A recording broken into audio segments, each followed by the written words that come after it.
Hello and welcome back to the Everwind Chronicles, episode 81. I am Doug, your Dungeon Master, and we are a group of friends and storytellers telling you a story through Dungeons & Dragons. So, where we last left off, the party was working their way slowly, painfully, through the dangerous Helterlands on their way to Lirindil to eventually investigate some strange happenings within Lirindil that may or may not be related to some of the villains that they've already defeated. And they had received Enduriel, the wizard, had received a letter informing them of some of this information, and so they were tasked with investigating. Along the way, they encountered quite a bit of pain, had some curious encounters, including in the town of VENATUS, where a black-skinned tiefling seemed to be looking for Asura, or at least purple-skinned tieflings. And after a kind of dangerous game of stealthy cat and mouse, they finally were able to get out of the city without a direct confrontation so far, besides a short conversation, and headed out again back into the Helterlands with the caravan led by Kanan. And so the party had a number of very difficult conversations, because a lot of things have been coming slowly to a boil. Caught up with some old friends, and have been continuing to make their way. Then on the I believe it was the morning of the second day, they received, Stoic specifically, received a message from Enduriel stating that he had modified the magic of communicating via Stoic's tome a little bit on his end to be able to respond when he wanted to. But then he said, just to repeat the message, Arcthurian and I had a long discussion, and it is the first time I've seen anything like a spark in him since he arrived. He has departed from Lorithel to go to the Celestarium.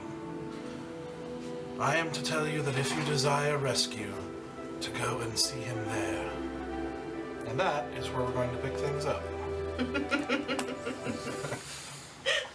Right after you lose your shadow. Yep.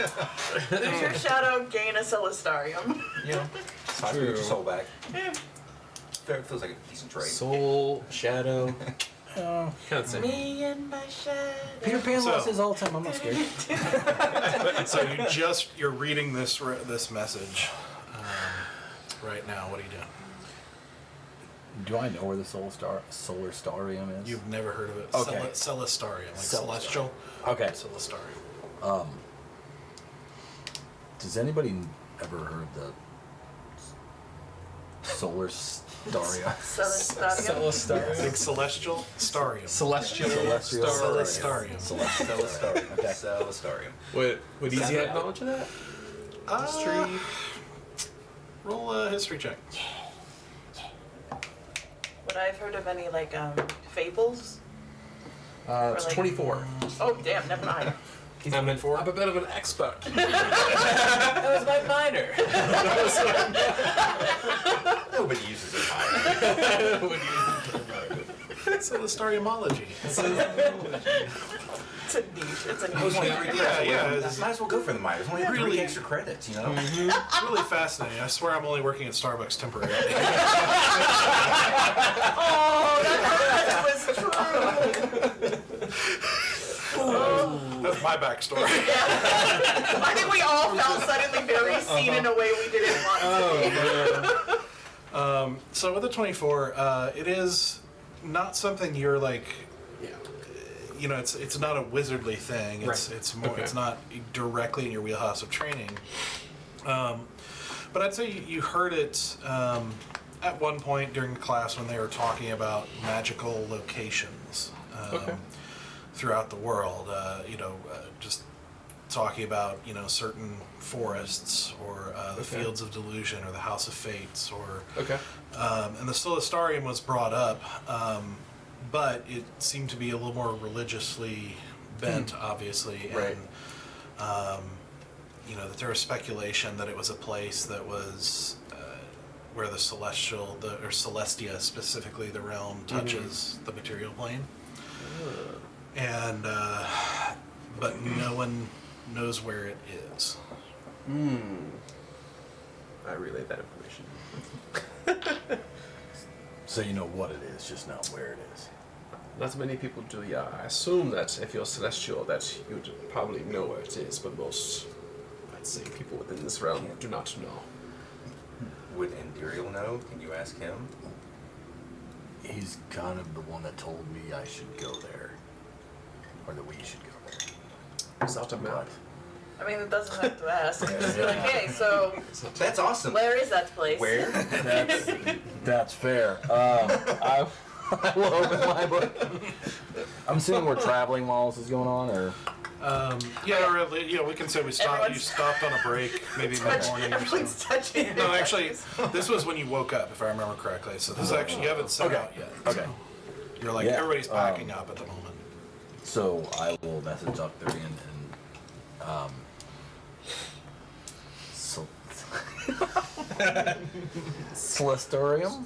In an Getting better. Getting better. Okay. In an enemy. Nuclear.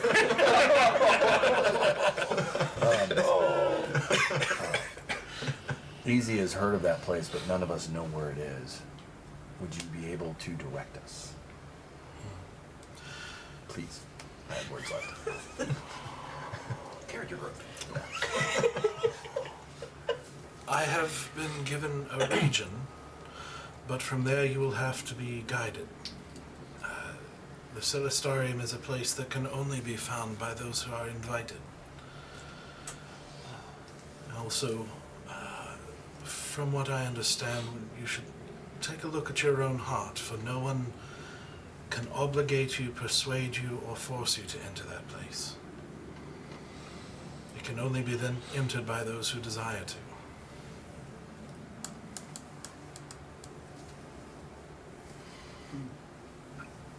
You realize Stoic's intelligence is 0, right? Like,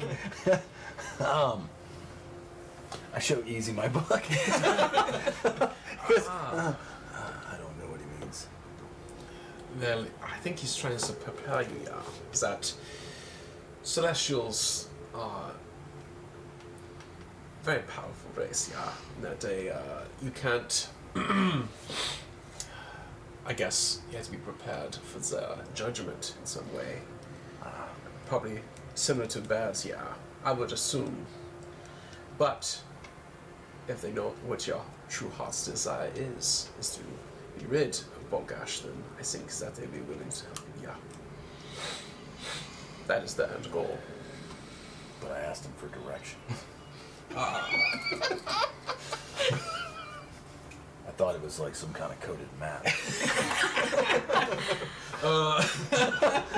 Can Easy foresee anything? He said he'll give you a region. Like Yeah. he can Oh, give you I a thought, like, region. Get out He's the like, lemons and the hair I can dryer. give you the region, and then he gave me the riddle. No, but then he was like kind of basically saying, but stop first and check yourself. because, Before Before you wreck wreck yourself. Oh, you Right, yeah. Have I ever? Oh no. Both the Celestarium and the groove is in your heart. I'll respond to him. I will make sure to do so. And any help that you can give us would be much welcome. Okay. So he, for the sake of brevity, he relays you information to an area in a certain mountain in kind of the southern region of the World Thorns.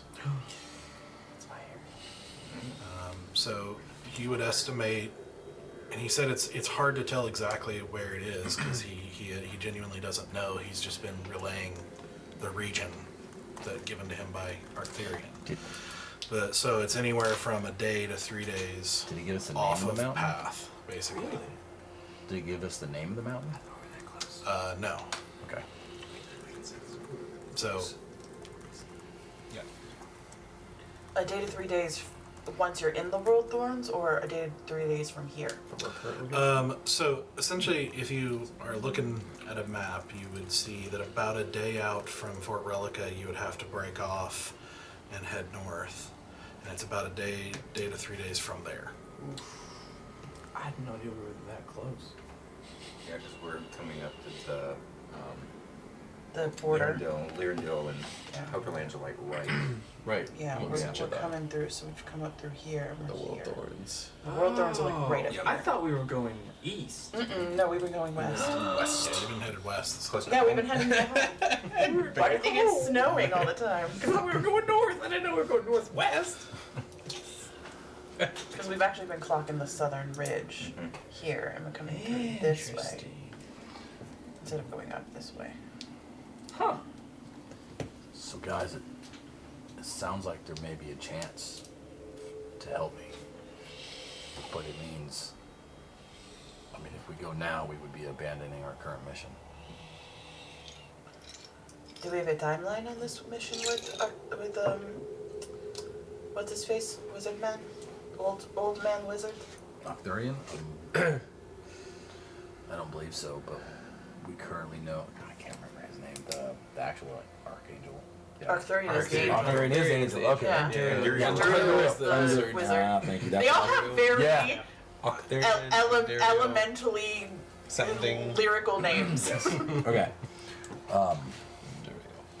Anduriel didn't say, but Octarian went there, and I know that's where he's at currently, and we're a lot closer to there than we are to the whatever plane he was hiding in. Do we have a time limit on this rebellion Shaydagger thing that we're going through right now? Do we have like is there room for a detour? See, I don't know. I don't think it was exactly clear when it was given to us. Almost like maybe move at your own pace, That's within alright. reason. Yeah. That's true. Yeah. So we could I mean, go do this. we could just ask him, is there a timeline on our current mission? That's true. Listen, during this conversation that we had, where we all kind of like aired out our grievances, I realized it doesn't hurt just to say something. That's true. Sorry to keep bothering you. Do you know how long, Anduriel, do you know how long Octarian will be there?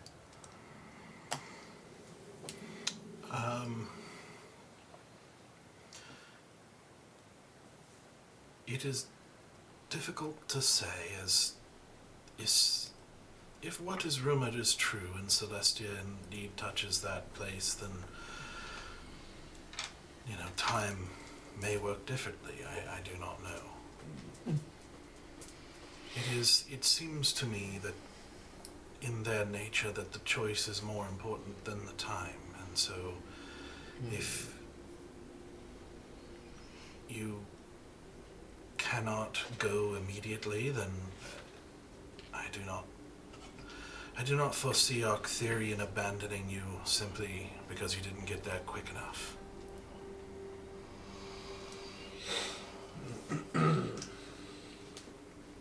I would personally rather be rid of this curse than wait, but it's ultimately up to all of us, and especially you, Bear, because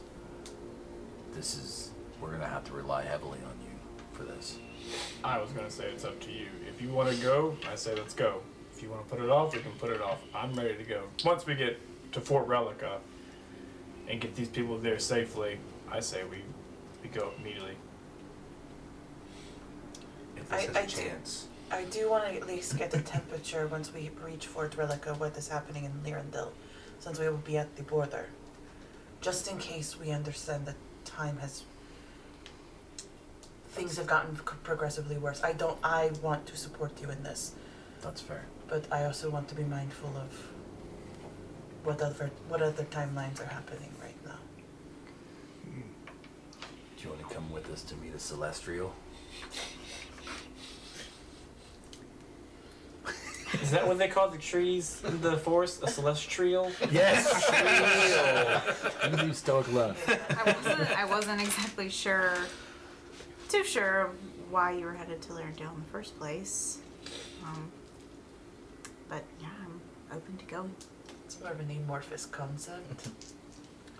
We're not Bad. entirely sure why we were going there either, other than to look at speak We know things up. terrible, bad, terrible, Yeah. awful things, and that we have met before are also... To defend it? Is that... Sure, yeah. Defend it, burn it to the ground.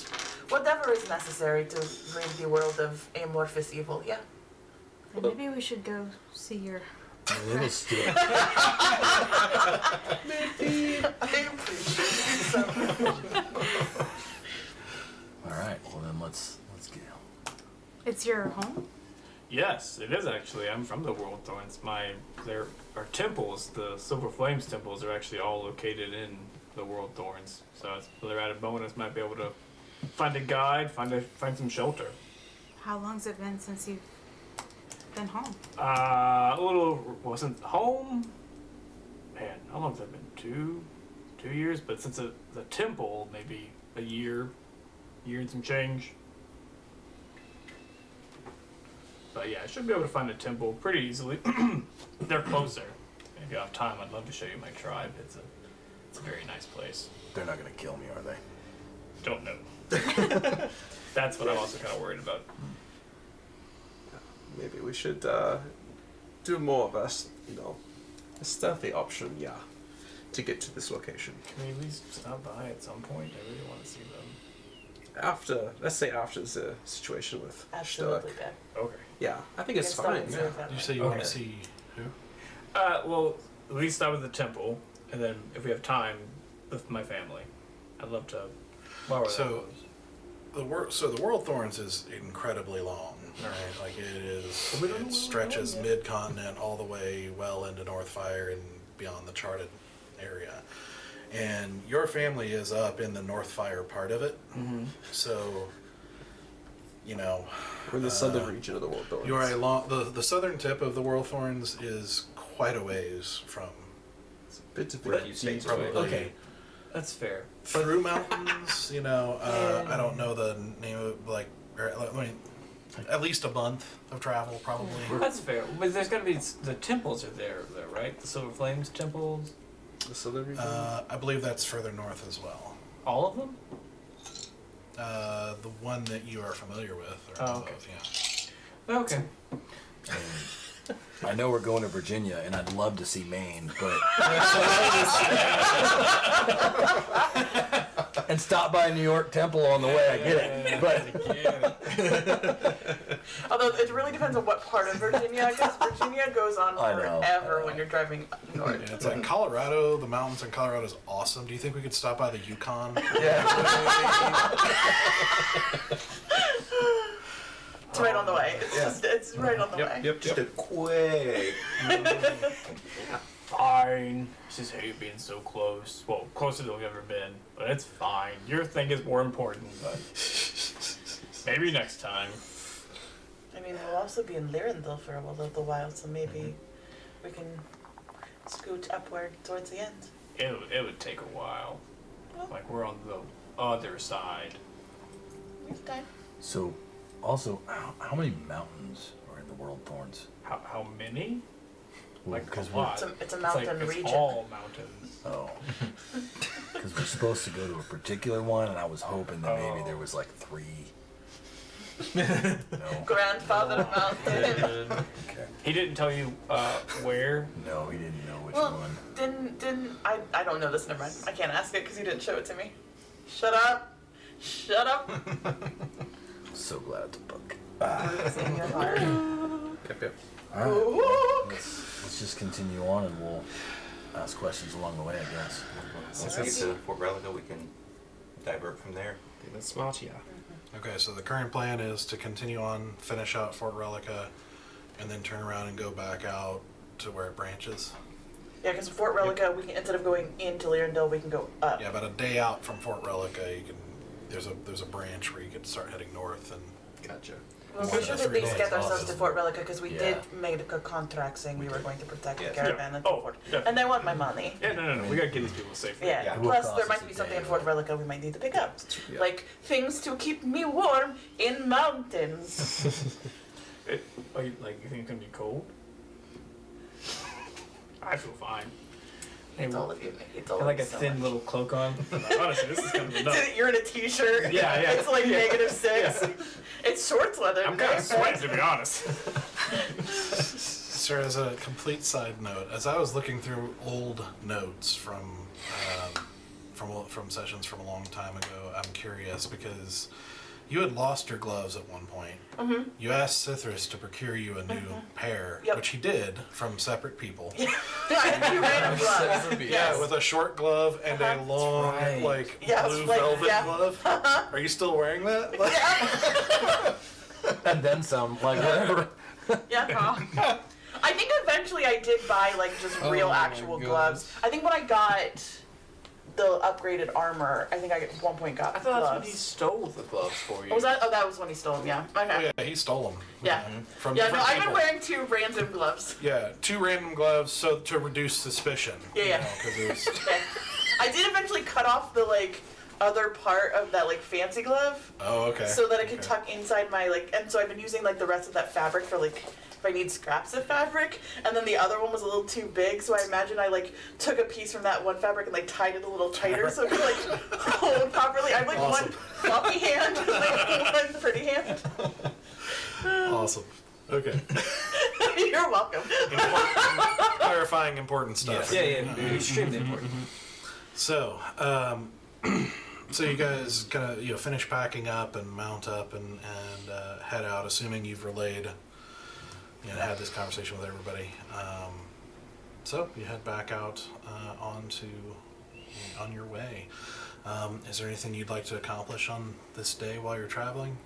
Just keeping a low profile. I'm still in my disguise. I tend to be like a little bit like I leave out of the back door of the tent and then like go to the other people and then get on my horse from there and like try to blend in and make myself like not directly part of the group and like just make myself look like a rando. Sure.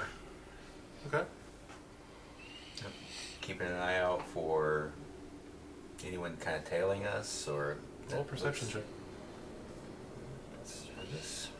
Oh, not great. It's a 7. Passive perception's higher than that, but Doesn't look like it. nope, doesn't look like it. Clear sky. Yep, Doesn't look good. good deal. Clear skies, full hugs.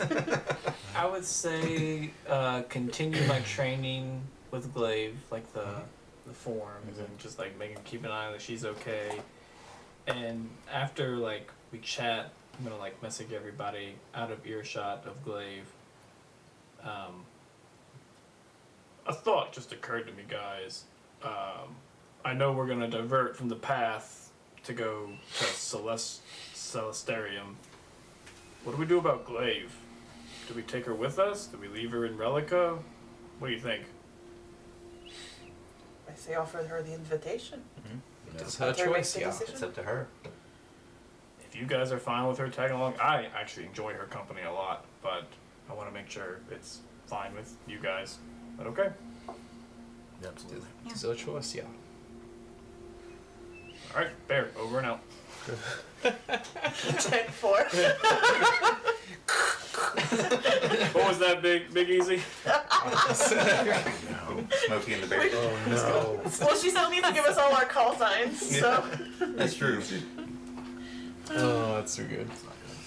All right. So, continuing on through that day, and just very light snow as you make your way through the kind of gray and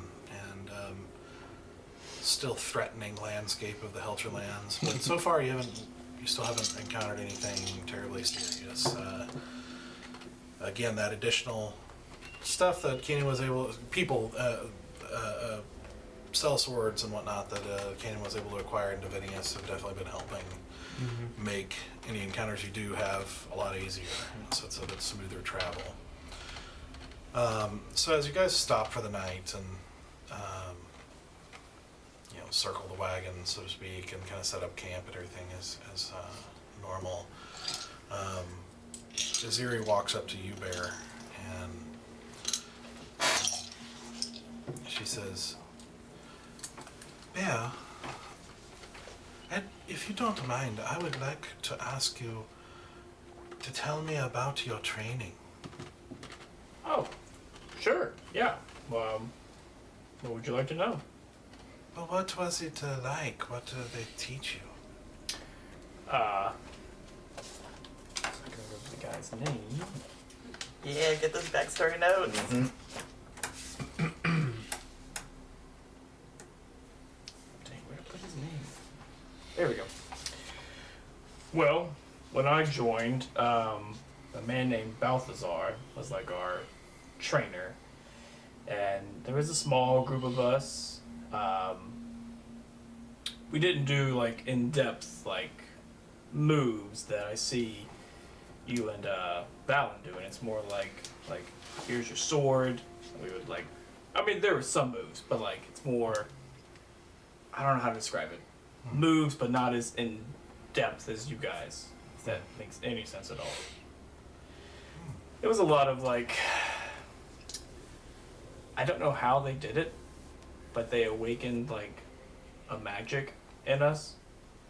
They gave us all these, fish it out, they gave us all these medallions, and they taught us how to draw the magic from the medallion. These are somehow connected, and we can use it to channel our concentration, and we can do certain spells. Again, not as powerful as easy, but I can do some magic.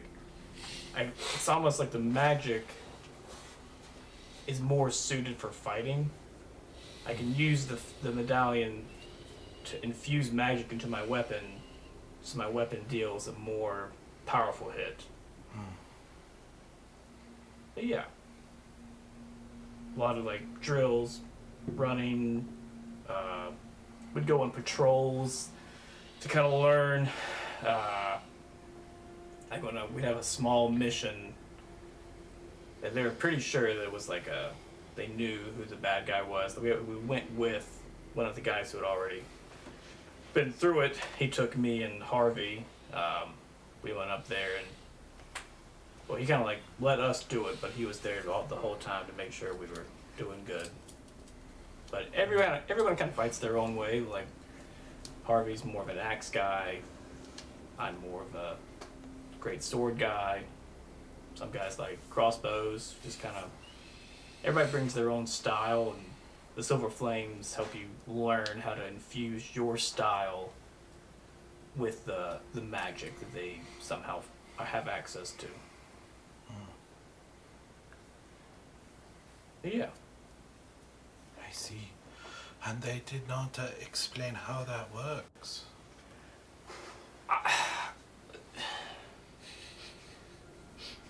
Like the logistics, like how the medallion is connected to the divine. Is that what you're asking? Well, to you. Well, no, I mean, not really.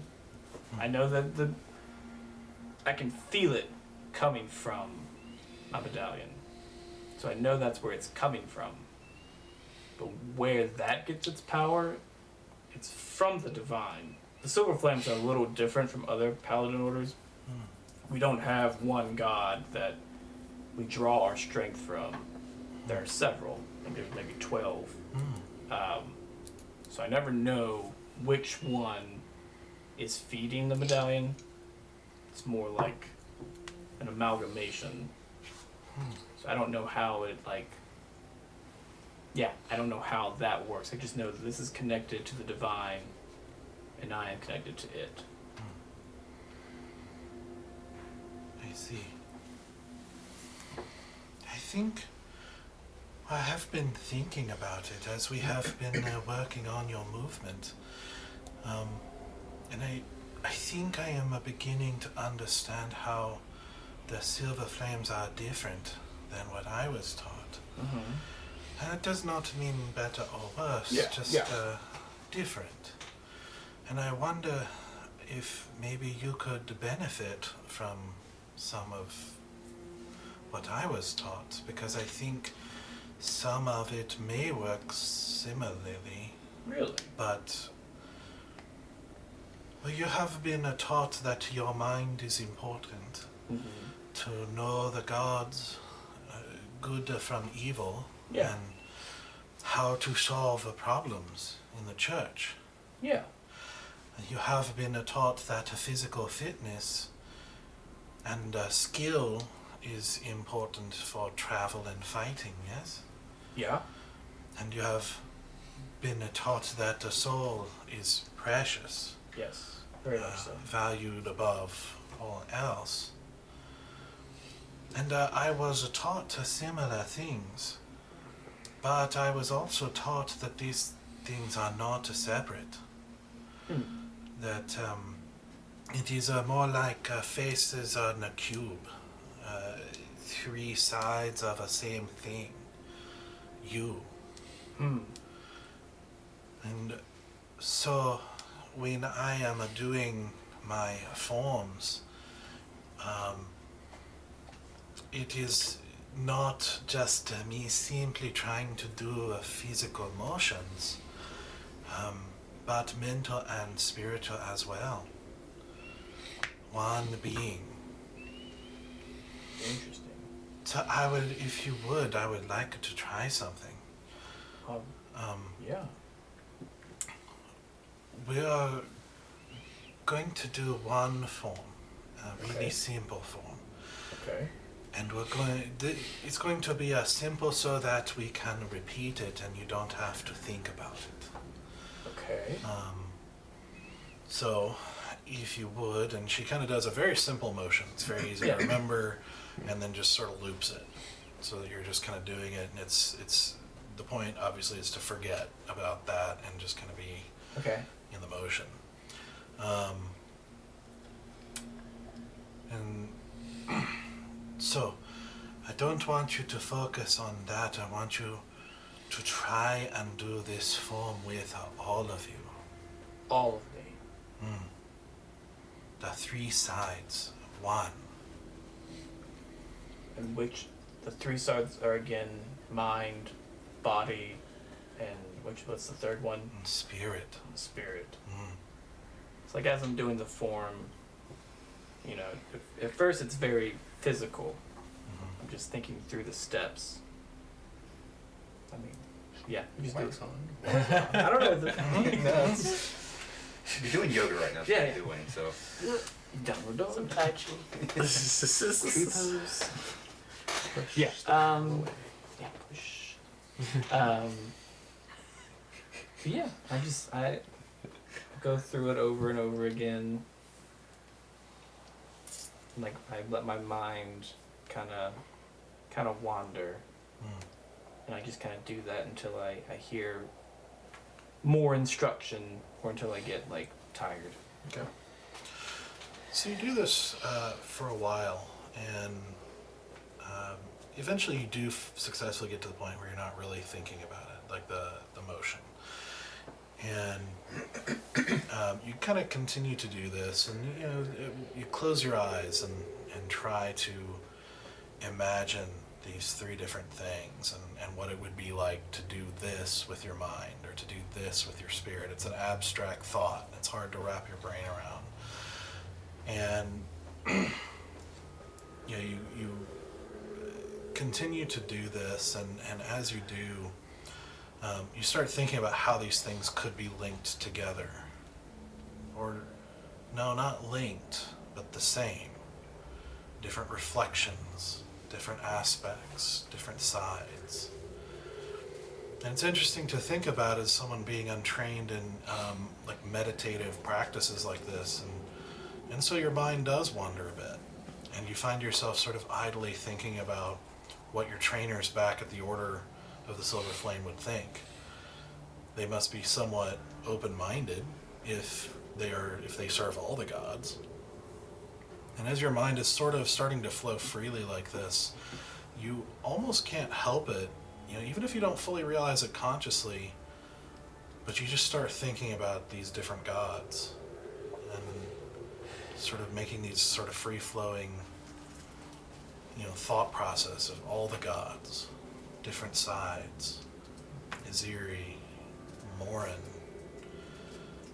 You felt the strongest attraction to Ildris, but all the gods offer something or much to the Silver Flames. So what is Morin's part in this?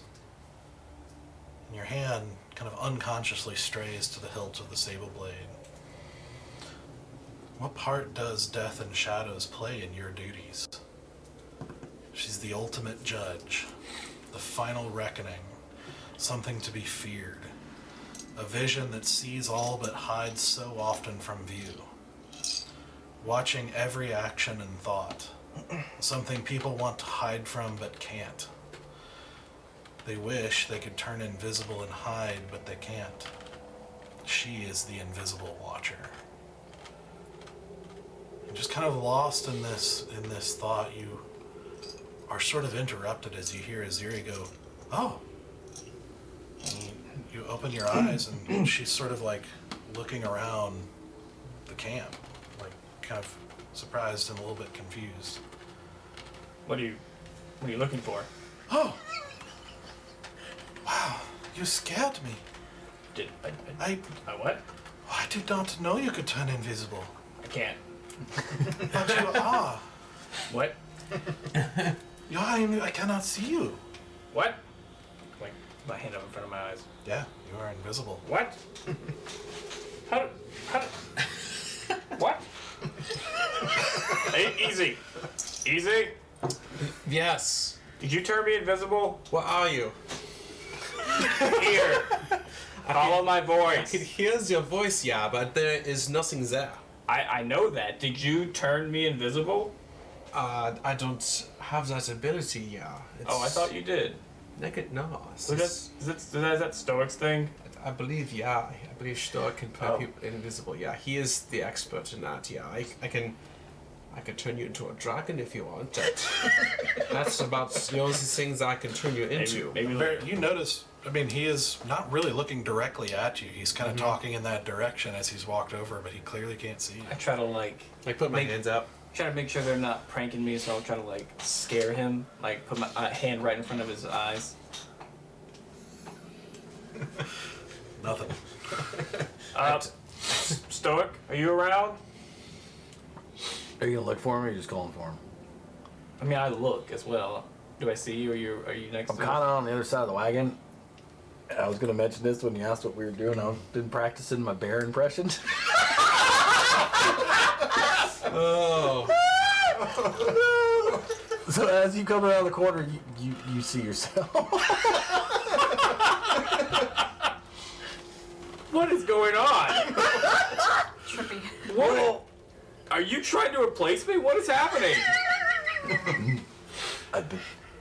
So I kind of messed up a little while ago, and I screwed up my bear impression, and so I've been practicing.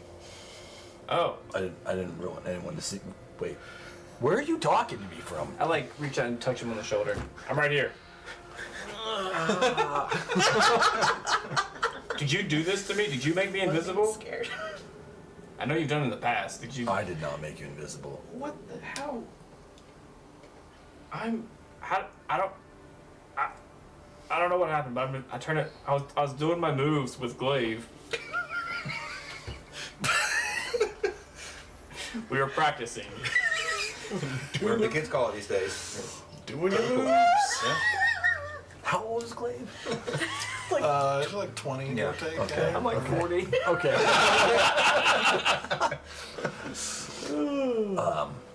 Well, then turn it off. I don't know how I turned it on. Whatever you were thinking about, to turn it on. Stop thinking about that. Okay. Okay, so then like in my mind, I try to like I'm already like grounded, but I really concentrate on becoming visible again. Okay. As you're working on that, you see like Glaive comes around the corner and is like, "Oh, you're visible again." Nope, not yet. That's Stoic. Oh, this is confusing. You're telling me. How did you do this to me? No. But it makes sense. It's like I said, a 3-in-1. Okay. Mind, body, soul. Okay. I'm not tracking.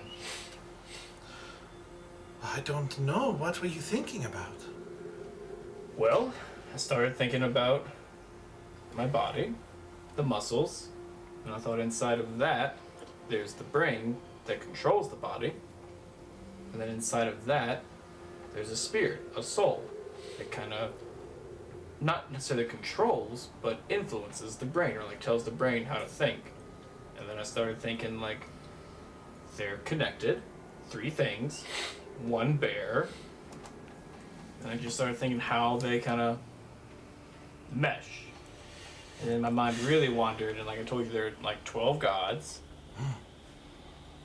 First I was thinking about, what? There are 15 gods.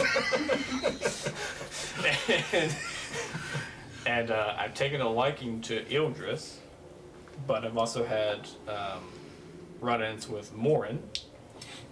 And so those 2 kind of are like on the forefront, like Ildris is the goddess of the moon, Morin the goddess of death, and kind of like shadows, kind of like light and shadow.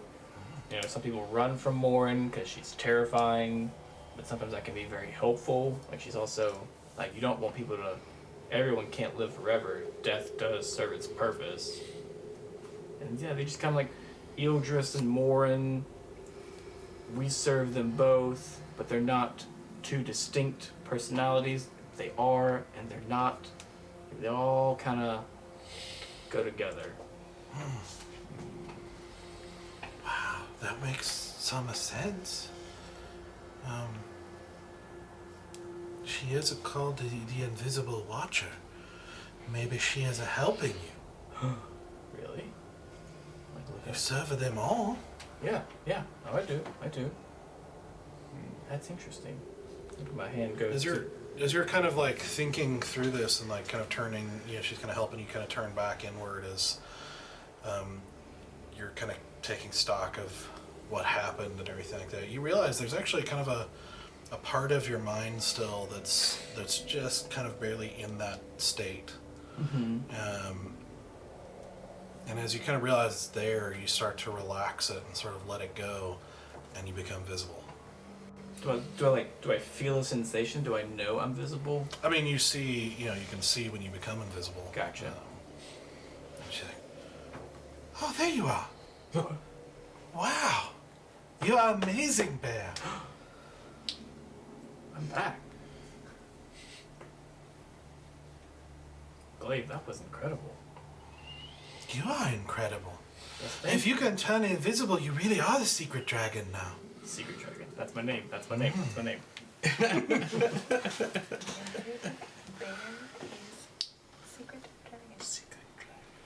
I don't know how to thank you enough. That was the exercise you taught me. It really helped me open up a little bit. I think that was you.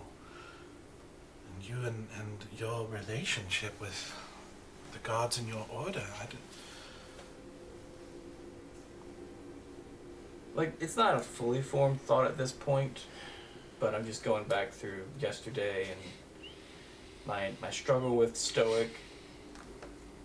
So like I said, it's not fully formed, but maybe I'm like kind of loosening up a little bit, kind of like thinking, is there a purpose for Stoic? For Stoic to deal with Bolgash? Like, he's very dark, and Morin can be dark. So are they the same thing, or like? So yeah, like I said, it's just kind of like that. I guess that's kind of popping up there.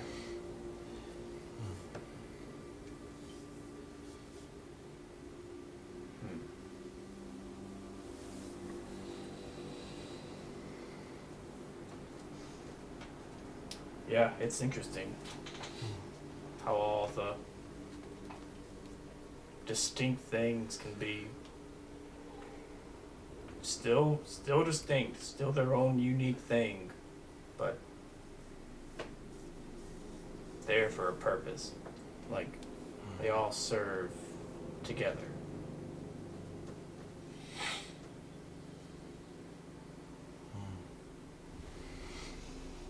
It's really cool to think about. Definitely makes you think.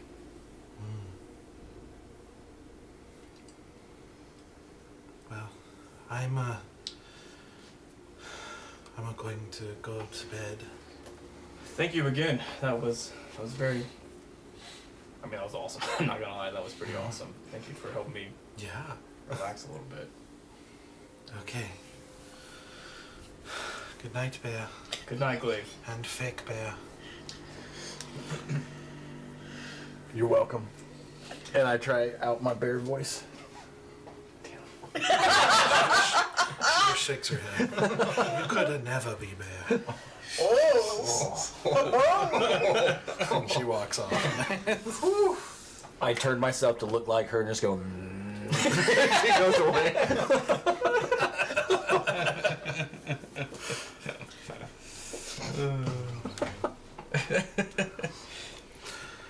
All right. So, anything else you want to do before you go to bed? Probably flip through the, I'm still flipping through the notebook of music from the conductor.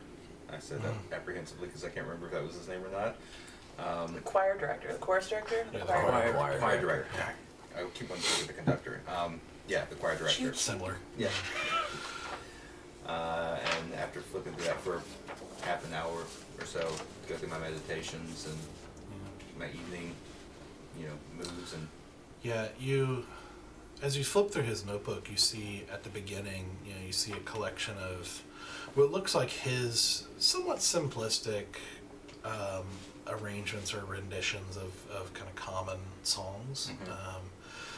One or two you don't recognize, but they just seem like kind of normal songs. And as you keep flipping, you just kind of start noticing as you're reading through the music little odd choices and odd melodies. And then as you flip through, it just becomes increasingly discordant and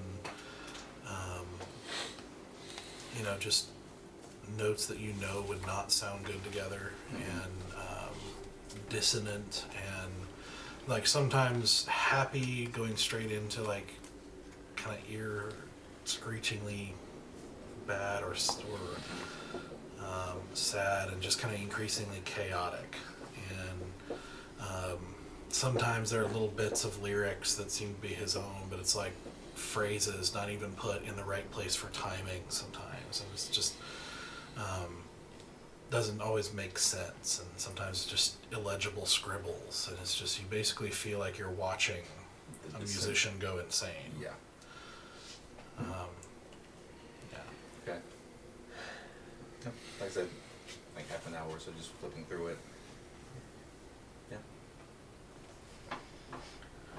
I think for Asura, she's been thinking a lot about kind of like what she wants to be for this group, of being someone who can, make connections with people so that we have like allies and knowledge in all these different places that we go. But she's also like, how can I manipulate a network to misdirect information too? And so I've been thinking back to like when I was still in Elderwind and I was learning from what's his name? It just left my brain. The one who worked from the pedals. Edrin Duskrose? Edrin. He was talking about how like the flux of knowledge is not one direction. You can take knowledge in and you can also send knowledge out. And so I've been thinking like, how can I create misdirection for like, where am I? Where was I last seen? Where was our party last seen? What gossip has been heard about us? And how Lopi was able to kind of create like the story of us. How can I create the deception of us? So I'm kind of like starting to like think through like, how can I start sending information back to the friends that I've made thus far? Can they start whispering about how like, oh, I saw Asura here, or I saw the party here, or I heard that they gave up and did this, or started to do this, and like think of like the wildest, randomest things I could say, and see what happens when you drop just a ridiculous small petal of knowledge in a place, and what ripple happens. Okay. Because now I know that I'm being hunted, and purple tieflings are being hunted, if not me specifically. Then if I can't say it's me who's there, I can say a purple tiefling was spotted X, or someplace, and like start to create a web of misdirection. Okay. So you start thinking through what you're going to do with that. Awesome. And then like what fake people I need to be Okay. to like avoid that. She's gonna invent Facebook. Yeah, basically, I'm making a lot of my fake Instagram accounts right now. Yeah. Man. Fake news you can trust. That's right. Working on my Finstas. Okay. All right. So, unless there's anything else, you guys, set up camp for the night.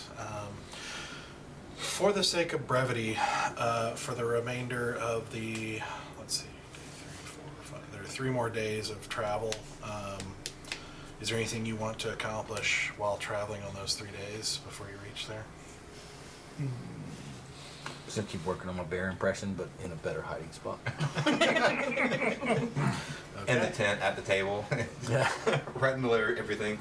I do actually periodically do try to clock where your familiar is. Galaxis. Yeah, and I'm trying to mentally calculate her rough dimensions, and I'm trying to see if I can make her some sort of little.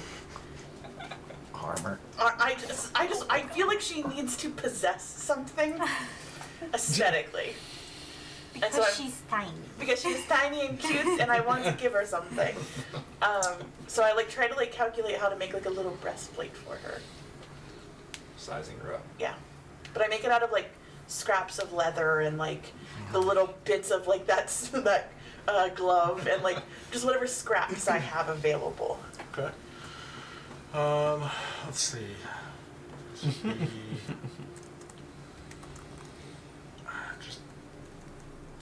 Let's see. An intelligence check for the fit. Okay. That's gonna be an 18 plus. What is my intelligence? Plus 2. That's Okay. a dirty 20. Okay. And we'll say a dexterity check. For Can I use my acrobatics at all? Or my sleight of hand? how are acrobatic sewing? The nimbleness of the flipping and- fingers. Yeah, I gotta jump and flip. Throw the needle up in the air. Hey! Okay, you said my dexterity. That's a natural 19 plus 3. Okay. So 22. Okay.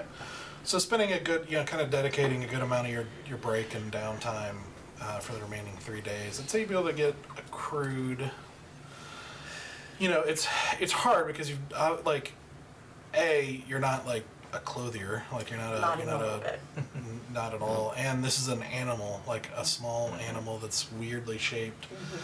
So it's you think you've got something that might fit, maybe?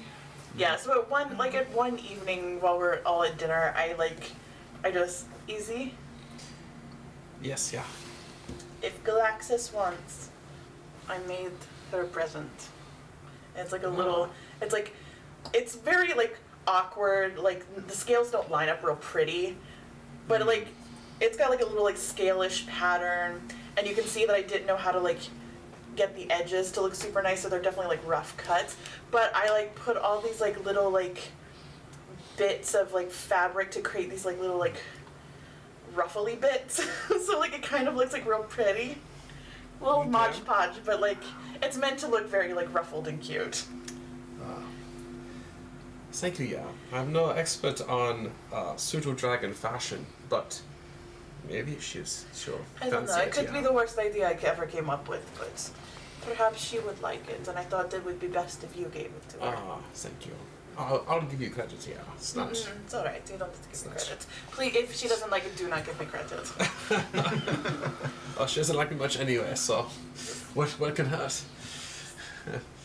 All right, thank you. Yeah, and did his Galaxis out at the moment and see this whole? I'm sure she did.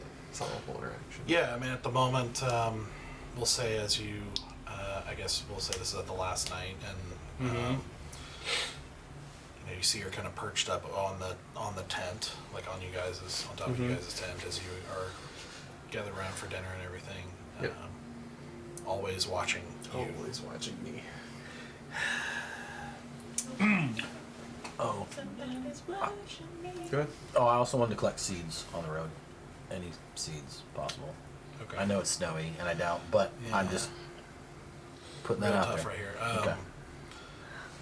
Yeah, It can be roll a a survival check. Can it be stoic, like whenever like a dog? I mean, being winter and snowy, Yeah, it's good. gonna be real tough. That's a 7. Yeah. Yeah. Yeah, still, I mean, you know, Tough, this is tough, and it's not like you can widely range either because you have to stay pretty close. Yeah. Yeah, I mean, it's a snow-covered ground, and it's just So like for one final acorn or something. not so far. Okay. Gotcha. Yeah, I'll go. I guess when there's like less people around, so that like it's just me and Galaxis at the time, and I'll take it out of the bag of holding.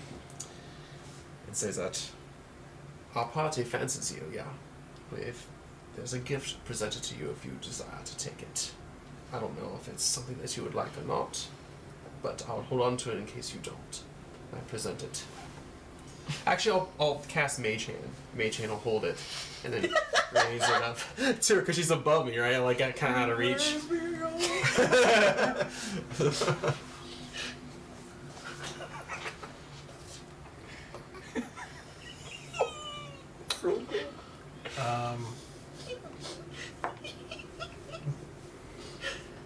She looks briefly, like very briefly, at the armor kind of floating in front of her before her eyes go back to you. And you just hear, again verbally, and you guys hear this too, as she says, "Still wasting yourself."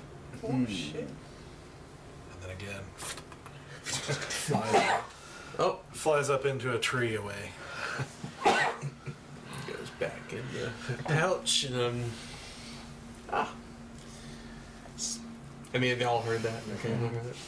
Yeah, it's still verbal. Like it's still. I try to pretend like I didn't hear it. Yeah, me too. I come back inside the tent. Sorry, I've been having a cough lately. It sounds like a waste, you know. It's coming from my chest. Are you okay? You know, it's just lovely to have a unexpected Vich familiar, and then it's not like you at all, and yeah, it's always kind. It's always the kindest of familiars too. But one day, I hope that Galaxis will come to enjoy its new partner, but we'll see. It's, you know, everything takes time. Yeah. I know it I'm took not me as a true as while. mother. Took me a while to learn to like it. Yeah. I just look at Val and I'm like, this is when I am happy I don't have magic to deal with. Very nice. Rely on just, you know, Just sharp objects. what's in front of you. Yeah. Yeah. Yep. A lot of sharp objects, yeah. Indeed, yeah. And I actually have like 6 knives. You're sitting at the table like, Yeah, I'm just sharpening them all. This is my whetstone, just like hewing them all for the road ahead. Just like all my little throwing knives are just like out in fans. My like 40 of them. You're like, how does she fit all 40 on her body? It's a great question. Glad you asked. Well, you are not a waste, friend. Oh, thank you, I appreciate it. I didn't really believe her. It's just, she's just a difficult little dragon, yeah. Insight check. On me? Yeah. Sure. see if you actually believe it. Oh no. Okay, I threw her. Whether you believe it or not. Yeah, I believe it's a whether waste yeah. or not. Okay, natural 15 plus what's my insight? Probably not a lot. 16. Do I roll against It's up to you if it's a deception or not. Like, Of do the you- deception? Oh, Do you was it? believe her at all when she says you're a waste? That's what I'm like trying to figure out if he's deflecting right now. No, I would say that he was being truthful and not feeling like he's like a waste. I would say that he is confident in his abilities. Like he knows that he is powerful. Depending on what Galaxis is, he knows that Galaxis' expectation is probably higher due to coming from a very powerful witch to a not so powerful wizard, and so probably has a lot of expectation out of me. So I know she probably feels that. I would say it wasn't a lie. He probably like feels like, maybe I do waste a few things, but he doesn't feel like yes, I'm a waste of a wizard. 15% delusional. Got it. 15% delusional. Not Yeah. bad, honestly. honestly. Yeah. Not bad. Well, I mean, his confidence is misleading. But yeah, maybe she will sink Zesralways after we get rid of this Bolgash guy. Yeah. Why do you keep saying his name? What? The name's not. Give power to the name. Why give it power by not saying it? I mean, I don't know. It's a wizard thing. They don't believe in giving power to a name or fear of the name. It's fear of the thing itself. That's right. Well, that's because names are powerful. We all did attend the Feywild, yes? We all learned how powerful a name can be, yes? Words are powerful, yeah. And you use verbal to cast your magic, so words have inherent power to them when you Yes, say indeed. crazy shit and then fire happens, so... Not wrong now. So I'm just saying, it could be a magic spell word, and I don't think you should be messing with it. It's just I don't want to tempt fate. Yeah. It's not a bad idea. But no. The dipshit who shall not be named. We can just call him that. I like that. That's a great nickname. Yeah. DS, yeah. Yes. I will, while we're traveling, I do want to talk to Zenoa, compare notes on, what is the story? What has she heard about Ildris? I don't know, what is the lore? I have no idea, so I'm just want to compare notes, see if Zenoa knows anything more than I do. There. We talked about this before. I thought still nothing? Why? Anything. I was just curious. Yeah, no, I don't really know. I didn't study her. If that's what you're asking. I don't have any books on her.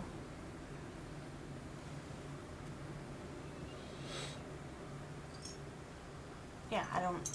Oh. So you literally, just in the woods, she came to you? That kind of how it worked? Oh. I knew that was your story, but I just didn't think, that was, your only interaction with her. I thought we didn't learn about, gods and Mountain's End. We just didn't. Did you study all the gods and... I just honestly assumed if you were in an order, you would know. I think they had classes. I don't remember those days too well. I didn't take notes.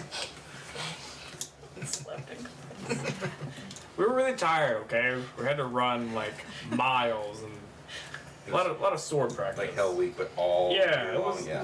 long training. More physical training and Yeah, not so much book Yeah. smart. Some people are, but that was Harvey's gig. Harvey? Yeah, he was a dwarf that helped me out there. We went in together. Yeah. That's alright. Why are you asking? I don't know. I have a Did you hear from her again? Since last time we spoke, did I hear from her again? I don't think I did. No, I didn't hear from her, but had a good moment with Glaive. You gotta think about it every time. You don't know, so it's Glaive. Got it. She was able to help me to meditate, and I was able to open up a little bit and see how the gods for a moment I felt as if I was one with them. I was able to unlock invisibility out of all things. I didn't actually, obviously I didn't see you. Yeah. Okay. Why don't you But I did hear. Yeah. But no, I didn't necessarily hear from Ildris, but I don't know.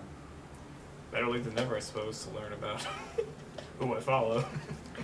Jesus. I could assume that it would be very difficult to follow, worship all of them. Yeah. Yeah, we don't. Listen, we didn't like worship. We kind of worshipped the 15. We worshipped what the idea, the. What's the opposite of corruption? What is that word? Stability. You just worshipped the idea of divinity. That We're the check to their and followers. just to be clear, Yeah. I'm not judging you. No, I'm that's fair. asking. That's fair. Yeah. They, like I said, we're the check to their followers that go awry. So we didn't worship them.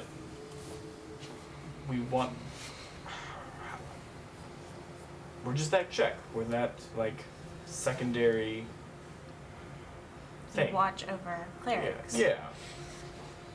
It's not really worship.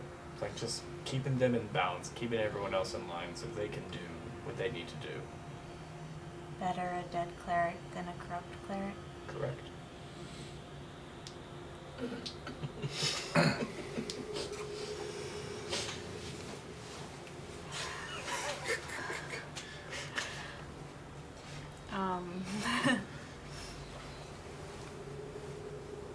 I think you're doing a good job.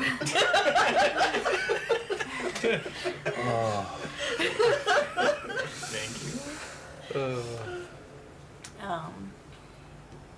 If I get out of hand, got my back. Definitely. And maybe we can straighten all of Stoic's stuff out. Yeah. So, Yeah. and then you have nothing to worry about. Yeah. I'm starting to think there might be a third option in there. What do you mean? Like maybe not dead or corrupt. Maybe we can. I don't know. I mean, like I said, I don't want to hurt Stoic. I really don't.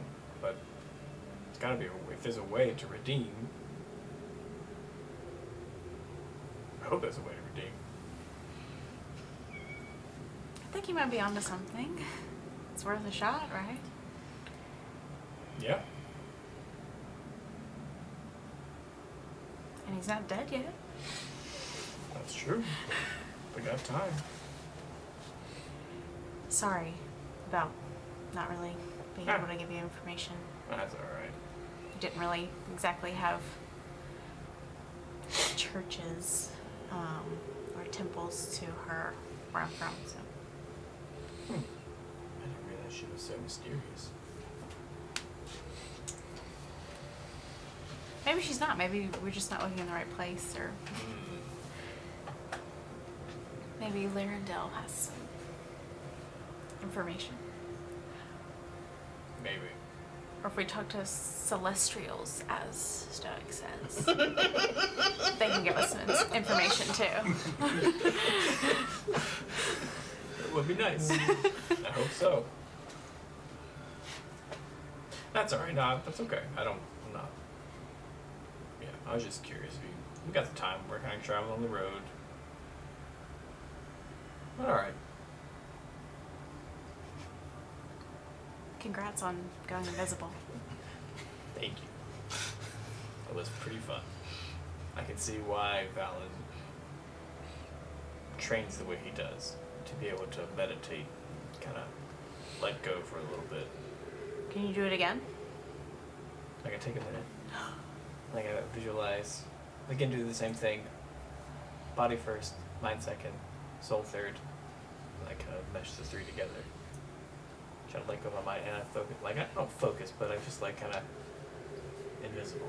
Like, can I do it again? Like try to let my mind go. You watch him kind of close his eyes and think, and, kind of brow furrowed as he's like trying to concentrate. And, hasn't gotten the whole relaxed part yet of meditation. So, but it doesn't take long before you just see him Like instantly. disappear. Psst. You did it again. I did. Wow, this is cool. This would be very helpful in battle. Perks of following all the deities, maybe. Yeah. Bear's just on a self-discovery journey. He's just vibing. Yeah, he's just vibing. Eat, pray, loving my way through Erythea. How about this start a podcast? Oh god. Just- Oh god. Live, laugh, love, 3 in 1. Can you get a sign and put it above our dinner table in the magic tent? Blah, blah. I was gonna say like slay, pillage. Slay, pillage, feast. Love. Yeah, slay, pillage, feast. But like cross-stitched. Yeah. And just like little like blood spots and they're Right. cross-stitched in. Yeah. I didn't realize that you basically went to the P15 training program. I don't know what that means. Pantheon 15 training. Oh. You know how like there's like all those like P90X. bodybuilder like P90X Yeah, stuff. You went yeah. to the P15 I did. training program. Or CrossFit. Yeah. Or Scientology. Oh, God. He didn't go clear, he went invisible. That explains so much, no Bear. Alright, so, assuming there's nothing else you want to accomplish, you guys continue on for a couple more days through the Helterlands. Again, kind of fending off some attacks here and there of some humanoids, some creatures, but all of them very, fierce and violent assailants. But you're able to hold it off with minimal casualties or injuries, as you eventually, and the more you travel, the more you're seeing mountains in the distance. Large, let's see, for Valen, Valen, Zanoa, and Easy, and Asura, these are larger than any mountains or anything you've seen before. The World Thorns are larger, they are enormous, and they are more than the Pale Mountains that you're more familiar with specifically is, the Pale Mountains can get pretty tall in further south. These are more jagged. You can see why they're called thorns. Like they have sharper peaks and they just look more forbidding. And they also, unlike the Pale Mountains where there's more of like a long transition area from flatlands to hills to higher hills to like hill mountain areas like where you're from North Carolina. Is to the Blue Ridge versus Oh, this is Blue Ridge, yeah. yeah, like heading up into mountainous area. It's like a sharp contrast of just flat land and then mountains. And as you get closer, I mean, you get a pretty clear view of them, even though you're a ways off. You're a number of miles off from them. It's still quite a breathtaking view, especially if you've never seen anything like this before. That just dwarfs probably the largest physical things you've ever seen, and they're pretty breathtaking. And eventually, as you kind of pass by these, and eventually you come into view of, as you kind of crest a hill once, you come into view of what looks like a large rectangular fortress with tall walls and extending out from them as far as the eye can see in either direction, walls. And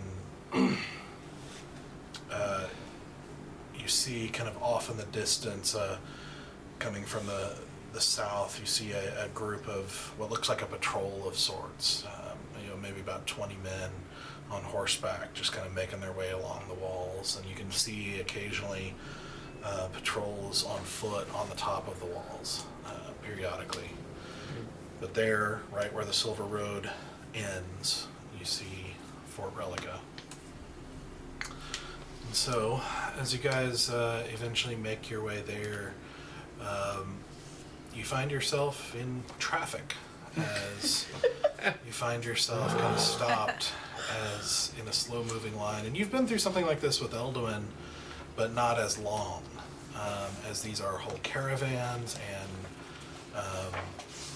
a lot of traffic, and it also seems to be moving slower than expected.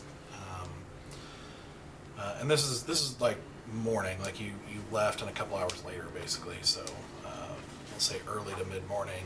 We're in rush hour. Where, yeah, you're in this queue, and it seems to be going slower than what you have experienced in other cities before. And so you wait for an hour, and another hour, and another hour. I think Val's fine. I think, but Larry is he's feeling it right now. Eventually, as you get closer, you're able to see at a distance. You can't see the details yet, but you see what looks like soldiers at a very well guarded gate that has very heavy doors that are open, but you see kind of an area that it looks like the caravans are kind of pulled off of the road to, and you can see soldiers basically going through everything and talking with people, and they seem to be taking their time, kind of going through everything. And so you get the impression basically they're doing a pretty thorough investigation of anyone who enters there. So another hour. I'm trying to remember the caravan leader's name. Kanan. I'm gonna go up to Kanan and be like, "Is this normal?" Yeah, unfortunately. This is one of the main trade entries into Lirindil, so a lot of people who are doing trade with the crown, they come here, and this is where they sail off and everything, and unfortunately they're very thorough about their investigations. Cool. This is our first time coming here. Are there any odd contraband things that we should be aware of that we may not know are contraband? Like, sometimes you try to go from one country to the next, they won't let you bring fruit. Well, any sort of weaponry, you're gonna have to have you're gonna have to get a special permit to sell them, and it has to be. Well, everything is sold to the crown, so but weaponry they don't like unless you have a permit to sell it. Personal weaponry is okay? Yeah, as long as you're keeping it sheathed inside. They'll probably tell you that very strictly. And I'll give a little speech to everyone, when we get there. But basically, weaponry and any sort of magical-oriented things.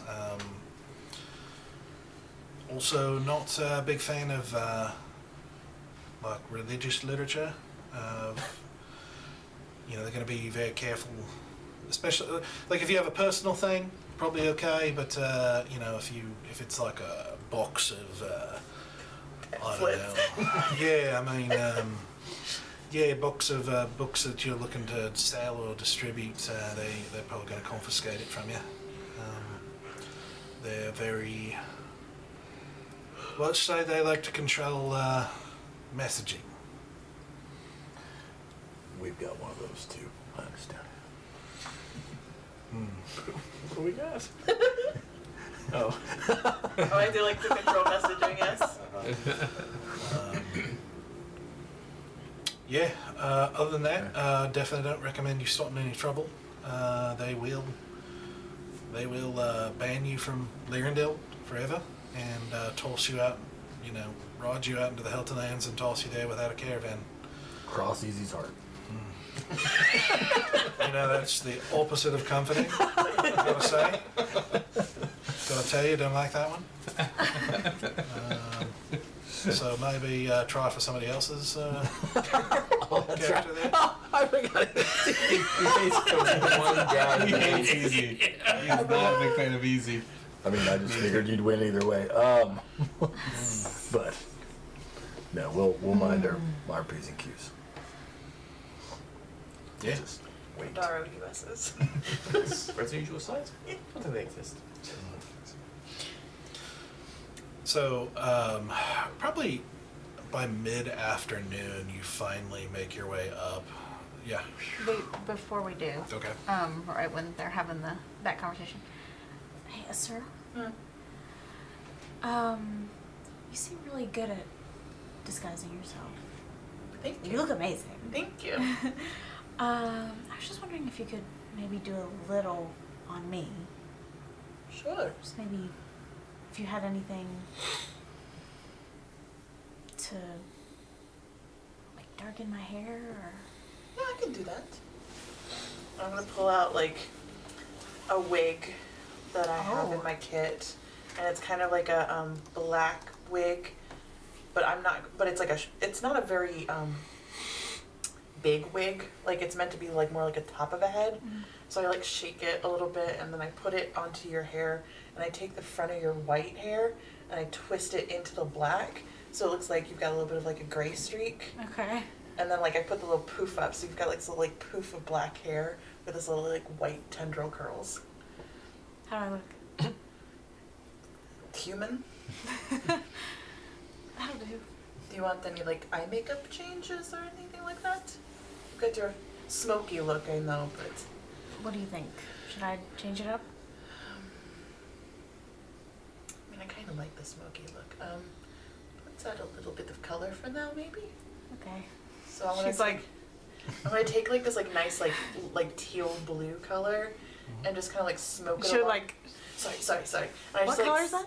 It's like a tealish blue. And then I just kind of like smoke it along the outside of her already smoky eyes. So it's like black and then there's like a little pop of teal along the edges. So it's got like this like 60s like shape to it.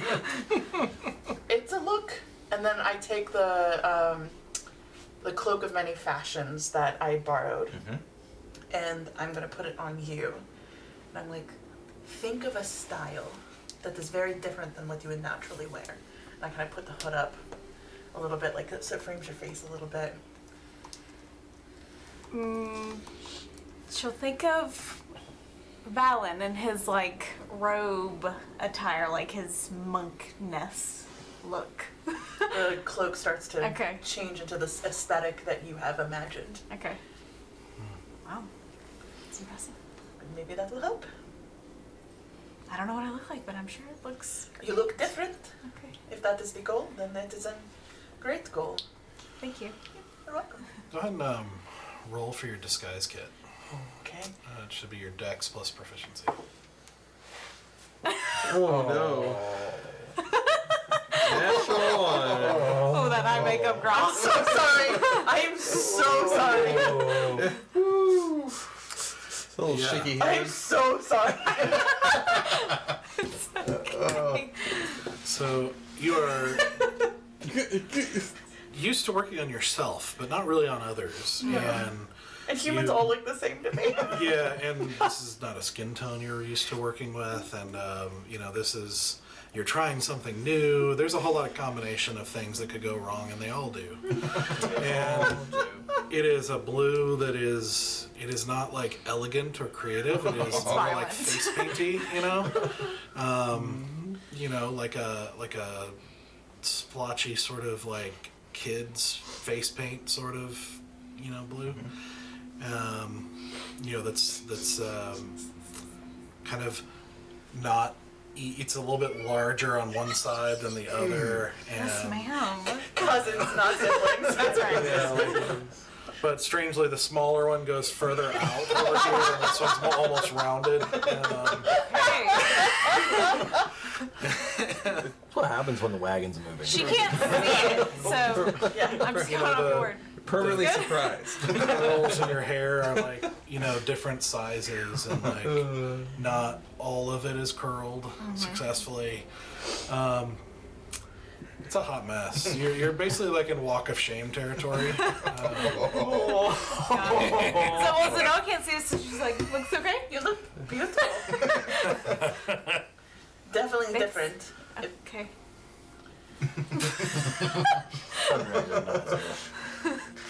Yeah, that's what we're going for. Honestly, I can't tell with humans, so. I imagine this looks remarkably better. There's more color. That is for sure. That's really rude. There's lots of geometry going on. There's definitely more geometry. No symmetry. No, symmetry, just I- geometry. I suddenly just got like a Mimi vibe. Does anybody remember Mimi? Oh no! Carrie show? Taking it That like back. very, Oh my god. that's very electric blue. Yeah. Anne was an aesthetic and she rocked Oh, yeah, it. dude. That electric blue was fire. Oh, The only Mimi is Rent for me, so that would. Drew Carey show, that was, Okay. that That's was, taking it back. that was taking it real back. All the way Oh back. man. Suddenly we're all very old. That was a trip. Yep. That was a trip. Memory lane, I tripped and I fell and I put it on your face. Okay, so with new attire, you guys eventually finally make it to the part where they kind of direct you guys' caravan into that little kind of wide dirt kind of pull-off area. As soldiers begin going around to the different wagons and saddlebags and such, and just investigating, checking things over. One by, they kind of pull everybody over kind of one by one and have a conversation with them. And so we'll start with you. Okay. Sure. Oh no. I didn't know there was a test.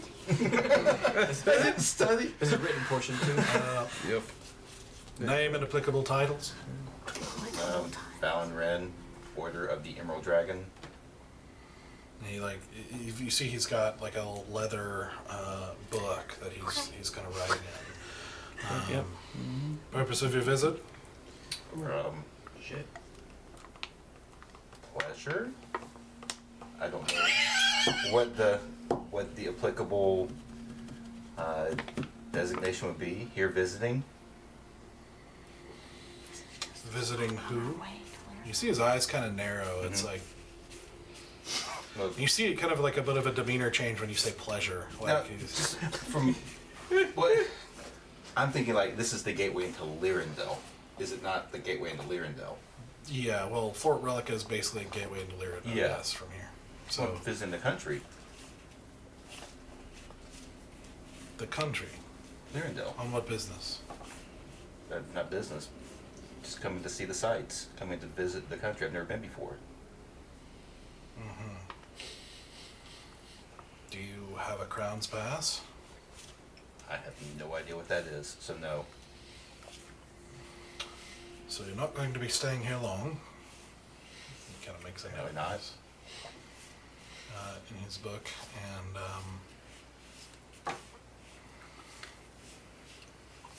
he says, "Well, to be clear, you will need a Crown's Pass to leave Fort Relica. So Okay.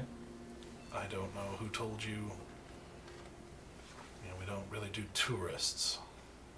So you will need some sort of legitimate business that benefits the crown, or unfortunately you'll have to stay the night. Leave. Okay. Where do I get a Crown's Pass? You can apply for one at the Office of the Crown's Trade. Okay. Just point me in the direction. Okay.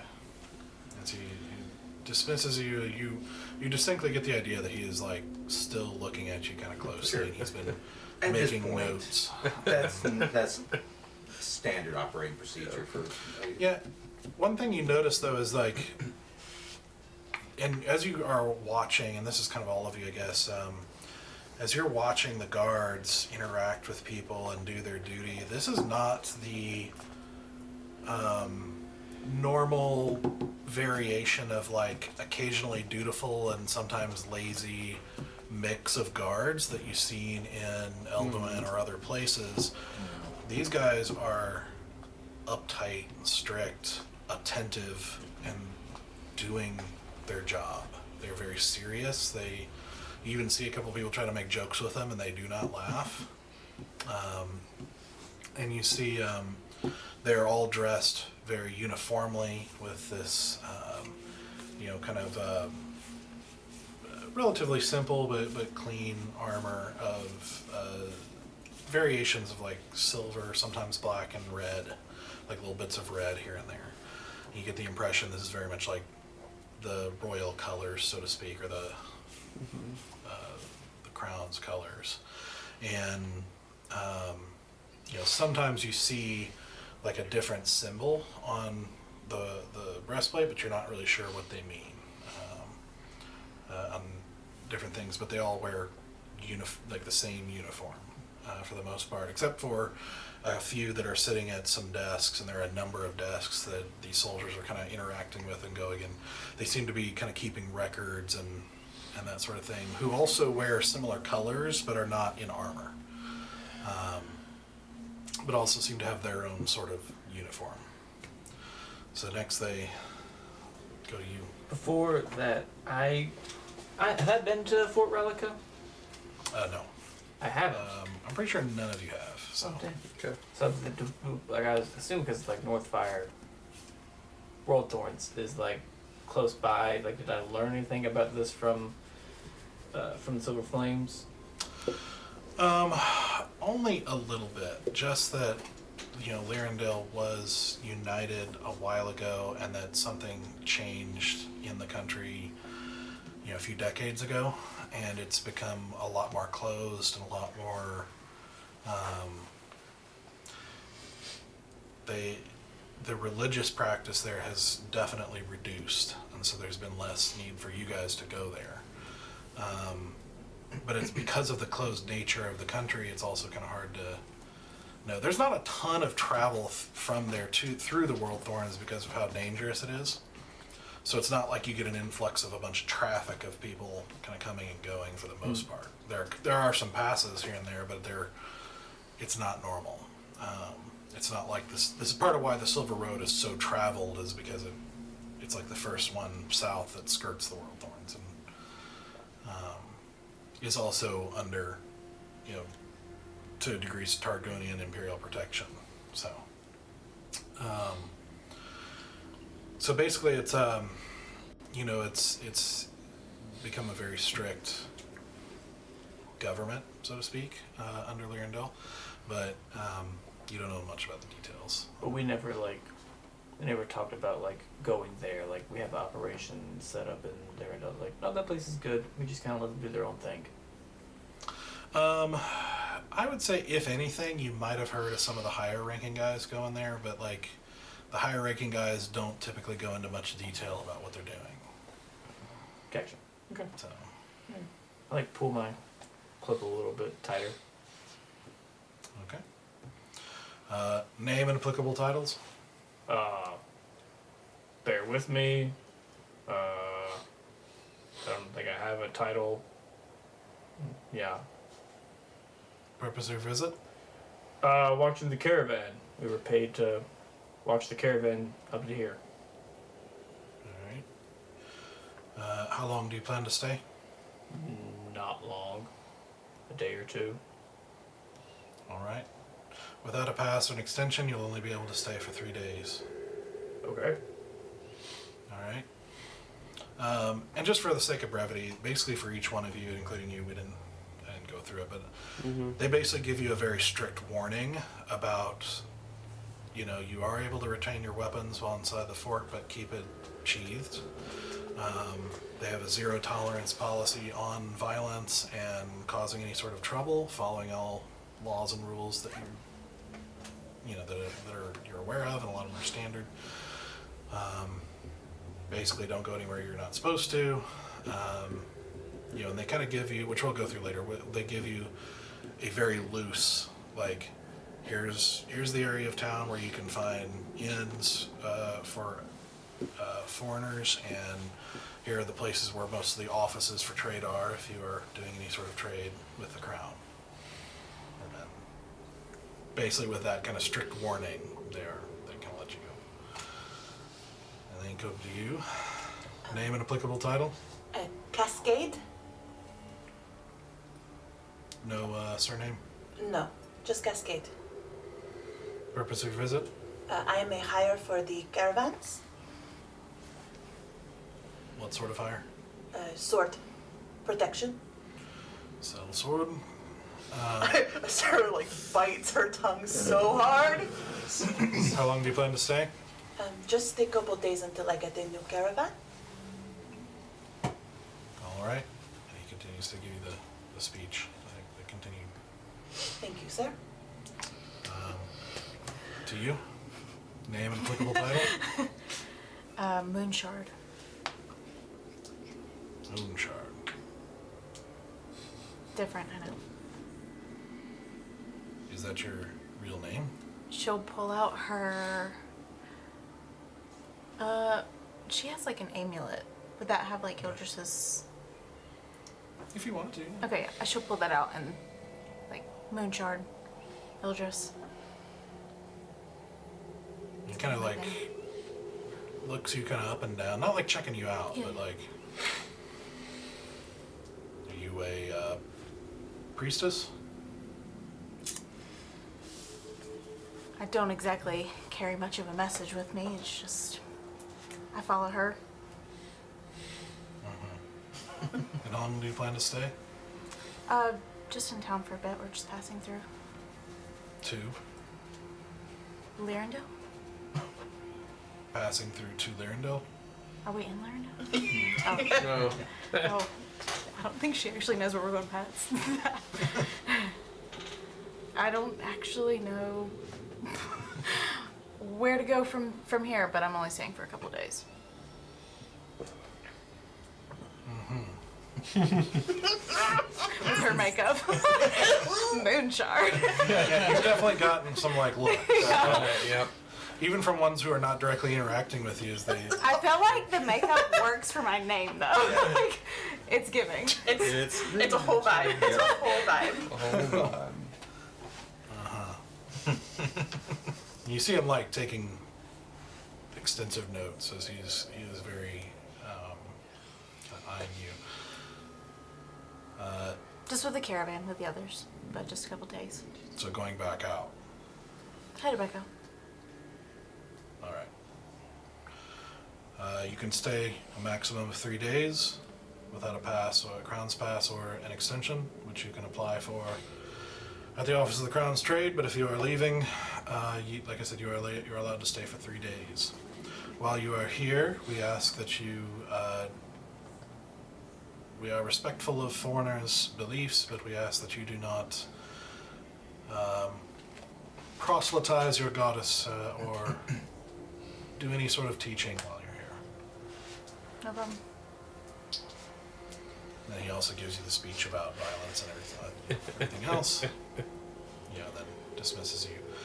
And again, you get the feeling of, and honestly, all of you have gotten a little bit, but especially her, you get the feeling of like suspicion, like you're going to be watched, while you're here. The makeup. Is it the makeup? Oh, Name and applicable title. Stuart, sword long. Roll a deception check.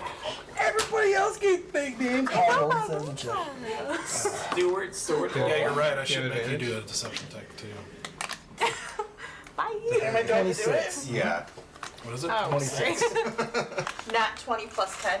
I only get advantage if I'm while I'm impersonating. Yeah, would you give me a nat 20? Yeah, I've Okay. proficiency in deception. Gotcha. Stuart Swordlong, is it? I was like trying to go similar name, but like Yep, I love it. Stewart, sword. Even Stoic would forget his own And you fake say name. Cascade. Cascade. Oh Because I look kind of water-esque, so I was like, what's a watery better name? write it Look down. like He's gonna test performers us or later. something. Listen, when we get the Johnsons out here, then we'll have a full It's true. bardic troupe. Purpose of your visit? Ale and a good bed. I like Stewart. Stewart. Honestly, I'm Here just for a good bed? well, just for a few nights. I'm a sellsword. Just making extra money protecting these good folk, and was hoping that I could spend some of that money on ale and a good night's sleep, and pick up a caravan to head home. Unless you guys tend to hire sellswords as well. I'm willing to work for pretty much anybody. No. We do not. You can find an inn in the southwest or southeastern area. And how long do you plan to stay? As soon as I find one willing to pay enough to take me back, I'm heading out. Alright, you will have to leave before 3 days. Only allowed to stay without for 3 days without a Crown's Pass or an extension. And he gives you that same speech. Sure. And then dismisses you. And then goes to easy. Name and applicable title? I'm really resisting. He's a court wizard.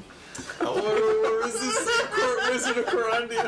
I want to do it so badly.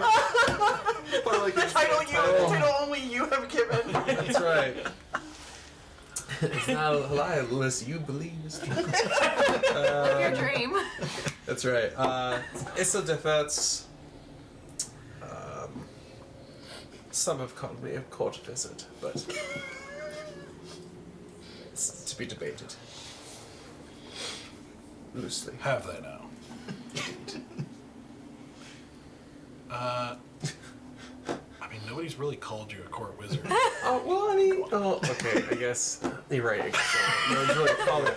It's like he wanted to have a court wizard if I wanted the title. And he's no longer king, Trying to make fetch happen. That's true. Good point. It's just me. It's just me. Yeah. It's just court wizard. It's Okay. true. That's fair. I would say he very clearly does not take you seriously, so Yep. in that part, like when he It's said, fair enough. purpose of your visit? Just stopping by on the way to Thorns. It's a stopping point for a day. You're a little bit out of your way. A little bit, yeah, but it was good to get rest for a little bit. In a safe haven, if you will, for a day or two. And then regroup and head out that way.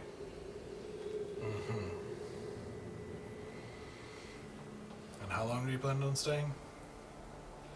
Just for 2 days, at most. All right. You see him. Again, you all see them taking very notes, sometimes not even in relation to what you answered. Sometimes it's like they're taking notes, and they all seem very suspicious. As they should be. We're a weird bunch. Again, that's how people see us. But so. he gives you the same speech and then sends you on your way. It takes about another hour to kind of get through the interviews with people, and as they're opening crates and looking at the different contents of the wagons and interviewing every single person in the caravan. But eventually, you finally are given clearance to go in. And so you kind of lead. You walk into as the caravan pulls into what's essentially kind of a large open area right inside the gates, and he kind of leads them to pull off. It's almost like I don't know if staging area is the right word, but basically a way to collect yourself before you go where you're supposed to go. And he kind of pulls everyone off and gathers everybody in. Kanan gathers everybody together, to kind of address you. And he stands up on his wagon, and as you're all gathered together, he says, "All right, well, we made it. It's been a journey. So listen up. This is Fort Relica. This is where you'll be able to do any trading you want to do. There are crown offices for different specialties of trade, but they're all mostly in the northeastern part of the city. With that in mind, you'll notice a disgusting level of organization here. Bloody Fomorians. The streets are gridded, so letters and numbers. Numbers start at the wall and increase as they go out to the west, and north is A, south is goes to Z, and then it doubles. So, A, B, that sort of thing. So if you hear like C17, you'll be able to know what grid, intersection to go to. I just look at everyone else like, does this make sense to you? You guys tracking? Of course, yes. Very simple. And I'm over here like, usually the streets have like 4 names depending on which tier you're in. So I'm like, just like, the hell are they talking about? And you can see here, when you walked in, you could see the road, changes to very smooth, well-made kind of cobblestone, smoother cobblestone, and it goes like almost perfect straight line through the fords, and you see evenly spaced streets just kind of branching out. You can see the walls in the distance. You just basically get the impression this is just one big gridded triangle. I mean, not a rectangle. Okay. Of like just this organized rectangular grid of a city. Never seen anything like it, but it is very aligned and neat and organized. So Kanan continues, says, don't try to leave wested unless you have a Crown's Pass. If you don't have one, good luck. I highly recommend you not cause any trouble here, as you probably got all that speech. They don't play around. They'll like I said, they'll round you up, ban you, and throw you out back there without any caravan to get protection with. So then you'll never be able to enter here again. They normally let you stay for 3 days, so that's how long I'll be here before setting out. Ultimately back towards Tar Enith, so if you want to make that journey,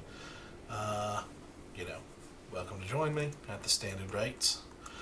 If I do the sell swords, thank you, and we'll have more work for you in 3 days if you want to stick around.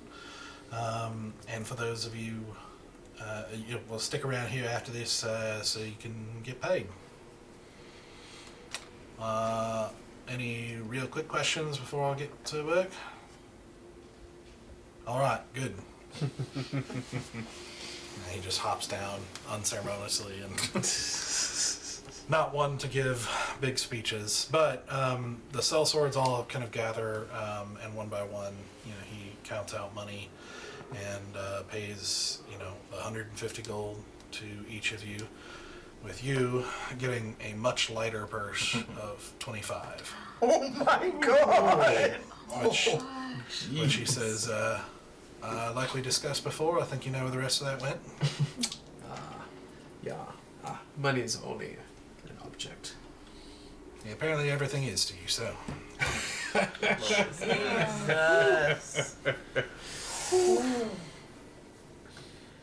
Man was not playing. So Noah, you got 200 because you were with them a little longer beforehand. Suckers. Gotcha. Technically, I'm a different person. Do I get? Do they get Basura's bounty and I get a separate bounty? I would assume that he knows you just changed your outfit. Otherwise, he would be highly questioning aggressively somebody who randomly showed up in the middle of the Helterlands. Fair. I mean, he hired some new people in Divinius, and that's when I got on. So yeah, but he hires them individually. Yeah, I've seen okay. how he No worries. handles. I was trying to see if I could get a little more money. I'm assuming that, or else it would be trouble. Yeah. Okay. So, as you look around, as you kind of dismiss and everybody starts to disperse, you kind of look around the city and you notice very quickly that in most cities you've been through, there's the kind of standard commoner crowd. And there's usually a variation of dress and a variation, there's obviously stylistic trends that happen between areas of the world, but there's usually a variety of well off and not well off and that sort of thing. And here, you basically see, it seems unusual, but as you kind of watch for a while, you kind of figure there are basically 3 groups of dress here. There's the uniformed armor of the soldiers, of which there are quite a few around here. And you get the impression this is not just city guard, this is a fort. This is, a place that is meant to be military in nature, against the Helterlands, but also, and I would say, although this is a little bit far of a march for Alraka, it's one of those things where it's a border before you hit the World Thorns that, you know, could be a vulnerable point, and Alraka and Lirindil have been at war for centuries, so at various times. And so basically it's just there are a number of reasons to have a well-set fortress here. So you see that. You also see a lot of people with that same non-armored uniform that seems to indicate people who work for the crown but not soldiers. And then everybody else you see has a huge amount of variety. And so you basically get the idea that it's like there's soldiers, like employees of the crown, and foreigners, people visiting. You don't see government employees and everyone else. Yeah, it's strange. Like, you don't get the same sense of like mix of locals and travelers, or mostly locals, that you see in a lot of cities. You're seeing mostly foreigners. At least what you gather are you get the I can't talk right now. That is the distinct sense you're getting. Like, you're getting all the people who are not dressed like that have that variety, but also a variety of cultures and variety of wealth levels and different things like that. And so, so it's a bit strange in that aspect. But you can also see the guards here are a lot more alert, a lot more attentive. They don't look like they're bored halfway asleep like a lot of guards you've seen before. Are. These are not quite at attention, but they are, they are very, serious business type of guards. So, you are about late, probably getting to late afternoon at this point. What would you like to do?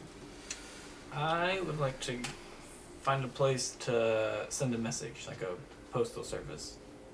Okay. Yeah. There is a Crown's like messenger service that is able to send messages. Okay. Roll a intelligence check for me.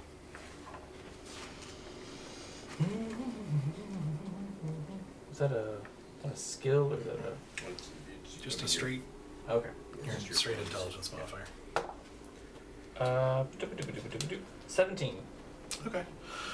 With that, you get the impression, just from the vibe of the place, you get the impression it's probably not going to be private. Okay. You get the impression they're probably going to read whatever you're sending. Good to know. I pull aside Glade and like, Glade, would you mind? Well, do you want to go with an errand for me? I'm gonna send a message home. I just want to see if you wanted to tag along with me.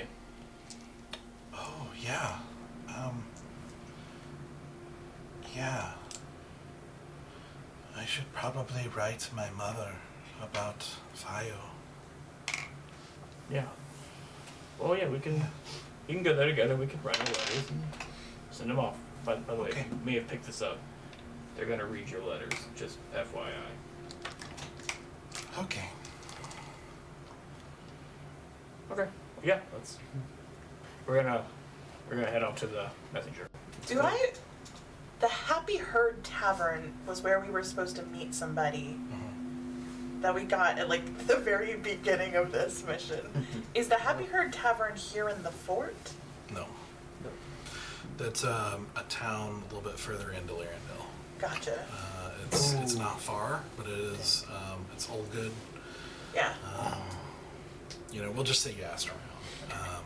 But no, this is Fort Relica is just Fort Relica. So Okay, that's where I was getting confused. I couldn't Olgood figure out is if we were the in the further fort end. or if we went through the fort to get to the town. Yeah. yeah.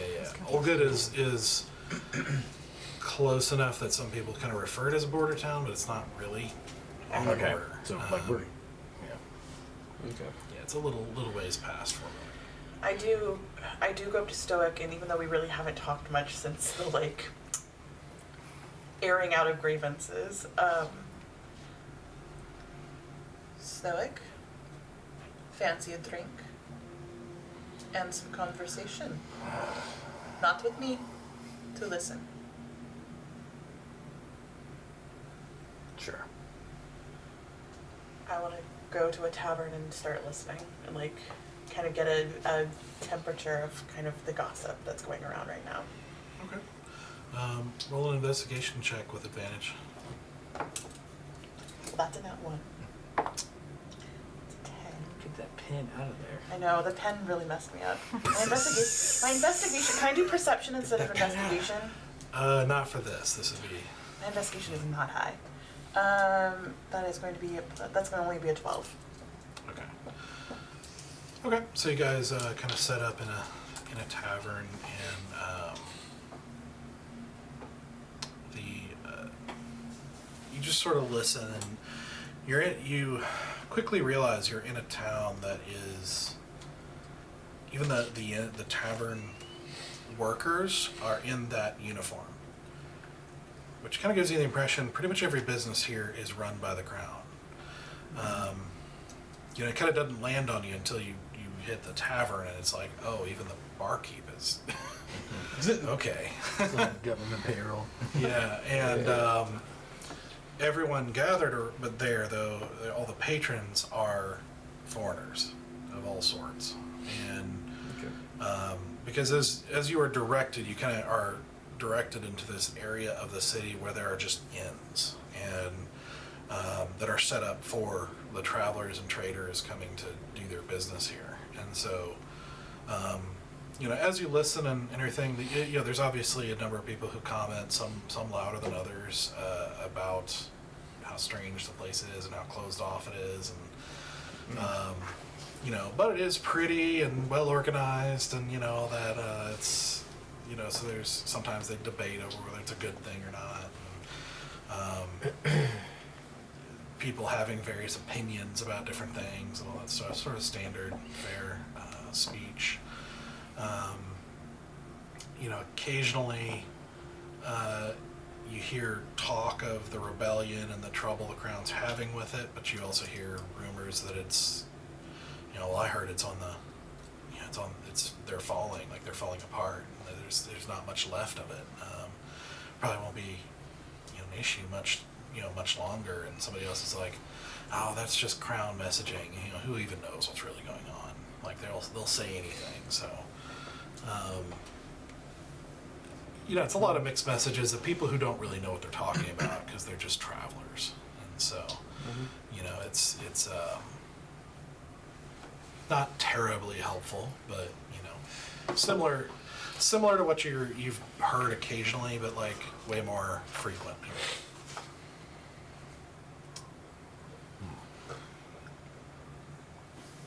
Well, at least nothing is imminently blowing up. Although I'm surprised that... I will say one more thing is, one name that creeps up occasionally is the Ruby Judge. Ruby Judge? Yeah. And it's always spoken of like as a some sort of figure that basically is always said in the context of like like the rebellion can't really stand up to this person, like there's everyone's scared of them and that sort of thing. Just like a name that people, it's like the kind of name that everybody fears or reveres or is just known, and is known as a very competent and violent person who enforces things very well. So, do we know for which side?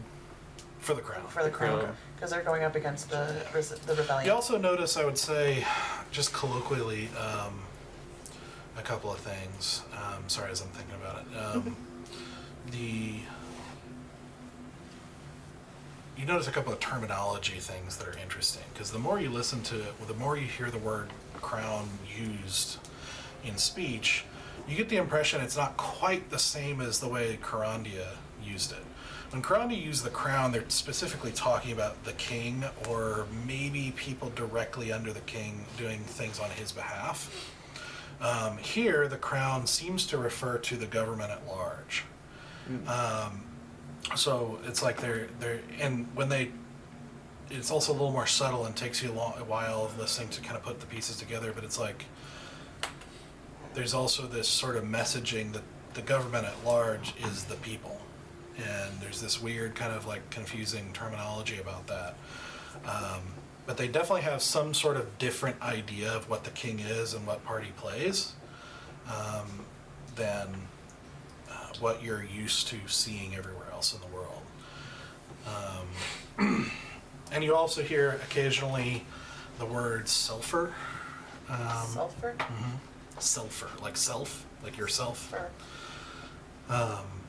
It seems to be kind of a unique dialect term to hear that is used for selfish people, and you're not sure exactly what it means yet. Like you're not, but you just hear it in passing every now and then of like people being accused of being one, but you're not sure what exactly it means or what implications it has. Just that it's a unique term you haven't heard before.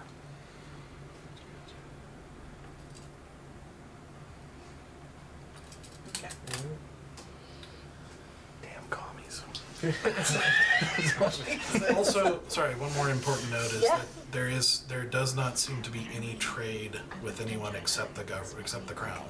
Oh yeah. Yeah, I couldn't trade with like another Hands person, down. like another merchant here casually. Yeah, like, or at least there are none. You don't know for sure if you could trade with another traveler, but like, there's no like, so it's not like merchants from Lirindil gathering here to be sold and sell to. It is the crown, Is selling. and everyone else is selling to them or buying from them. So like, there's an import-export through here, but it's with all businesses through the crown. I do take note of that because I'm like, can I leverage this for import-export? Because I do have Korandian. I have a place to. I just start to kind of like take notes of like, how am I going to finagle this in my favor? Okay. Yep. While sitting at the bar, I'm going to message. I don't know where my names are. I'm gonna send what's her name? A message. Vampire. Oh, Enthris. Enthris. Thank you. Like it was like gone. Okay. I'm gonna message Enthris. I know she has a first name, but we always refer to her as Enthris. lady. Lady's your first name. Yeah. And ask her. I'm gonna ask her if she's ever been to this fort, and if so, does she have any advice how to require a king's pass?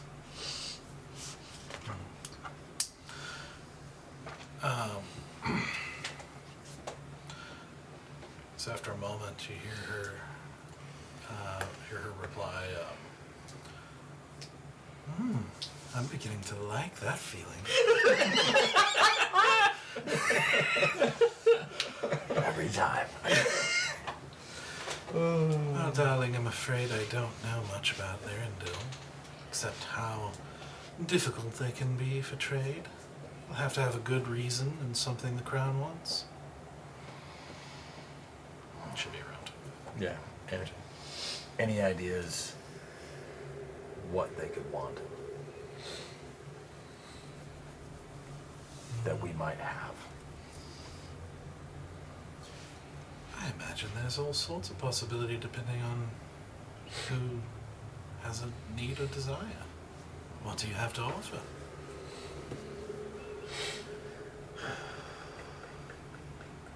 Thank you for your help. Not getting into it with her. I'm like, damn. Oh. Thank you for being inside my head.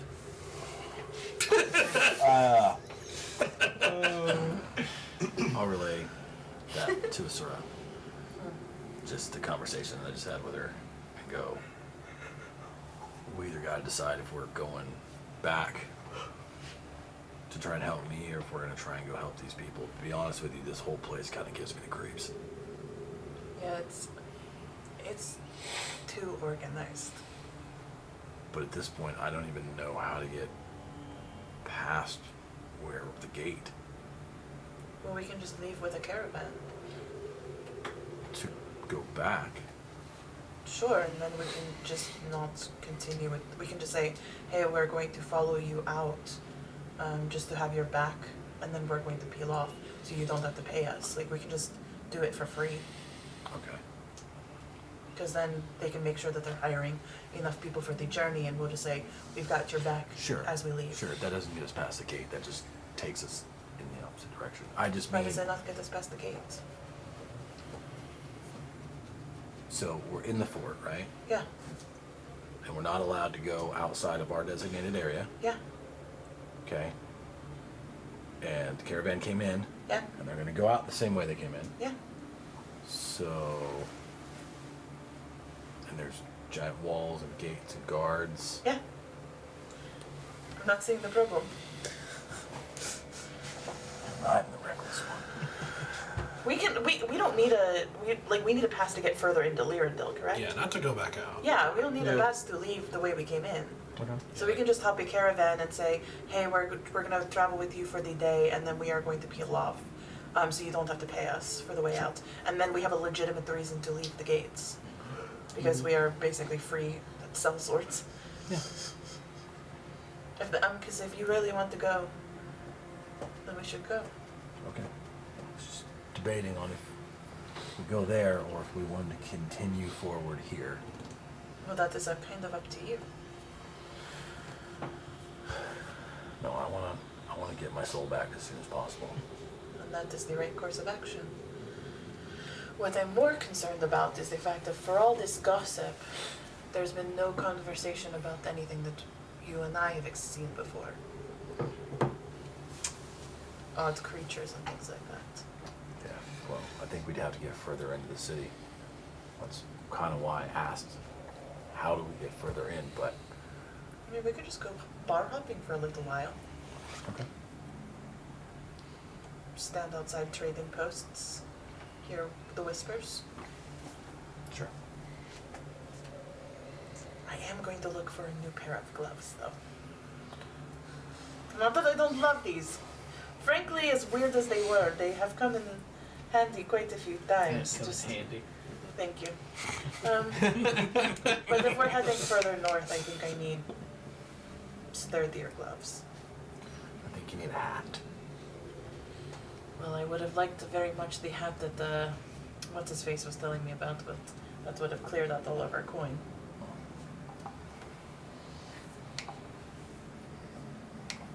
Alright, so you're bar hopping. Yeah, Yeah. we're still kind What are of. the rest of you doing while they're doing this? I would like to rewind. Could I try to passively perceive or actively perceive when he gave out our money? Did he do it in front of all of us as a group? Yes. Okay. Could I perceive that Easy's was smaller or lighter? Roll a perception check. Okay. Do it! Oh no, my. Get It those rolled a numbers. 1, didn't it? Did I don't that to know me earlier. what that is.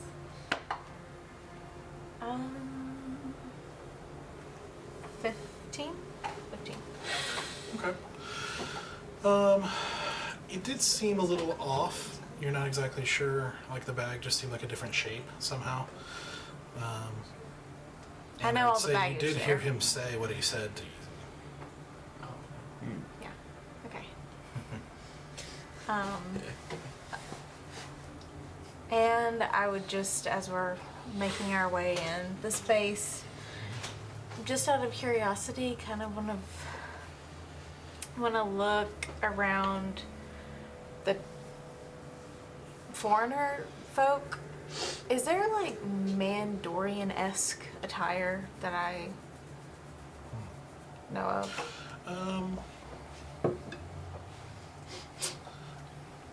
I would say you see a couple of people who have attire that may or may not be from there. It'd be hard to Okay. know without talking to them. Okay. You don't see any like uniforms or anything that of like soldiers or anything that was like be like a dead giveaway. Yeah, I didn't know Or- if there was a dead giveaway. Yeah, nothing like that. Nothing from like the like the temple type folks. Yeah, nothing like that. But maybe. I mean, as far as like commoners, maybe. Has anyone else looked at me weird? Roll a perception check. That makeup. I'm just wanting to know who your makeup artist is. 25. Yeah. I Quite a few. Yeah, you were getting a lot of odd second takes and that sort of thing. As you know, some people kind of giggling despite themselves, and yeah. She's gonna feel that, and she's gonna start scrubbing her eye makeup off. Oh, I'm working real hard. Splash, splash. Yep.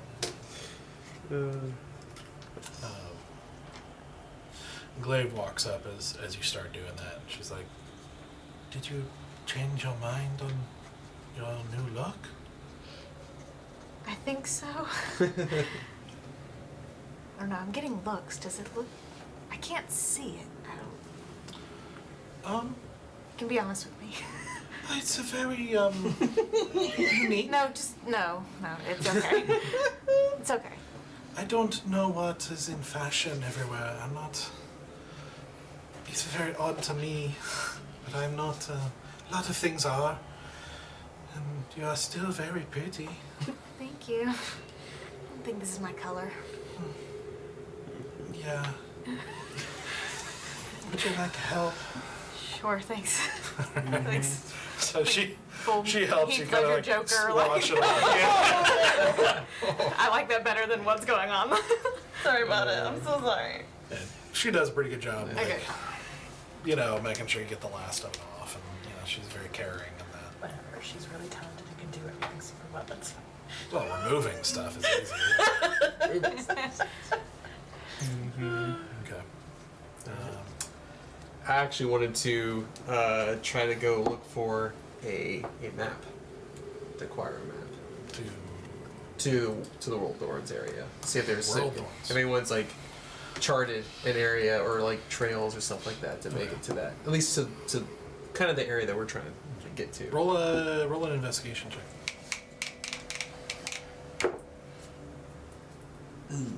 That is a 12. Okay. Not great. Yeah, as you talk to a couple of traders and stuff like that, the gist of what you get is that the World Thorns in general is not very well mapped out. Yeah. Like, it's because it's dangerous and there's not always it's hard to travel in a lot of places. Yep. There are a few places that people know of and mark occasionally, but on a world map you'll see a couple of key locations maybe, Yep. but nothing detailed because Okay. it's just not that sort of Gotcha. place. I will say, I mean, Andrea gave you enough of an idea to get to the region that he was told. So Okay. you'll be All right. able to get there. You just Gotcha, don't know where to gotcha. go from there. Gotcha. Because he Okay. said you'll be guided, whatever that means. Okay. So, All right. That's all I need to know. Figured I'd okay. should help out that way. Anything else anybody's doing before getting rooms and going to bed? Well, man, I do want to, while we're sending our messages, I want to talk to Glaive about her coming with us. Oh, okay. So, Glaive, have you thought about what you're going to do after this?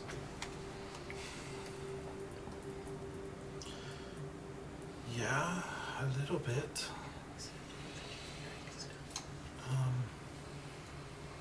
I don't know. It was, we just sort of hit the road and was sort of seeing what I could learn where. There was not a specific goal. So I don't know. Keep traveling, maybe. Well, we have all taken a liking to you. You're welcome in our group. We will be going off on our own. Actually going closer to where I grew up, going to the World Thorns. And I was curious if you would like to join us. We will be seeing more danger along the way. I'm sure we'll get more fights. And if you would like to accompany us, you're more than welcome. Roll a persuasion check. I'm pretty good at persuasion. Fucking charisma now, so. In fact, for this, do advantage. One at a time. First one's a 6. Second one's a 19. 24. Hey. What are you doing there?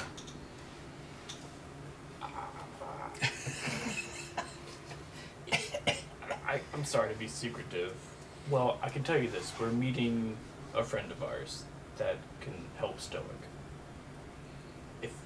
Again, I hate to be secretive, but if you choose to go with us, then I'm sure we can fill you in along the way. But all I can tell you is we're meeting a friend whom I could help Stoic out. With the devil? Yes.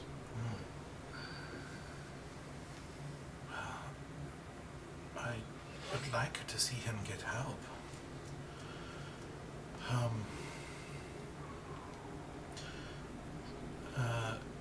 And I know it's a dangerous place.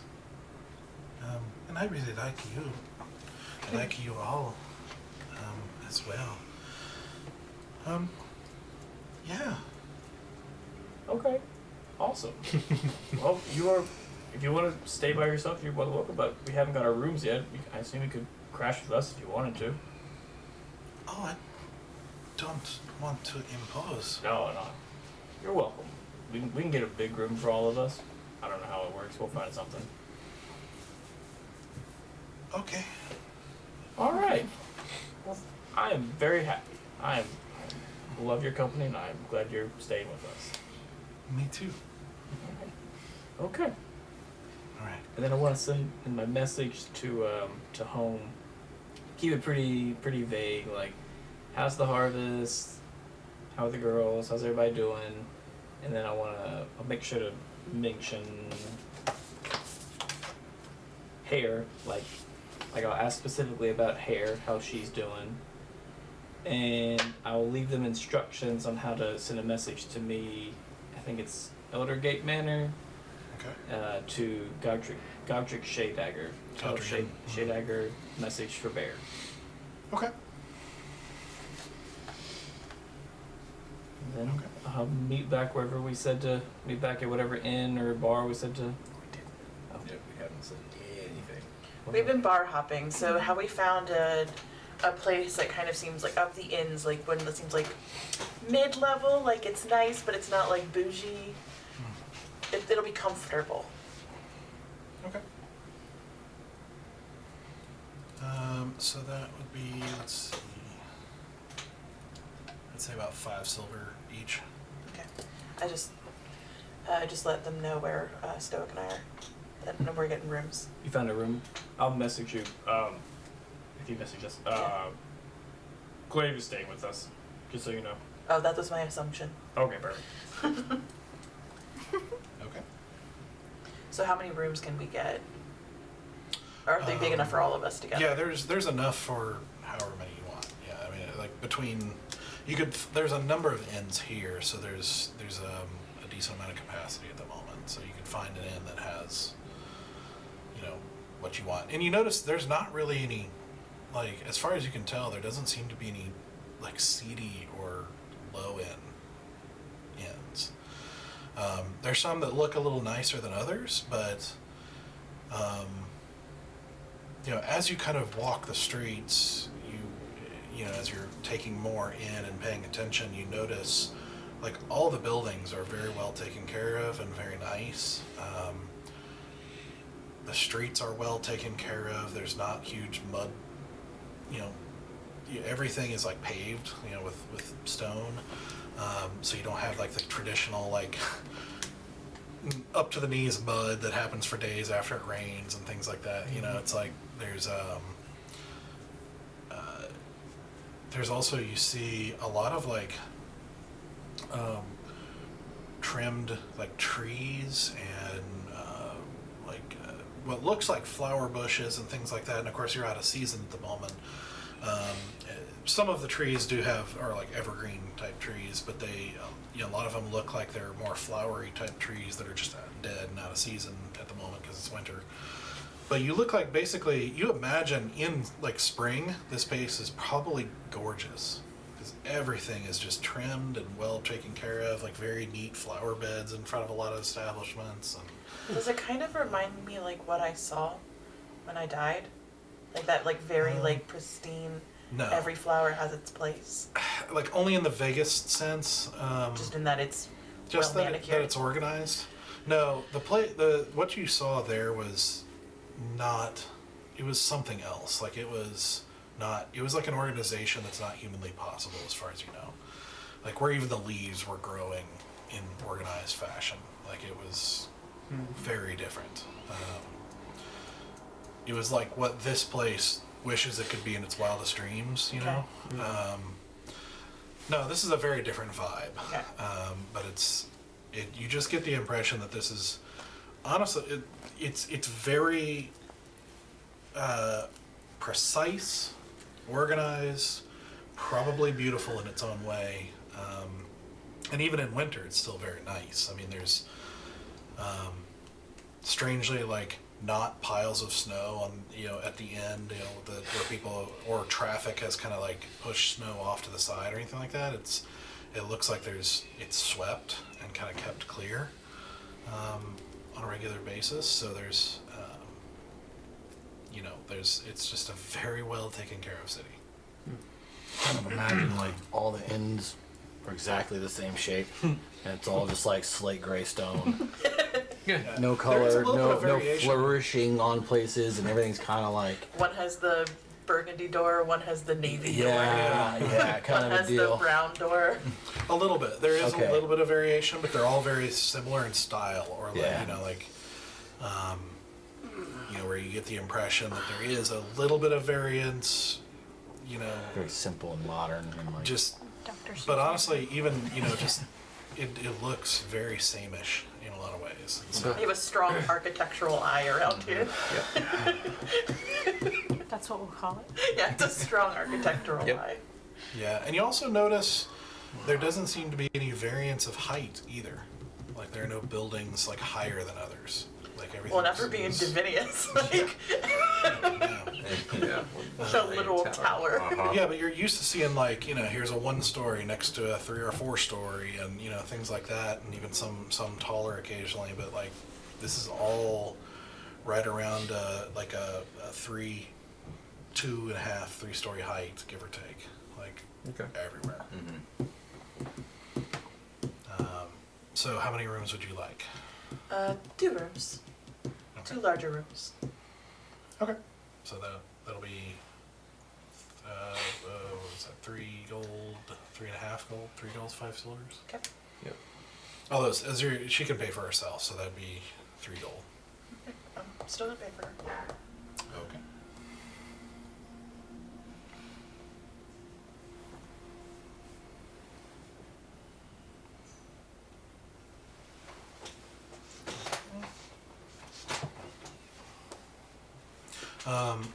So with you taking the rest of the evening bar hopping around, make another investigation with advantage. What is your investigation? crappy. That's why I'm letting you roll. Okay.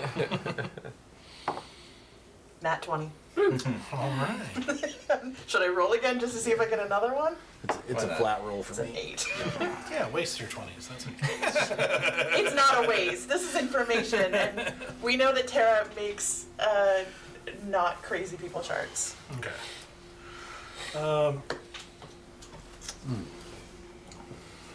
Let's see.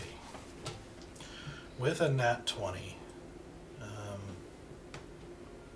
you definitely do get an increased sense of control that the crown exerts over pretty much everything. You get the sense that, like, one of the things you hear in passing is some of the discussion about why all the trade has to be with the crown. And you basically learn that the crown actually controls almost everything. They own all the land. They own all the food. They own, like, you aren't able to get exactly what's happening, but there's something weird about personal property, that it exists, but there seems to be like some weird unspoken rules around it and things like that that these outsiders don't really know what it's about. But that there are basically everything is controlled. Like everything is controlled through them, and so you have to go through them. But you do hear somebody kind of hinting at the idea that there are ways to get things in and out, if you know the right people to talk to, like that sort of idea, but it's like hushed, kind of like carefully said and vaguely said for good reasons. There's a way to do anything for the right price, that sort of idea. Just have to be careful. Take note of that. Yeah. So. Yeah. Okay. So as you guys kind of you gather for the night in your 2 rooms, I'm assuming guys and girls. Oh, yeah. Sure. Okay. I don't prescribe to that kind of gender norm. It's whoever gets a comfortable place to lay their head is the comfortable place to lay one's head. It's up to you guys. Generally, I sleep with Fallon, so it's going to be weird. But I will make a decision. Have you ever cuddled with a tiefling before? I've never cuddled with anyone before. We can go back to back. Would you like to try? Or you're a sweater. You don't like to. We can try. It's cold. It's just this is Like what cuddling with humans, right? No, it's not human specifically. That is odd. I have been cuddling with humans. I wonder what that is. Maybe because I feel you. I know you're going. If you stab me in my sleep, I can feel you coming. Or you feel bad because of what you did to my face. Glaive told What did me. I do? It was perfectly acceptable. Throw her under the bus. You said you did not want to look like yourself, and you did not. Yeah. I just had a lot of looks. Looks Bad looks. Were they bad looks, or were they like, wow, that is so unique, I've never seen anything like that before? I don't know. That is subjective. Bad eye makeup is subjective. Well, art in all forms is subjective. Oh, I guess that's true. You know what? I'm sorry. I should. You are great at it. And I just, it's me. It's not you. It's me, it's not you. I'm just not used to vibrant colors and stuff. So it's probably just me freaking out. And I've never painted on anyone but myself. Well, I did paint a bear to look like a bugbear. That was really fun. And then I did make Easy look like very pretty, like in like cherubby way. But that was about it. Because we put a lot of rouge on him. What is rouge? It's like the when you get embarrassed or you flush and your cheeks turn a different color. Oh. It's the rouge. I'm sorry. I'm sorry I took it off. No, that's fine. Honestly, it was hideous, but like. Okay, that's all I needed to hear. Yeah, no. It was not meant to be aesthetically pleasing. It was meant to be fundamentally different. I think it worked well with Glaive's name that she gave me, so. I mean, we can, if you want That's to what actually I look like really pretty, we can work on modernizing it and making it a little No, bit more. I think I just wasn't prepared for. I just heard you wanted to disguise, and so I Yeah. fully committed to a vastly different appearance. Yeah. With the, You're right. 4.5 minutes you gave me. Yeah. So I just pulled out the box with the head. Seeing as 90% of it is on my face right now. Yeah. Anyways, sorry. No. Yeah, we can cuddle. Yeah. Oh, okay.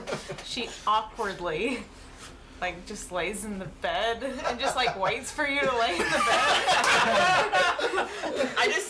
I take, 2 daggers and I put them, right by my face. And then I just, lay down and, coil my tail around your ankle. Kind of tight. Okay.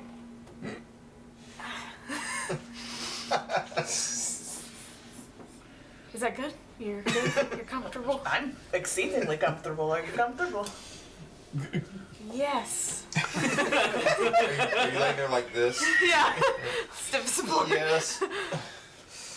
Good night. This is a weird I feel role. like you're a very stiff sleeper.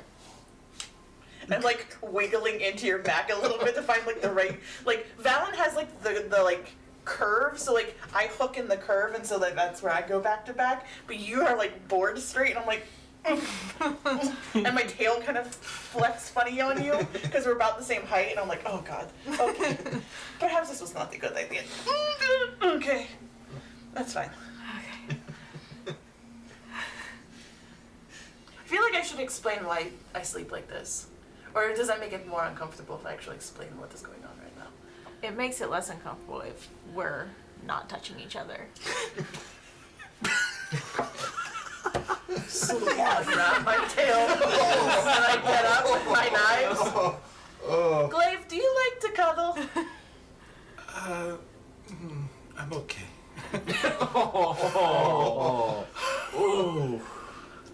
I just make like fabric roll. And I lay up against the fabric roll and tie my tail around the fabric roll. Oh. Your own body pillow. I'm sorry, we don't really do that. No, I'm not used to non-tiefling sleeping patterns. Just, you kind of make a little pile and you all tie your tails to each other because, you know, if someone gets grabbed in the night, then you at least can feel it coming so you can protect each other. So it just feels weird to not be protected. But sometimes discomfort can be a good thing. Well, not when you're trying to sleep, because then you can't go to Well, sleep. yeah. You know, you didn't really ask, but she's sitting right now, but she like opted to sleep on the floor, and she says, I was taught for a couple of reasons, you know, like a princess should know how to sleep on the ground. That's what my mom said. But I was also taught that discomfort is a good thing because you can appreciate comfort more when it is there, but it also makes you stronger. And I was taught to live in abject poverty, take advantage of every opportunity to be comfortable, because you don't know the last time you will be. So I slept on stones, rocks, sand, other people's feet, vomit, sick, the other way around. Slept in disgusting situations, so I take full advantage of any comfort I can get. Wow. That's a lot. I understand. Well, maybe this is a time for you to learn to be uncomfortable, or should I say comfortable with yourself. Damn, Khalif, you didn't have to hit me. I thought we didn't do player versus player these days, yo. Okay. Sir just gets like, Was that 3d6 emotional damage? Yeah. Is that what's going on there? Well, and you can tell, like, she has nothing but sincerity. Like, I know she does, but like, she's just it's, trying yeah, to no, think it's, about it, that's what's one of those things, it's like, it doesn't feel like an attack, but it like, it like peels back a thing that like Asura's like, Onions. yeah, Asura's like not ready to have that conversation, and like Valen has already kind of brought it up with her, Yeah. and like, right now Asura has put a lot of effort into like, like outwardly trying to project like, this like, I will love you and I will protect you and I will do anything for you, because that can justify to receive it. Like, you can't give it to yourself. So like, Yeah, this is just innocent optimism. Yep. Like you've seen her do this all the time, where she just tries to find some positive spin on anything. and it's just it touches a little too tender a spot. I will take that into consideration. Thank you, Glaive. And I do pass a pillow down to her. Oh, thank can you. I'm enjoy okay it. though. I'm more comfortable without it. I slept for years on the ground in training. Just as a reminder that it's okay to have a little comfort. You don't have to use I it. know, and I enjoy my bed as well, but I don't want to get in the habit of it so that I'm not too spoiled. What if you just use a pillow for like one night? I'm just going to leave Girls' it there. night. Use it if you want it. It's important to you.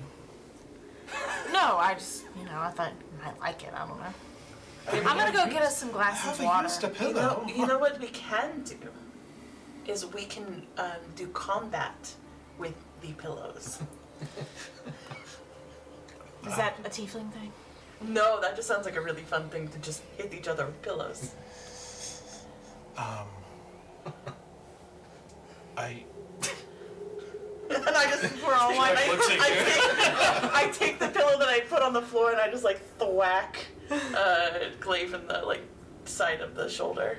Make an unarmed attack roll. Improvised weapon. Yeah, an improvised weapon. Nat 20. Oh my god. She's rolling good. Your girl's rolling good. Oh, A nat 20. Okay. Get I right. don't even, Wayne's I don't knocked think out from a I pillow. don't think I have any adders She's got glass jaw. Just, to an unarmed attack. I might. I have a +4 to how do I have a +4 to unarmed attack? Oh, dexterity. To a unarmed melee attack 24. Pillow. But with a nat 20. You just without warning, just reach, basically swing out from the bed, whacking her as she's sitting on the ground, and you just see her go, Shit, sorry. taking 4 damage. Shit, sorry. These are very sturdy pillows. I was not expecting them to be so sturdy. And you see her kind of shake her head, obviously dazed, for a moment as she saw stars. Maybe something else. You could do her makeup. Girls' night. And she kind of pushes herself up and everything, kind of recovering and everything like that.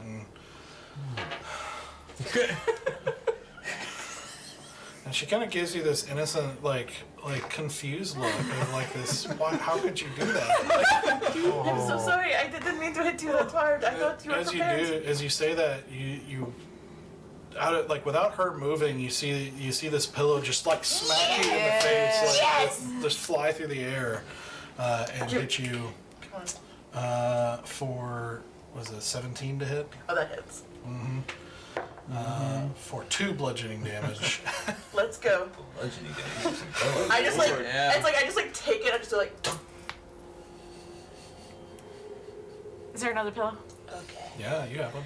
I grab one off the bed and I literally jump off the bed full.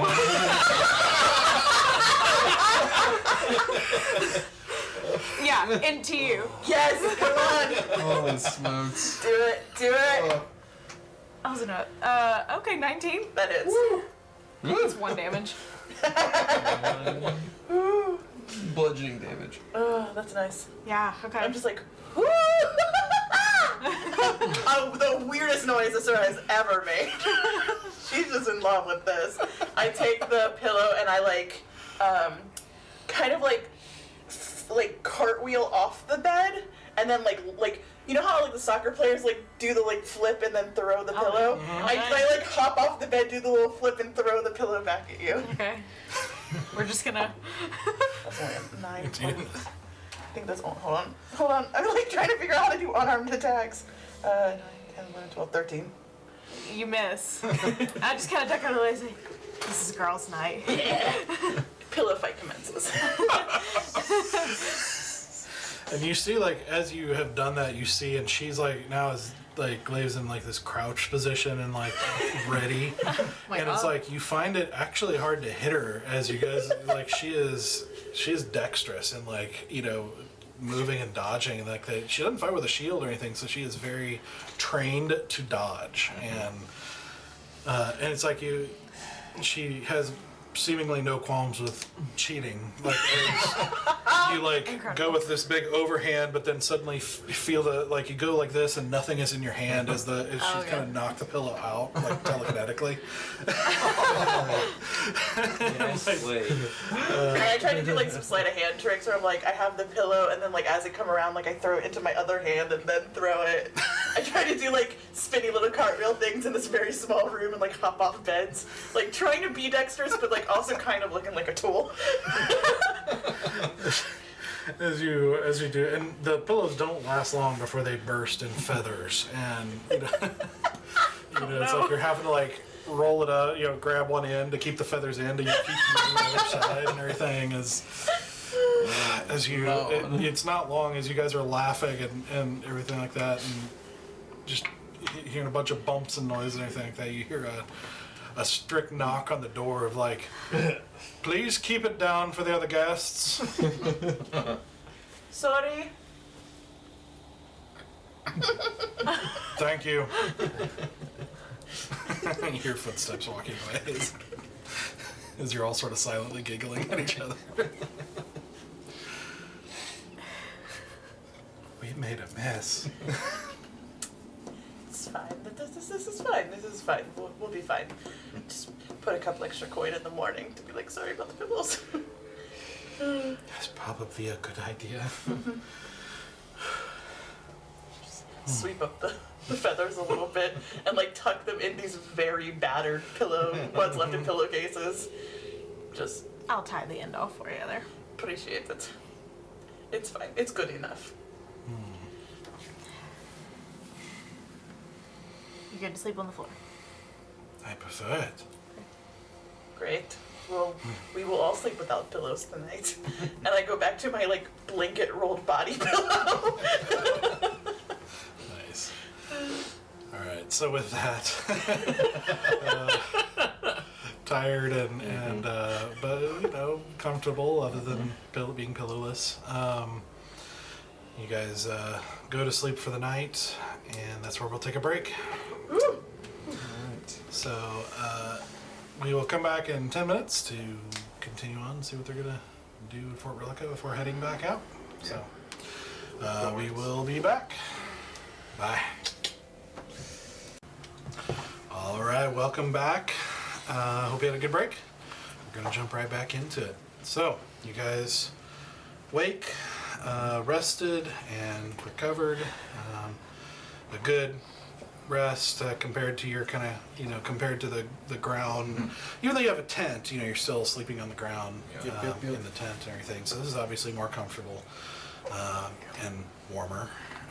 Although the tent is, somewhat warm, it's still nice to be indoors and just kind of relaxing without watches and being on guard and everything like that for a little bit. So as you get up in the morning and get some breakfast down in the tavern area, what would you like to do? Do you want to head out right away, or anything you want to do before you head out? I did want to grab a couple of warm clothing, some sturdier gloves. And also I did want to kind of like figure out like what these different emblems mean. Like you said that they all have like slightly different emblems. Mm-hmm. I just wanted to like go and like grab just like a hat, some gloves, just some couple of maybe a scarf, but really focus on like what these emblems mean. Okay. Do we need any additional potions or anything like that? I'm sure health potions are always going to come in handy. Should Yeah. we grab a few, see what we can grab for those? before we Yeah. leave? Okay. Yeah, I'd also like to pick up some provisions and fresh fruit if possible. Okay. We can go a shopping run. Sure. For the sake of that, let's see. Do investigation checks for what you're looking for. That was not good. That's a 2 plus, that's 4. What are we doing? Investigation? 16. Yeah, you can help me find some food? Sure. I'm pretty good. Because I rolled a 5. You're looking for the food, right? Yeah. Cloaks, potions, food. Easy's gonna help me look for food. Not good. I rolled a 3. Three, Alex. But that's an adder of, I think, 8. So 12. That's much better. 11. I got 11. We're looking for provisions and fresh fruit. Got 11. Not good. No, I should do much better. I'm still very sleepy. You are able to find some provisions. You're able to find some like preserves, but not fresh fruit because it's the middle of winter. Are there seeds in the preserve? What are you trying to do? Digging out the seeds. You can only I'm try to find very seeds if you want. I can find seeds? You can try. I would love to find All right. seeds. Roll investigation. Yes, oh man, please.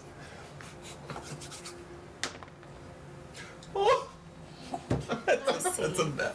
It's an one.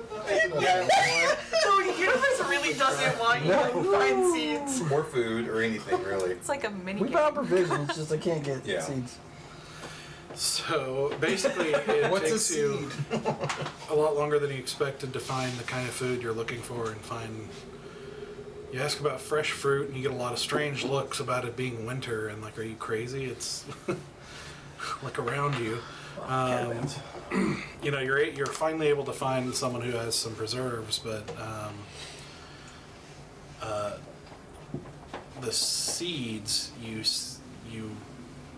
get the impression there are seeds in like mass quantities of like crop type seeds, but they are mostly like spoken for and traded with the crown and everything like that, and you are not able to persuade anyone to make any sort of exceptions for you. That's Nat fair. one, man. That's No, that's fair. I deserve that. That's okay. The universe It's okay.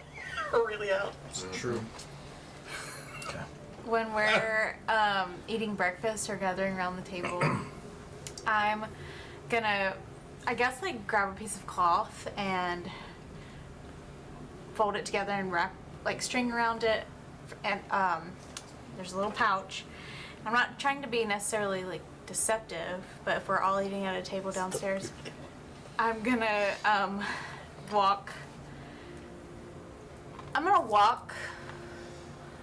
Easy said he's still sleepy. I'm gonna like walk past Easy and just like set it down next to him, like on a bench or whatever we're sitting on, and then keep doing my thing. okay. Breakfast or whatever. All right. So a little bit as they're doing that and everything, and you do that easy as you wake up. You see there's a little bag tied at the top next to you Okay. that wasn't there when you went to sleep. I check the bag. It's a bomb. It's trapped. No. Explodes and glitter. It's a boy. I guess, yeah, I'll investigate. It's a boy. Blue powder. Well, no, I was not. I want to keep saying Galactus. It's not Galactus. It's Galactus. He's a girl, right? So you get the Battlestar Galactica. Battlestar Galactus. destroyer of your emotions. Destroyer of all of it. Oh. It's true. Yeah, I'll investigate it. Because it's piqued my interest, because it wasn't there before. Okay. Like a moment, right? I noticed it was, like, I just woke up, and then I turned, and then it's there. Okay. What does he find? Yeah, if you open it, well, there's like a small note sitting underneath it, and I put it underneath your D&D book. Oh! Alright. Interesting. Huzzah! I read this to myself. And there's, Am I supposed to read out loud? no, you don't have to, and there's 50 gold in it. Oh. So sweet. Do I recognize your handwriting? No. Okay. I don't think you've ever Yeah. seen me write you're right. anything. So I don't know who this would be from. I see it. Is Galaxis in the room? Or looking at Oh, me yeah. still? Do you know who this is?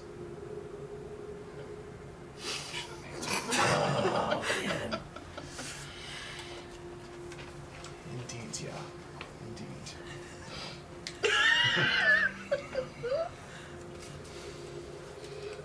I'm only gonna assume that it was you that gave this to me. Is this understandable?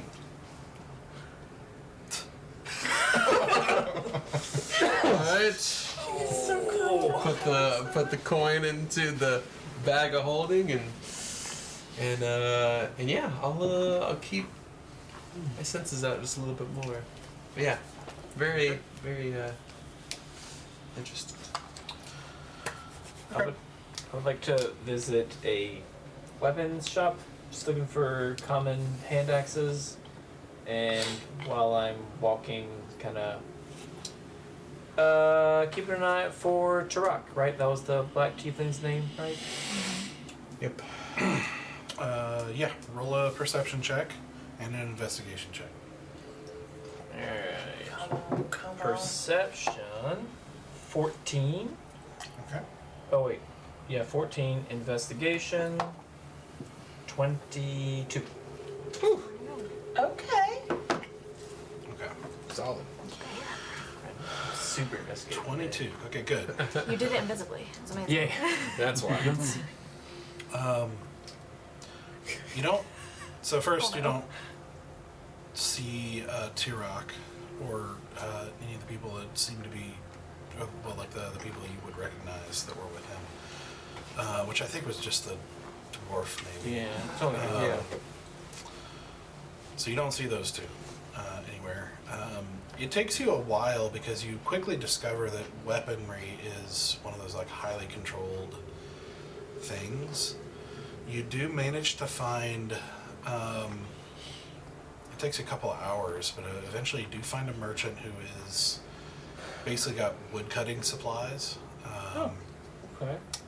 that he is selling, and after some finagling, after some persuasion, basically he nervously will sell you one for 10 gold, which is quite a markup. Yeah. But it's a risk because he's not supposed to sell anything conceivably a weapon to anyone but that's the right. crown. So, you know, they're normally around 5, Yeah. but he'll sell you one for 10 as a hand axe. I just want to make sure, like, I'm not doing anything illegal here. Like, this isn't gonna be. Well, yeah, he basically makes it clear weaponry is not supposed to be sold here except to the crown. So he will basically be very underhanded about it and secretive about it and everything and sell you one. You know, it's like, yeah, it's a tool still, but it's like also a weapon, so it's... Got it. Okay. Yep. I'll buy it for a Okay. hand axe.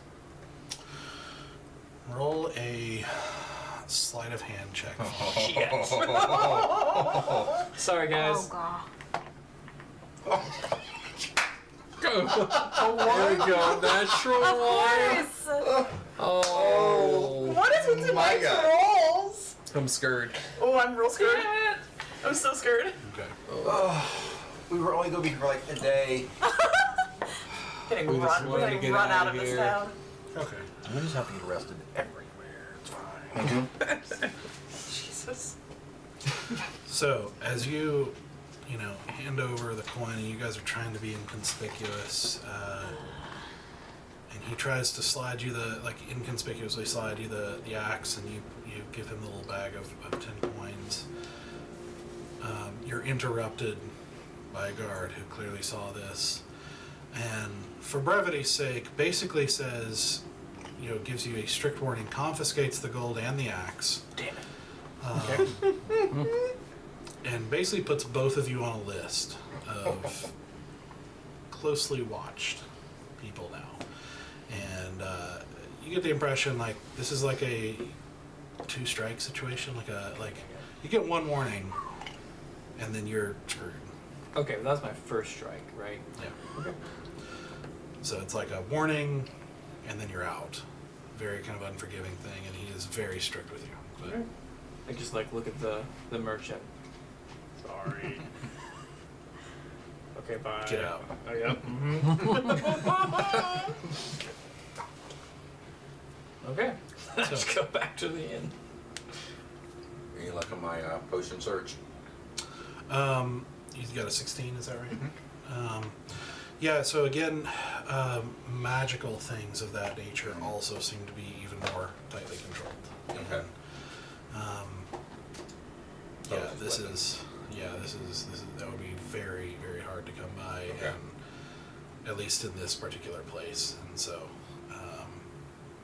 yeah. Gotcha. No problem. I actually think I would maybe travel with you. I would be on the lookout for an herbalism kit or Okay. something like that. Okay. Herbalism. Roll an investigation for me.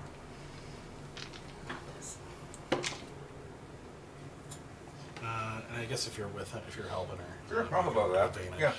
Advantage? Nice.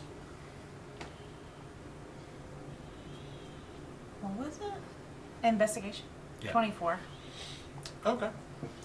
Yeah, that is definitely not a controlled item. So you're able to find a merchant who will sell you one without too much issue. That'd be 5 gold. Great. Yeah, I'll take it. Okay. And cloaks. You're Hat, gloves, and scarves. Okay. You got a 1, is that right? No, I rolled a 4. I rolled a 2 plus 2. Okay. Yep. Alright, so basically you're able to find them, but it's winter, and so winter clothing is obviously, you know, higher priced at the moment, we'll say. Which is still not much, but like for you at least. Let's see, cold weather clothing is what I'm going to put it at. So there's like a set, and we'll say it's like cloak. We'll say that's those things. We'll just, for the sake of it, normally is 10 gold, so it'd be 15 in your case. Is there any way I can? Does it seem like this is a place where I could haggle, or does it feel like the set number is the set number and you not haggle? Otherwise, you can get in trouble. Roll a persuasion check for me. Okay, that's gonna be a dirty 20. 16 plus 4. I'd say you'd be able to get them for like 12 a piece. Okay. So how many are you getting? I'm getting a hat. Just one set? Yeah, just one set. Just Okay. a hat. Just one set. Don't you have a cloak of like warming? I do have a cloak of warmth, but I'm currently wearing the dark Okay. wizard cloak, and I can't wear both. Right. It has been determined that I cannot wear a warm cloak Yes. over this other cloak because this fancy cloak gives me charisma. Yeah. Okay, just making sure. It's also kind of like disguise functionality. Like I'm looking for like dual purpose here. Okay, sure. Okay. I'm not RPing this out just for Yeah, no. speed here. I just wanted to know how much I needed to pull out of my inventory. Okay. Anything else before you guys set out? I mean, you're probably, like, especially with some of the lower rolls, it's probably going to be around, like, late morning to noon before you get out. And we said it was a day to get to the edge of the The world. branch. The branch to head up into the World Thorns, yeah. Do we need to make any plans, or we're just going to go? I kind of don't want to start now if it's going to take us a full day to even get to the branch.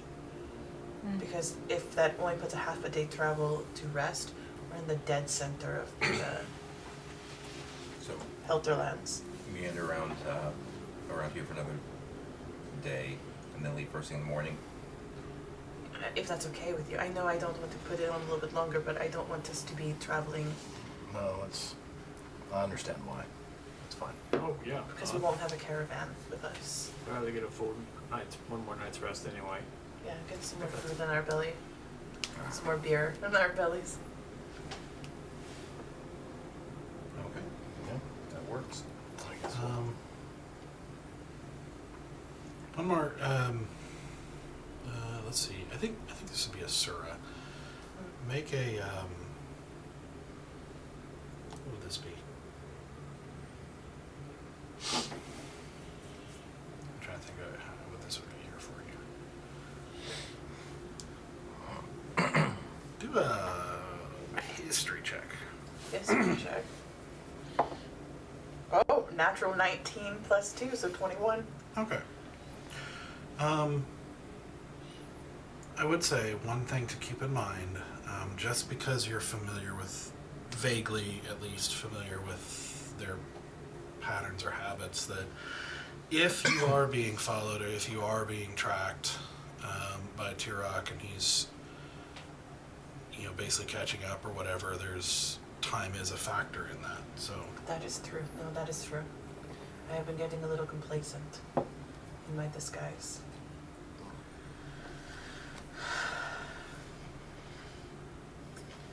It's true that the longer that we wait here, the more of a risk I am for whoever's tracking, if they're tracking.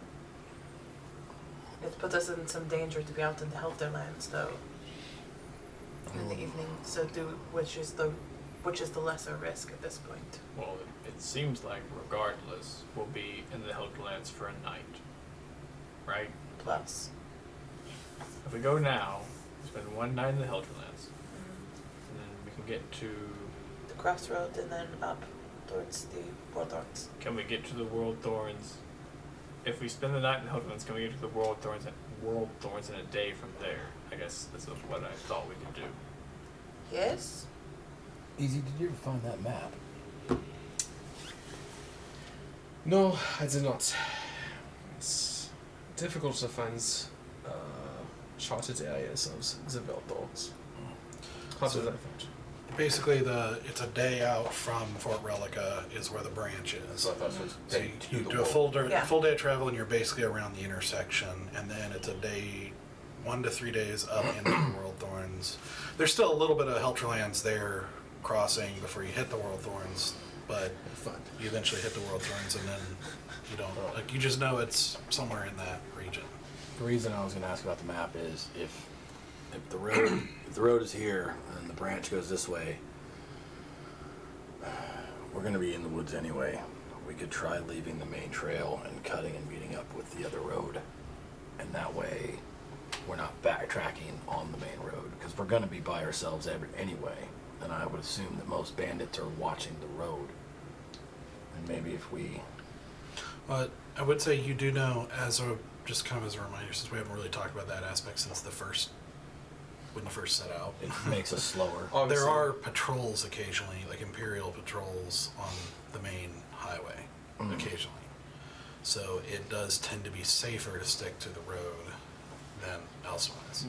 But if people are watching the road, then that doesn't make the road safe by any means, and it also doesn't mean there's not advantages to going off the road sometimes. But it's just kind of reminding you the information you have.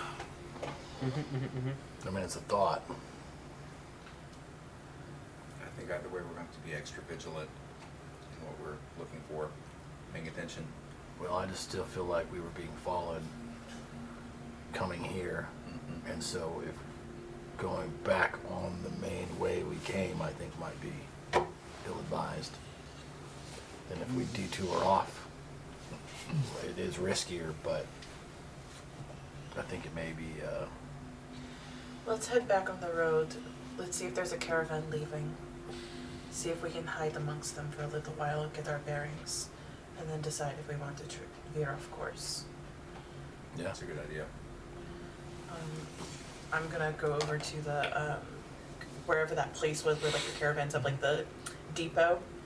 I'm just gonna head to the depot and see if there's anybody heading out in the next like half hour, 45 minutes. Roll an investigation check. Oh, I actually will go with you. Okay. Do you have better investigation? I don't think so. It's +3. Or it's Yeah, plus, you- it's +2, sorry. Oh, +2. I have also +2. Yeah. It's still good to have a human with you. But, okay, that fell off. 15. Okay.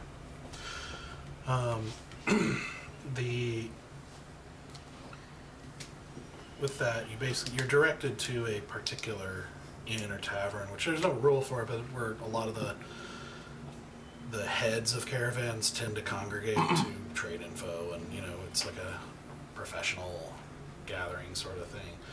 And you after kind of asking around, you basically quickly determine that they typically leave in the mornings because they're trying to minimize the time out in the Helterlands. So they are typically leave in the morning so they get a full day of travel before stopping. So there's not really anybody leaving for the rest of the day, as far as you can tell. So basically, you can leave quicker and without a caravan, or you can wait till morning. Try to get hooked onto a caravan What does for a day. everyone want? Maybe Leave if now, or if we go with the caravan, would that not offer protection from Turok as well? potentially, I mean, at least we could potentially blend in better with a Yeah. larger group of people, but There's no guarantees either way. yeah, it's no guarantee one way or the other. Well, yeah. Especially if I she wouldn't gets- want to put another caravan in danger either. Dudes, though. yeah. Then Put why them don't we at just risk. head out and we're lighter on foot, perchance we'll catch up to a caravan that left earlier this morning by midday, by end of day. Or we can veer off and see what happens. I'm good with. If y'all want to go now, we can go now. I do recommend staying on the road though. I don't want to get lost out there.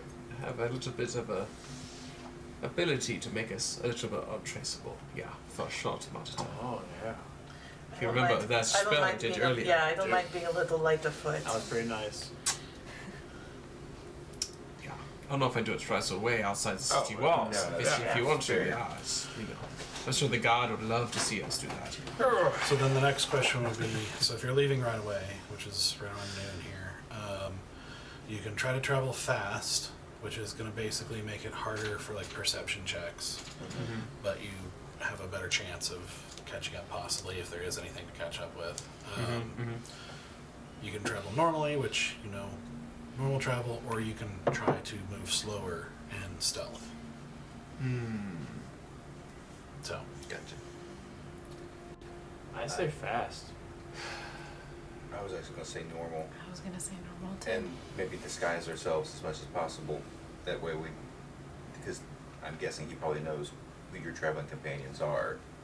We have Easy's help with stuff. Yeah. True, I yeah. mean, your stealth, your help with stealth is like keeping us not inconspicuous in more of a sneaky way, right? Yeah, Not like necessarily. they can't follow our. There's no food tracks, yeah. It's magical ability to not keep any sign of you walking. Yes, indeed. You might be thinking of dust of tracelessness. I remember Liam last time it says you don't have any tracks. I missed that. Maybe Yeah, maybe I'm I wrong. don't think it did that either. Really? All right, let's double check this real quick. That's like, Just to make sure. That's a thing. Yeah, I know, like, I I say yes. alright, so That's a hard yes. Okay, Yes. creature that can't be tracked except by magical means, but it only lasts for an hour. correct. Yeah, so a creature that receives bonus leaves behind no tracks or other traces of its passage. Then I would say once we get off the beaten track, Mm-hmm. that's when we put it into place so that you can't really see where we left. Mm-hmm. For all intents and purposes, we are one of the many hoof prints along this main thoroughfare. Yes. Mm-hmm. Gives it an hour.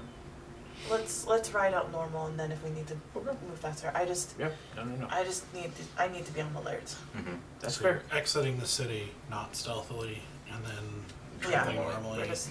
Okay. Do we want to disguise ourselves at all? I mean, I'm still in my Yeah. cascade disguise. If need be, I can go invisible.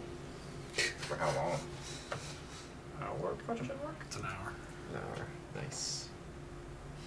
I don't know. Until I don't want to be anymore. I don't want. I mean, that's fair. That's all you know at this Yeah. point.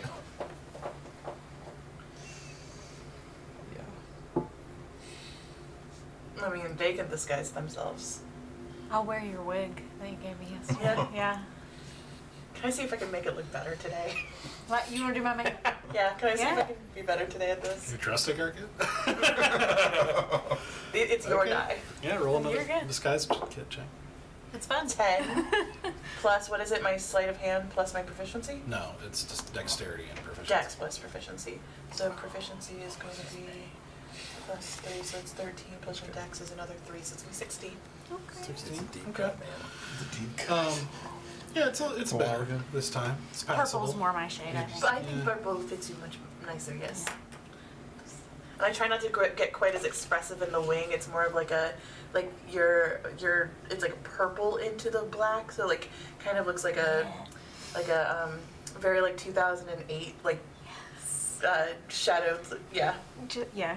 Give me Amy Lee all the Yeah, time. it's yes. it's just I'm living right now. I'm gonna add like a little something like a little extra lashes lash line Okay. thing. Just Took me little, back to high school. You mean that one? yeah, Listen, Yeah. just little song. she's an icon. I don't care what anyone says. Vanilla. What'd you say? Vanilla.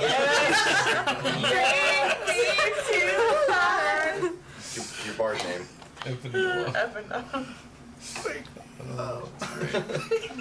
Revivify. Oh my gosh. Yeah. I think I dress in the commoner's clothes I've got. I take off my monk stuff and Okay. look as Oh, that's my favorite. shaggy and raggedy Yeah, as and you possible. can imagine it to look like anything you wanted. Cloak Okay. over. I will. So I've been wearing breastplate and a cloak. So what I'm gonna do is to travel out. I'm gonna change out the breastplate to my chain shirt, show my tattoos, and I'm gonna wear my fancy hat. Just kind of change it up a little bit. Maybe put some So you're changing your breastplate out? yeah, Okay, so you're going on armor? chain shirt.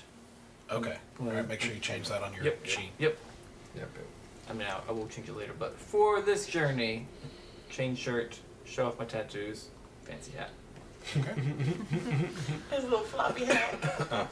I'm just gonna keep up my disguise, but I'm gonna make myself look like Rupert.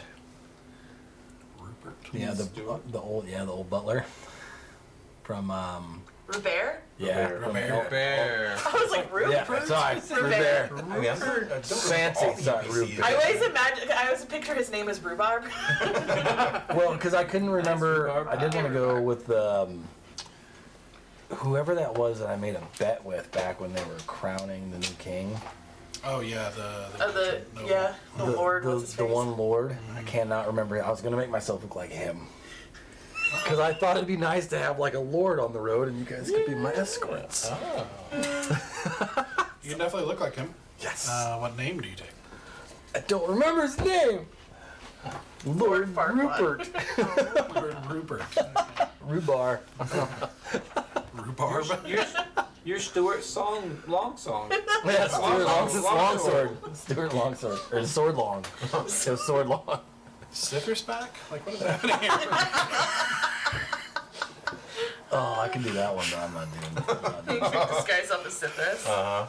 Well, because I was like gonna make myself look like Lord Greenwood, and I'm like, no, Doug will make Absolutely me not. pay for that one. Yeah. I was like, Too high profile. I was I will like, murder you again just for the vendetta. yeah. So, Okay. All right. So, are you doing anything? Yes. I am going to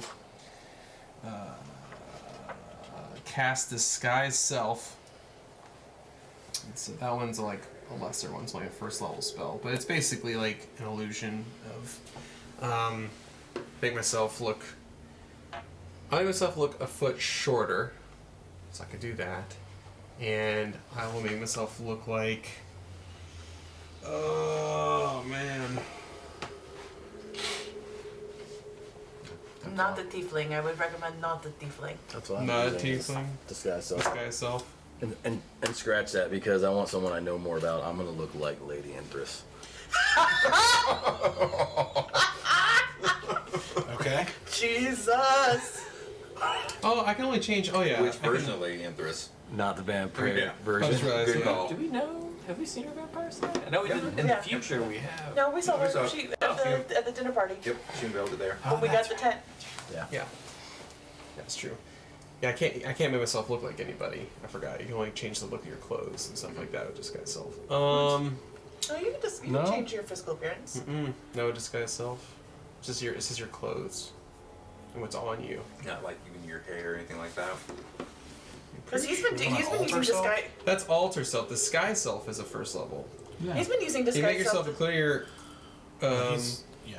or other belongings on your person. You look different until the spell ends or until you use it. Right? Am I reading that wrong? Alter self is. No, the Disguise Alter self makes you go beast mode. Disguise self is disguise You self. have Like disguise self?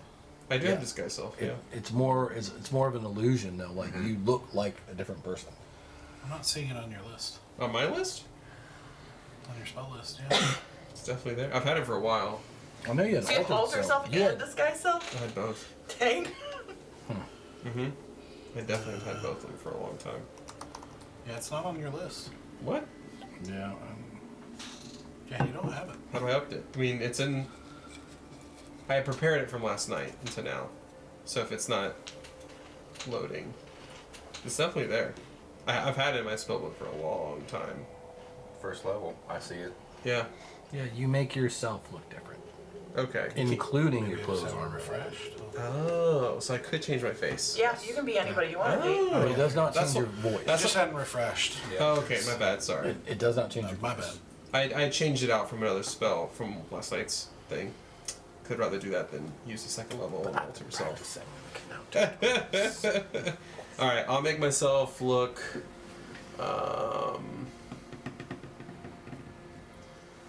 I had someone in mind, but I lost it. I guess I'll go with an old favorite. Make myself look like Colonel Oak. Nice. Nice. That And man's Lady dead. Empress? That This is man's great. dead. Okay. You're wearing a dead man's face. I am wearing a dead man's no, face. with I a don't think the word travels this far. Technically, you're both wearing a dead person's face. It's true. Oh, he's half alive. Half alive. It's Oh, Dead person's I'm face. alive. So we got Evan Zenoa. What is it? Zenoa essence. What happened? I forget what he said. It was originally a Manoa, but Evanoa. it's a Noah essence. I would buy that perfume. Essence. I love it. Some weird commercial, just like Z. Z by Evan. What's Evan Noah Noah. essence. Evan Yves Saint Laurent. Yep, that's all I'll do. Look like Colonel Oak. Alright. It only lasts an hour. Yep, I know. Yep. Okay. Let's book it out of here, Let's get out of kids. here. Let's get the heck out of here. Get the fuck out. So considering the disguises, just for the heck of it, roll a stealth check, everybody. Stealth check. Nat 20. That dice is not very good. Your die really are like blessing and cursing me tonight. So it's gonna be 29. It's a 12 for me. 8. So 1, 29. 12. 8. Oh, I hate myself. Mine's also a 4. Please I had tell to me, look to see if please that tell me mattered. my 29 helps here. Oh, you I should get rolled easy. 29. I have rolled plus a 9. natural 1. That's why I did this. Please My let head me, of shame please was let my down. natural 20 A help in natural any way, 1. shape, or I mean, it is the first time you've used that spell. In a long time. Not very convincing. Who's tracking us? Is he back yet? I don't know. Nice. We just have a lot of people watching us. So there's a lot of questionable. Gosh. I've already retired more than Ziri here. 5 of my dice. Come on, Glaive. Oh boy. Come on to Glaive. He's alive. So she rolled a Cheated. 22. Yes, Glaive. Yes, Queen.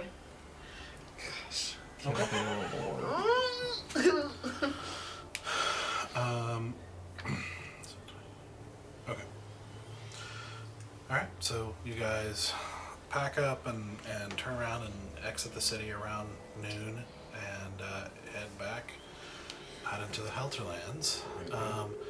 Point of order, are you on White Claw? I am. Okay. So, Not conspicuous at all. Big direwolf. Yep. alright. So as you guys make your way back out the gate, you see they do kind of give you a check, you know, like checking some saddlebags and that sort of thing.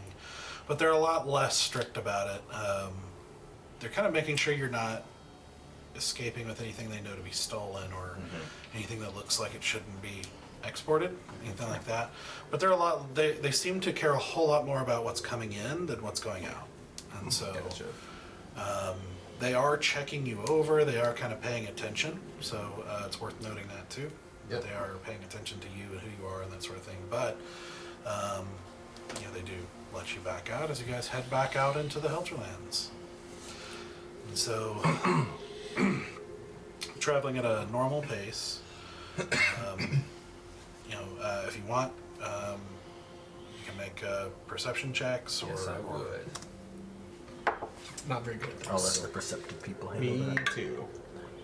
18. 20, 19, 20, 22. Okay. 19. Okay. Right. Okay. So traveling. I mean, obviously, you pass a number of groups and caravans and that sort of thing, making their way to Fort Relica. You know, kind of normal amounts, like some bigger, some smaller.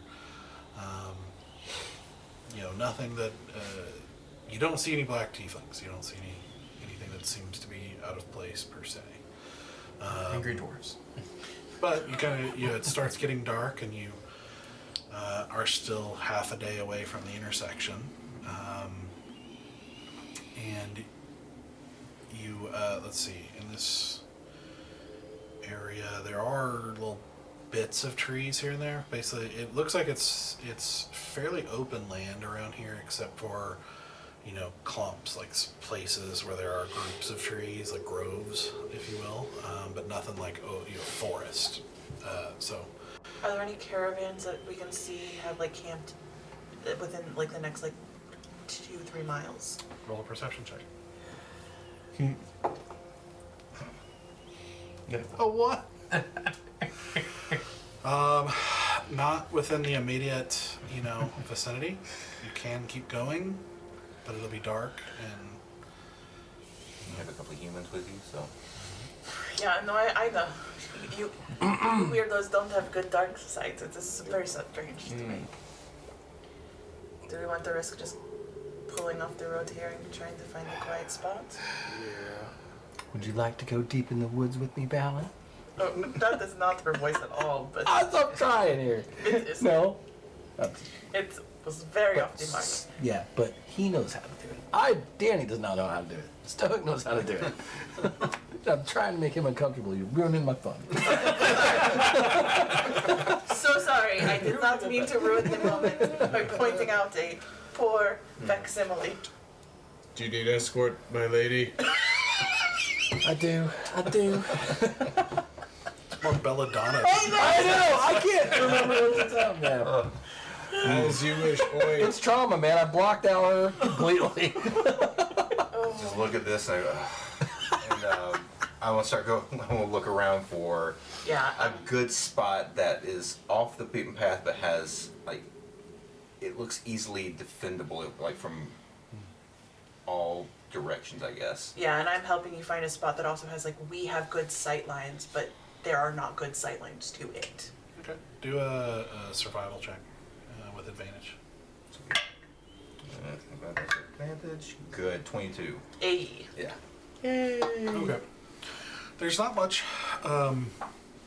You can see the land has kind of leveled out quite a bit around this area, so there's not a whole lot of hills or anything like that to get up on.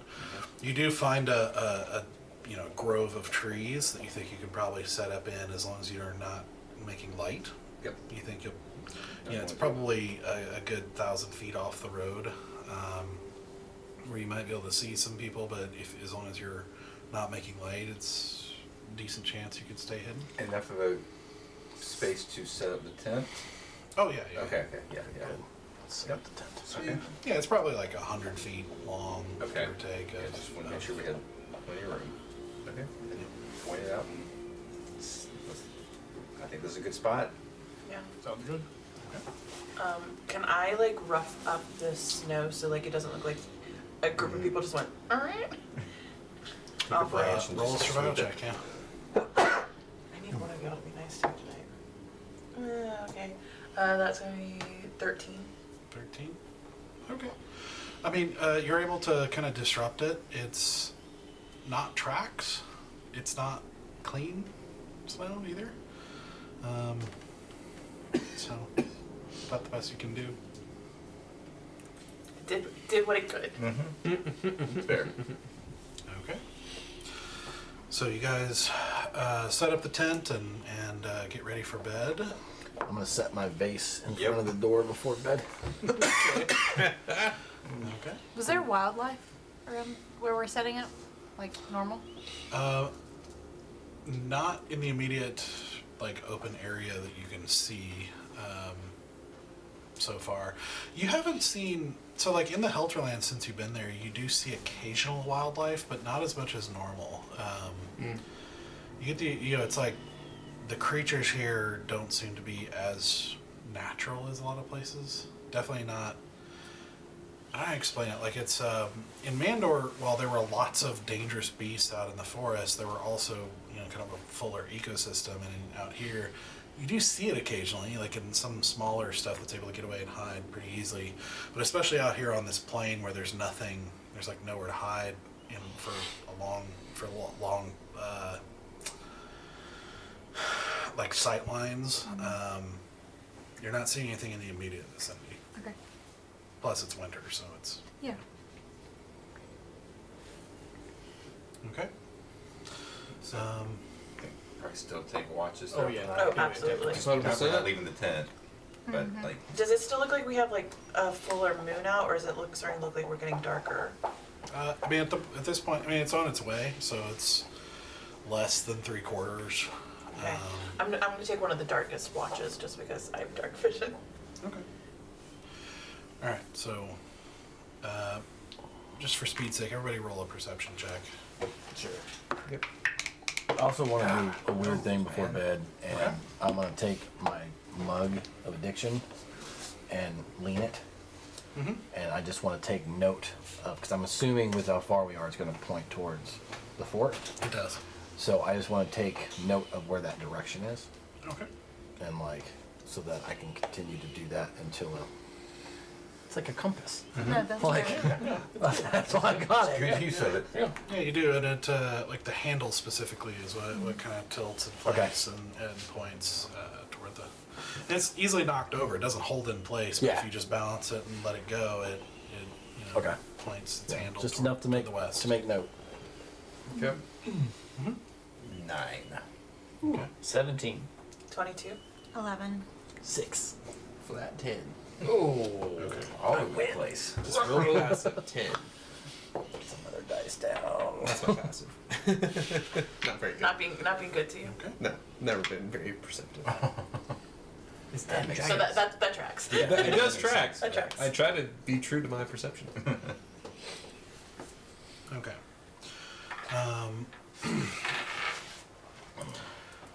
Let's see. There is a point on Zenoa's watch that you see. You hear the flapping of kind of a large number of wings, and not like bird wings, but like larger wings. And you look up and you do see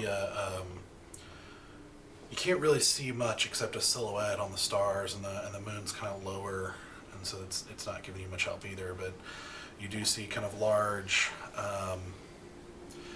It's hard to tell. They don't look exactly humanoid per se, but they just look around that size with large wings, and you see them kind of like flying, pretty high up in the sky, or not high, but they're close enough you can hear their wings. And you see them sort of like do this kind of downward swoop around your grove. I'm gonna wake up if I'm with anyone for watch. I would wake them up. Or just wake up with you guys. You go wake everybody up and step back outside to look, and you can see it looks like they kind of like basically did a circle around the grove and then kept going. Did you mention to all of us? I saw a flying thing the other night. Okay, I would wake you up and reiterate what I saw. You saw something you thought was a lot larger than these, and it was all one. I saw one and it was much bigger, but... Roll a perception check, or both of you. If you want. So lots of flying things up here. 15 plus 9, 19, 24. 22. Okay. So as you both watch, and it gets harder to see as they get further away, but you can kind of see, or at least you think you see, because it's really far away and it's dark.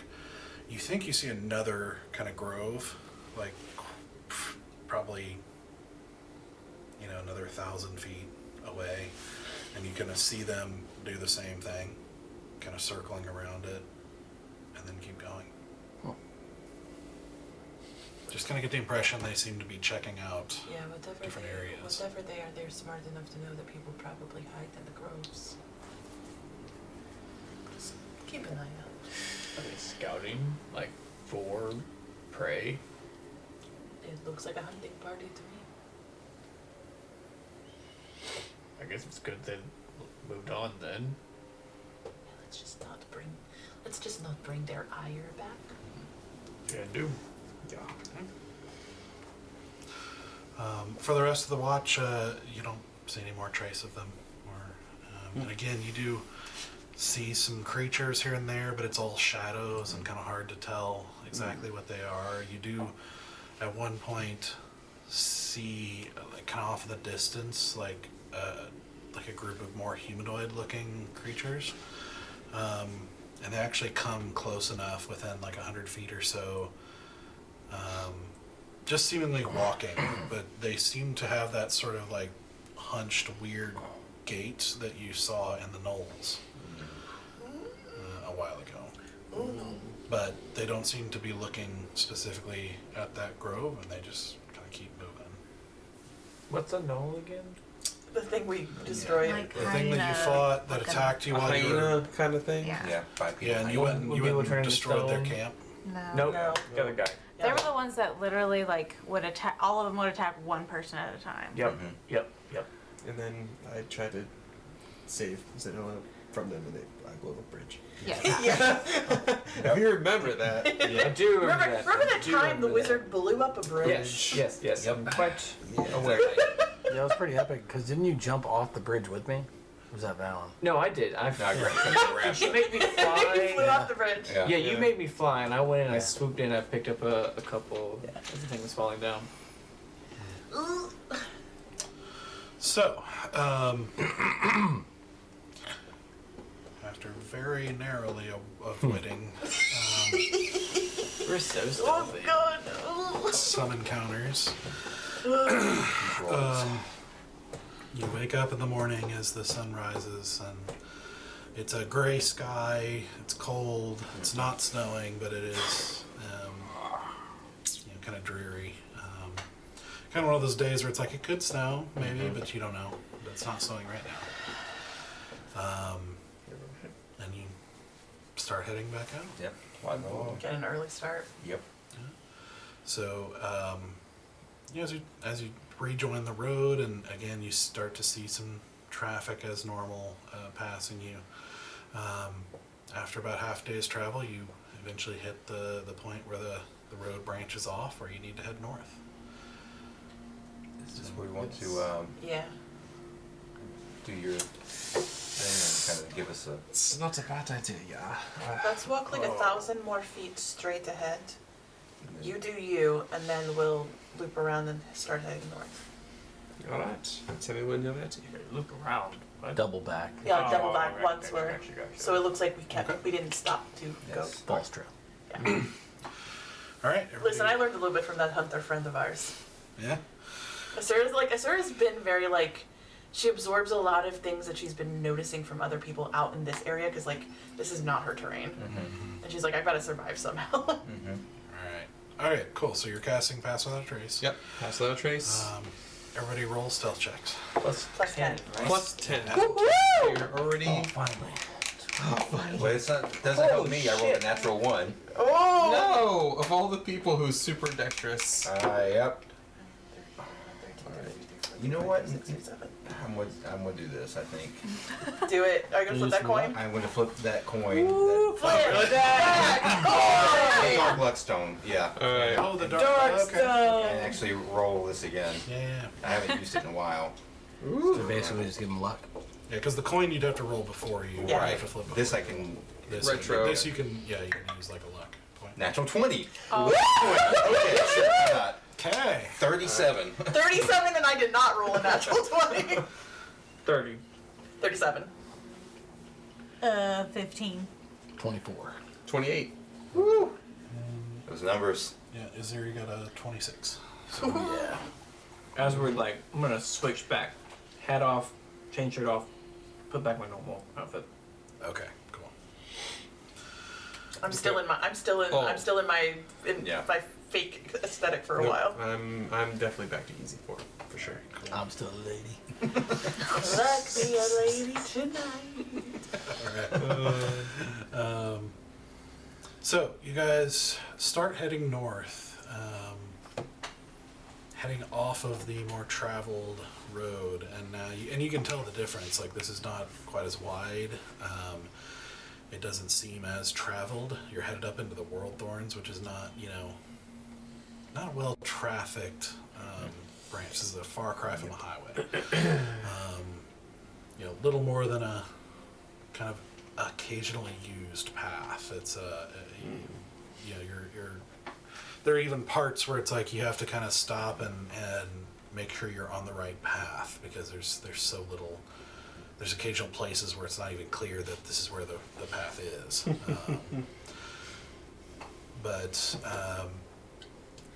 traveling at that slower pace, you don't hit the World Thorns until basically as it's getting dark. As you approach, as it gets darker, and you do the ever-increasing, looming mountains become just giant shadows in the sky. And it's an experience that plays tricks on you for especially for people who have not seen mountains before. It's like you thought you were a lot closer, and it's like you keep riding, and it just gets bigger and bigger, and it just sort of plays tricks on the eyes, until you find yourself at night kind of under these looming shapes, and it's interpret it how you will, but it could be uncomfortable because they're just so much bigger than you realized as you're kind of looking up the side of these things, and just thinking about how much effort and time it would take to try to climb one. It would be insane. So basically, as night's falling, you're kind of at the edge. Do you want to set up here? Do you want to keep going? What do you want to do? Bear, what is a good place to settle in these kinds of environments? Good question. I mean, obviously it's easier to hide in the mountains.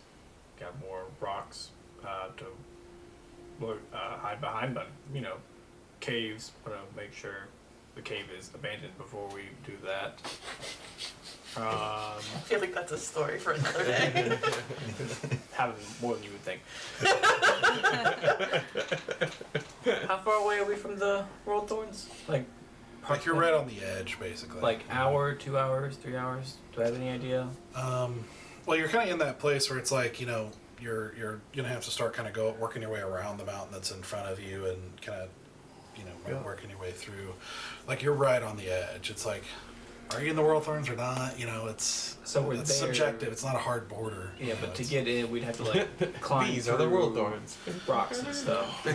Not necessarily Welcome rocks. to the It's World just basically start working your way past the mountains, if that makes sense. Yeah. I would recommend, especially for people who are not used to climbing through rocks, we should wait till daylight before we start doing that. There are no falling rocks, hidden snakes in the rocks. I guess it's cold, so maybe they wouldn't be there now. Does it look like if we were to camp here tonight that there's any good cover or anything like that? The way that we had kind of those groves. Roll a survival check. Yeah, I'm happy with it. Go for it. I was like, you have better survival than me though. I mean, we're roughly the same. Oh yeah, natural 19 plus 4. Okay. 23. So yeah, you're able to find a little out of the way, but it's you're able to find a patch of like evergreen type trees that start kind of go out from the plain a little ways and up the mountain. So you think you'd probably be able to take some cover in there. Does it look like we also have good vantage? Like if anyone were to come up, like we're a little bit higher up, so we can see things coming up towards us. To a degree, at least, if you go on the edge of them from that direction, like the direction you came. I mean, there's enough trees that it'd be harder to see basically the other three directions because it'd be forest. Yeah. Or, not forest, but you know what I mean, like. Yeah, I'm Almost trying forest. to I'm trying to like conceive like from the most logical path. If someone were to follow us, they would be coming from behind us, Yeah. in theory. So like we would at least be able to see someone coming up towards us more than they could see us inside that little cluster. Gotcha. Yeah, I mean, you can position yourself to kind of look back toward the path, Okay. more or less. Yeah, for sure. I'll do that. Okay. All right. So then, once again, perception checks for the watch. It's all of us. Here's what I got last time. 8. 18. 26. 12. 6. Or, no, sorry, 9. 4. Oh!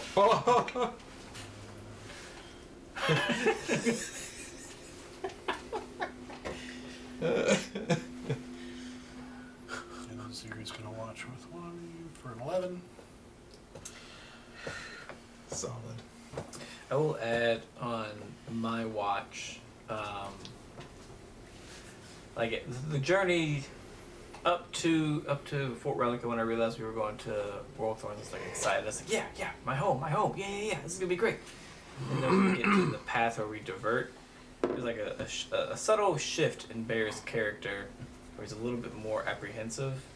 And then when we get to this point, I just kind of like, I'm looking at the mountains, kind of, I'm playing with my hair. I pull it out and I just kind of look at it, kind of like measure the length of it, and I'm like looking up at the mountains and like kind of like stealing myself and like kind of taking some mental inventory of what's going on. Are you you're not hiding any of this, are you? Nope. Open? Style up beside you. Doing okay? Yeah, no, I just haven't been home in a little bit. I know, I assume we probably won't make it to the family tribe anyway, but I hadn't seen the Thorns in a little bit, so. How long has it been? Since the Thorns or since saw my family? Both. Well, I trained in these mountains, and that's been about a year. I don't think I've been back to my tribe in about 2 years. That's been a while. Yeah. So you feeling a little nervous about it, or Yeah. even though there's this, I'm assuming it's highly unlikely we'll run into them. Right. And it's just I didn't, I love my family. I'd very much like to see them, but at the same time, it's been a while. Mm-hmm. I don't know. Something that doesn't feel right. Something's not sitting right. Do you know what that is? I don't know. It seems like you were close with your family. I figured there'd be more excitement than apprehension, nervousness, Yeah. anxiety. It's just when I left, I had to find myself, I had to figure out some things. And I haven't seen them since I figured those things out. So you're worried about the person you might have become since you've last seen them. Yeah. Hmm. Want to make sure that I've made them all proud. Yes. I think that makes sense. And also too, like I haven't heard from them in 2 years. I hope they're okay. No news can be good news. That's true.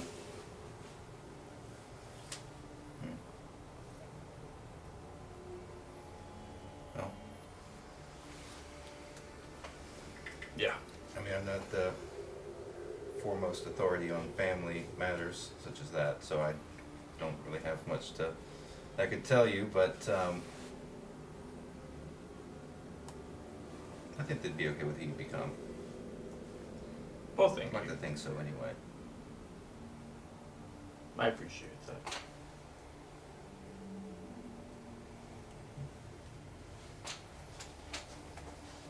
Okay. Alright, so... Don't. No, I rolled a 1.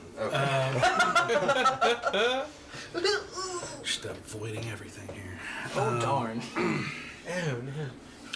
So, the night Small band of passes. nitwits narrowly avoiding confrontations. So, the night passes, you're able to, again, avoid any sort of trouble during the night. As you continue your journey now into the World Thorns.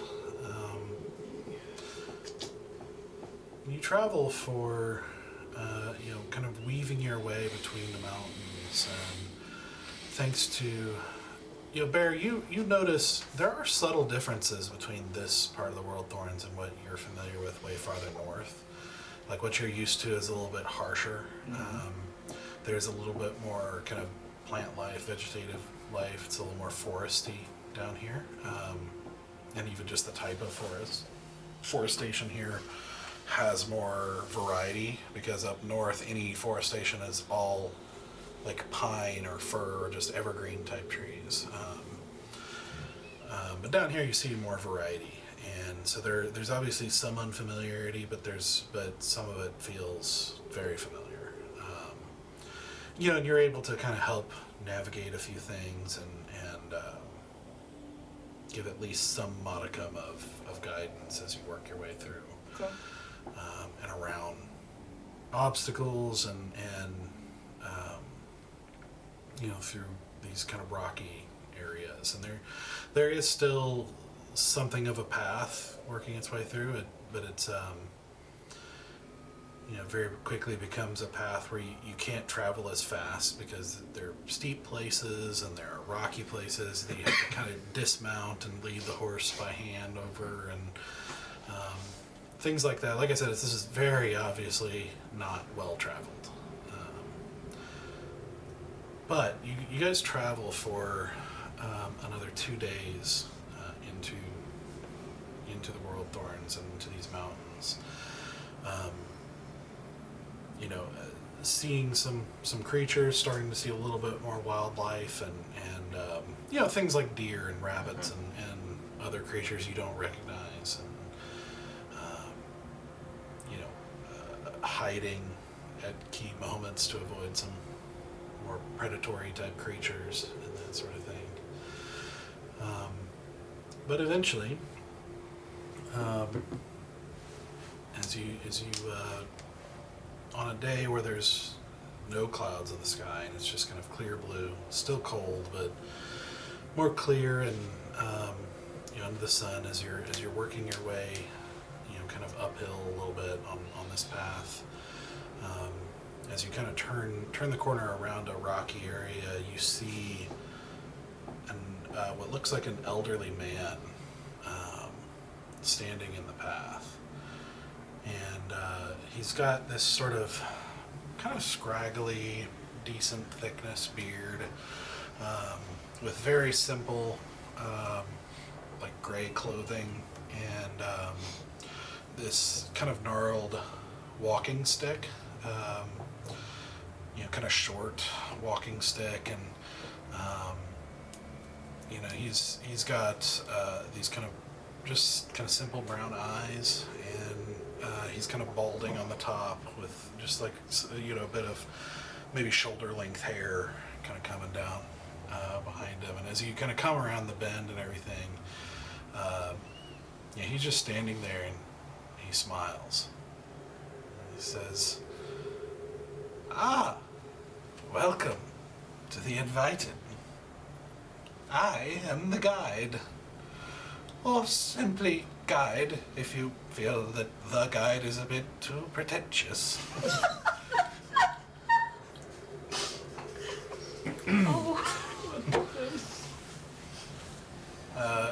Anyway, I am to lead you the rest of the way.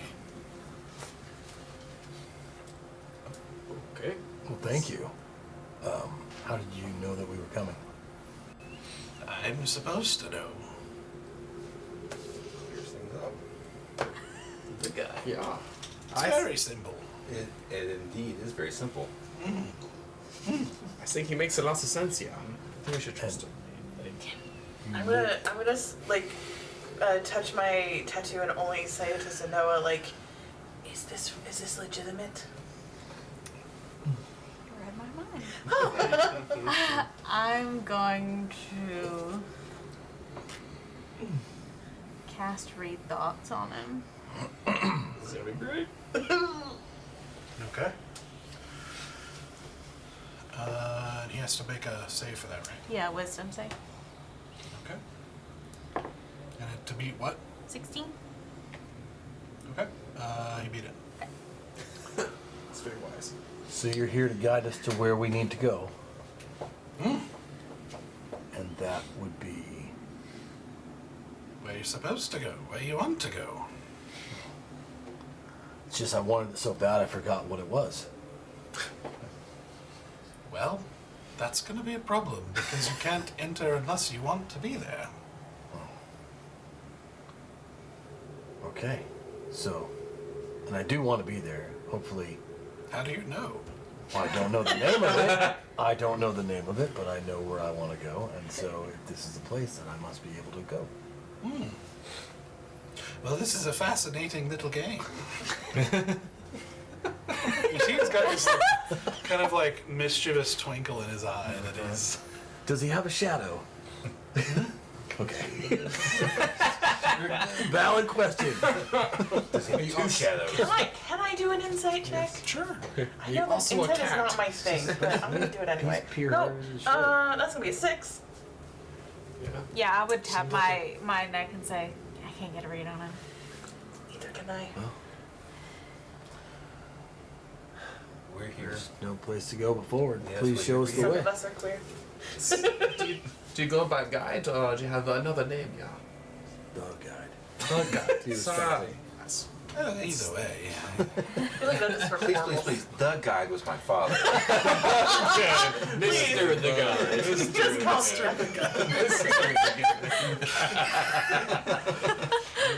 Esquire of the Everwind business circles. That's what they call me. If you'd like to call me something else, I suppose you could. I don't know if I'd answer to it, but I guess we'll just have to see. Then the guide it is. Show us the way. Okay. And he just turns in place and he starts walking with these like small steps. See, you missed an opportunity. Walk this way and Yep. No, this way. This way. Just walking very slowly That's true, boy. up the hill. No We're rush. in tow. No impatience. Just following. Yep. Okay. And you just it is very slow pace. Like he is I like get off of my horse and just start like walking my horse. Because at this point, my horse will run this man over. Yep. I'm gonna hit my tattoo and whisper only to Stoic and go, Stoic, if you have a stronger desire to get to this place, maybe I'll walk a little faster. Oh, that's so meta.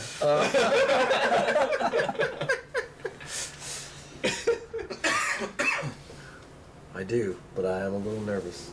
Touching my butt. Yeah, it's understandable, yeah.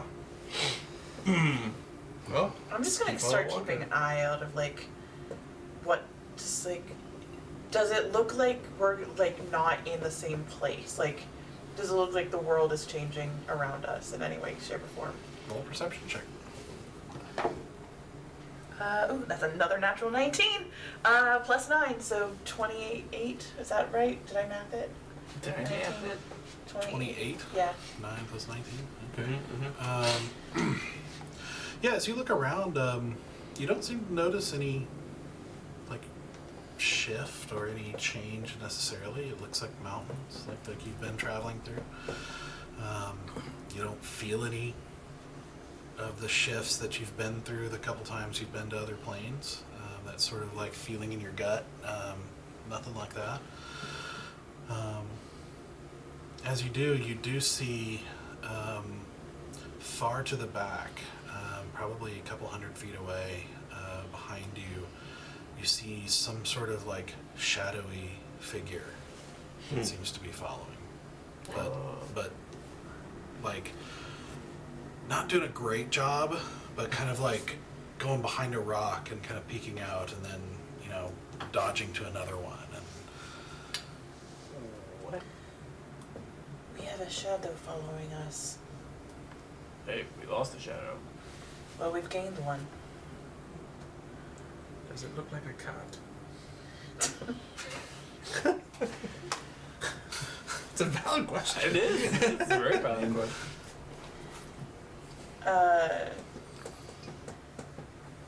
I don't know what to do with this information. I shared it, and now I don't know what to do with it. I want to kind of start backing up a little bit to be towards the end of the line okay, and keep an eye out of whatever that shadow is. sure. I think we just need to keep an eye on it. It's not like we're gonna outrun it right now. No, I'm now just like I'm tracking it. I will mention to the guide, hey, we're being followed. Do you know about that? Do you know who he is or what he is? No, he's not someone you need to worry about. He's following me. And who is he? I don't know his name. He's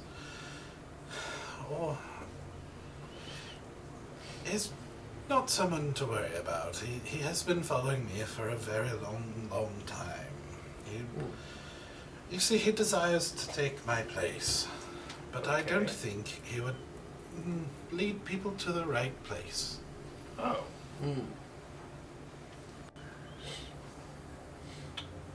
That's interesting.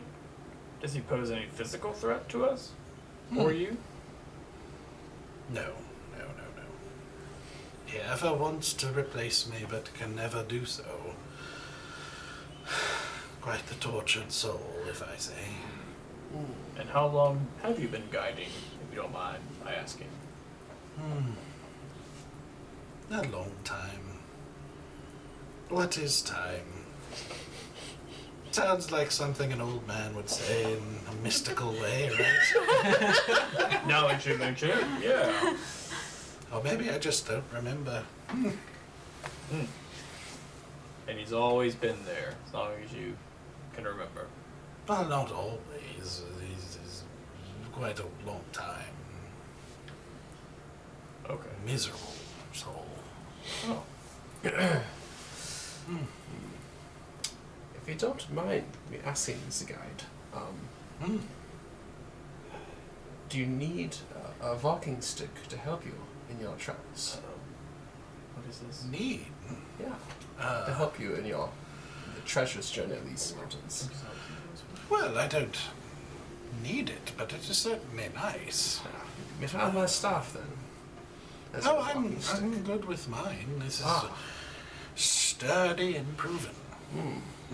Do you need some other assistance? I'd be No. glad to hasten you if you like. Oh no! Like to walk at a faster pace, would you? I just think that our friend here has a strong desire to be where he needs to be, and if you are willing, if you're not willing, that's okay too. I figure I'd give you the question. But the ability to answer. Easy, I appreciate your help, but the journey is just as important as the destination. I don't think we should rush it. Fair enough, yeah. I have the ability, if you desire. Perhaps you just need to take your mind off of things. Perhaps a question or a bit of a riddle for you to think about while we walk. Like water to a plant, what does growth require? He just starts walking again. Do I need to answer you now or later? You don't have to answer me at all if you don't want to. It's the answer time. I'll tell you when we get there.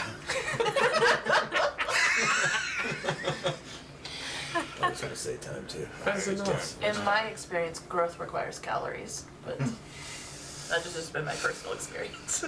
Indeed, yeah. Well, leads the way. It reaches a point that's like steeper and like like some steeper rocks or anything like that, and you just see him like.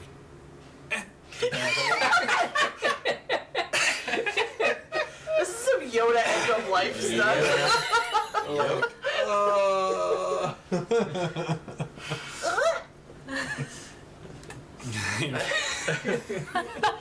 After a painfully long time of getting to the crest of this and everything, he says, "You, if I can ask the invited, what is it you've come here for?" Answers. Answers. You could find answers all sorts of places. Well, I've tried all sorts of places, and they've all seemed to fizzle out. And what do you hope those answers will do for you? What do you want? Reconciliation? Reconciliation with who? Myself. Oh, well, you need not be here. We can turn around if you like. Well, unfortunately, I'm not quite whole, and I need to find ways that I can be.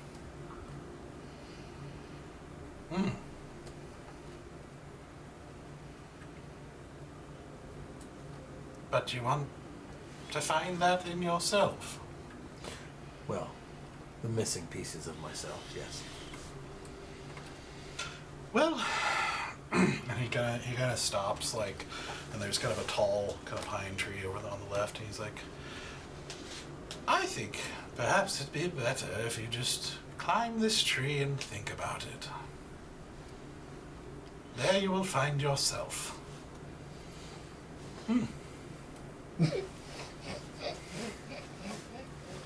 Fucking, I'm gonna attempt to climb the tree. Stoic. Just be a little more vulnerable. And a little more honest. I walk over to you and I unsheath the Dorian mace if you need it. No, I don't need that. Okay then. I don't know if I'm gonna find my soul at the top of that tree. Because that's what I've lost. And my shadow at this point.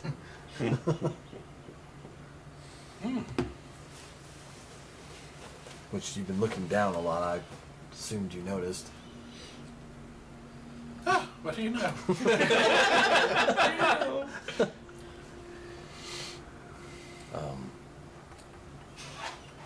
My soul was stolen by a devil, and, Stolen? well, unwittingly taken? Unwittingly. Well, unwittingly on my part. And I would really like to find ways to get it back. Whatever for? That's a good question. You should have asked me that at the bottom of the stairs. I would have had time to think about it. Well, we're not there yet. Unless you want to stay in the tree and find yourself. No. May I have time to think on it before I answer hastily? Let you have as much time as you desire. So you just stand there staring at me? No, he just starts walking again. Okay. I'll continue to follow while I think, because that's a really good question. We did come all this way. We did! I'm like, huh! Wait, you're not climbing the tree? No, I'm not climbing the tree. Why? Because we're going to see him fall from a tree. Because that's not really the answer. Okay. I've got feather fall. You're fine.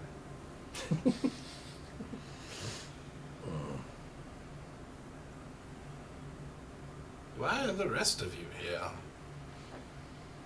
To support This him. isn't your journey. His journey is our journey. Yeah, if you say so. He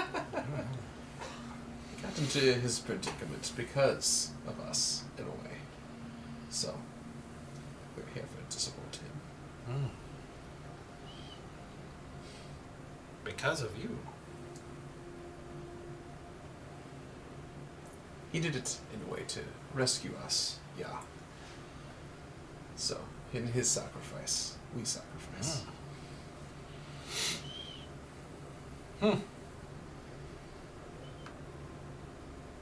Okay. Oh my god. I love this guy. Mr. the Guide. I think I would like my soul back so I can begin to right some of the many wrongs that I have done recently. Why? Because it doesn't sit well with me that I've done them. And that if I were to die and my soul completely became his, there's no way to count how many more deeds I might do. After death. Or before. And you can't right these wrongs now. Unfortunately not. I've been writing as many as I can on our journeys, but Oh? I'm worried that for every good decision I make 2 bad ones. Yet you want to find yourself and rely on yourself. Well, Seems to me like yourself is what got you in this in the first place. I don't disagree, and I would definitely wouldn't mind finding someone to help guide me in a better direction.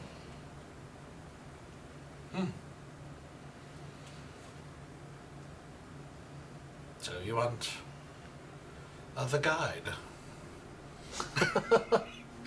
He Yes. said like a little smile. Yes. Well, no extended time in trees for you then? Not today. That's good. It's rather boring. I think you'll only find disappointment. I've already got that. Now what's keeping you from righting wrongs now without it? Well, because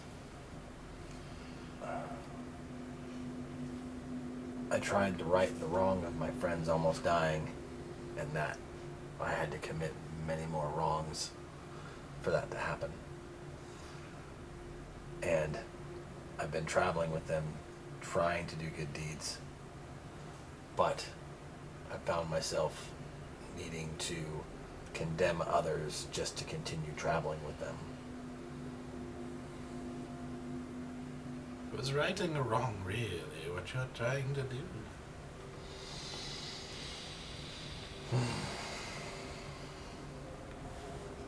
Well, I'd like to just do more rights instead of wrongs.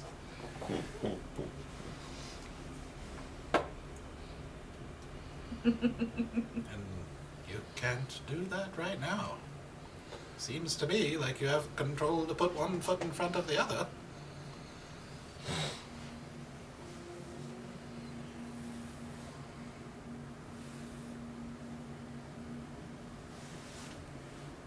You're right, but I would really like my soul back. Just because? Well, because because it was mine to begin with. And I'd rather not spend the rest of eternity serving a dastardly devil that I don't want to serve. Dastardly. It's a good word. You don't hear that very often anymore.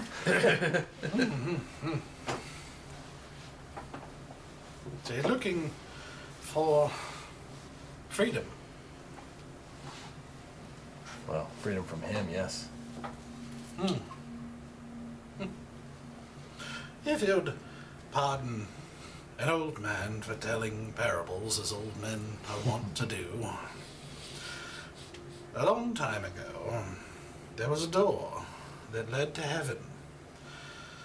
The seven heavens, whatever you want to call it. There was a man who heard about the door. He kind of stops, like working himself up to take a larger step. The man decided to make the long, hard pilgrimage across land and sea, river and mountain, until he finally arrived and beheld the door. He was awestruck. It was so much more beautiful than he could have possibly imagined. He stared at it for hours.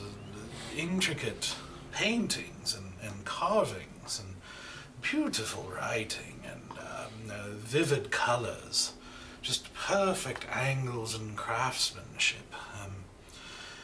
And after 2 days, he became frightened and thought that he might lose this beauty. And so he went and he gave everything he had to buy the land where the door was. And he then fortified the place, and he spent his days admiring it. He wrote songs and poems about it and sent them out so that others might know about its beauty. He journaled thoughts and revelations that came from it, and guarded it against anyone who might take it from him or force him to share it. And this story is a tragedy. Do you know why? Because he didn't share the beauty of the door. Oh, he shared it quite liberally. That is not the tragedy. Has he never walked through it? He almost hits you as he takes his stick and is points it right at your face He never went through the door. The door was not meant to be the end of the journey. It was meant to be the means. And what is freedom but a door? Freedom itself doesn't matter at all. Only what's on the other side. What you do with it. Seems like something to think about, yes? Yes, it does. It's a good parable, then. It's just self-satisfied nod. As he keeps going. And he leads you, and it's strange because as you walk and you follow, it is just increasingly frustrating because of his slow pace and just the time he takes to overcome things. And it's it seems like even steps you've seen him take larger steps up, smaller ones he'll take longer, to and think about it and kind of look it over and then finally make the step up. Sometimes he'll even put his foot up and then back down. And then eventually, make his way up, and it just, it's an interesting journey that seems to take days, and it's not, but it seems like it is taking forever.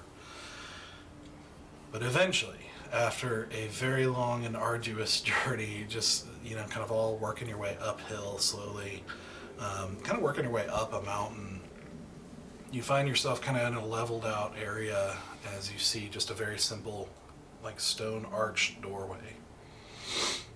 And he says, Here we are then. Job's done.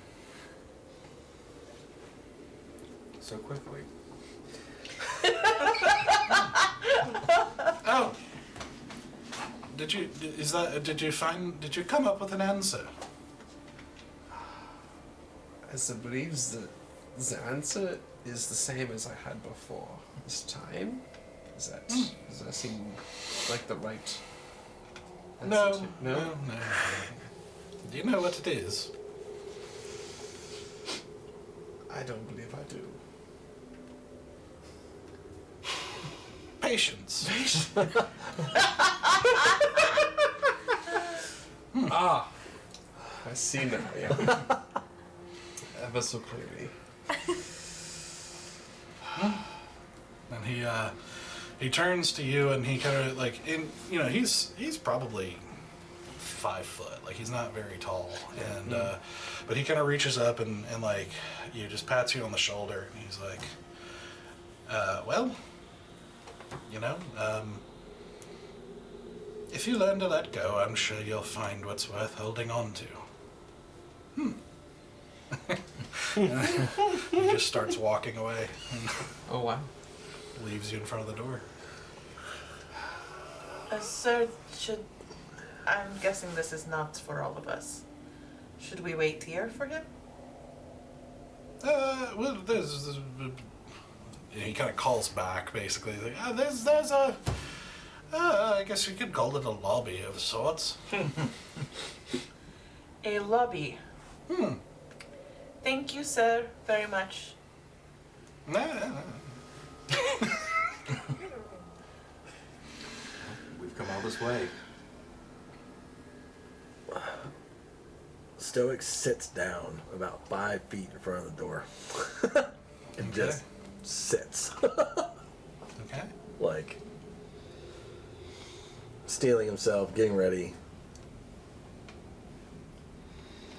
And, he just looks at the rest of you guys like, am I doing the right thing? I think the point was that was not our answer. It's yours.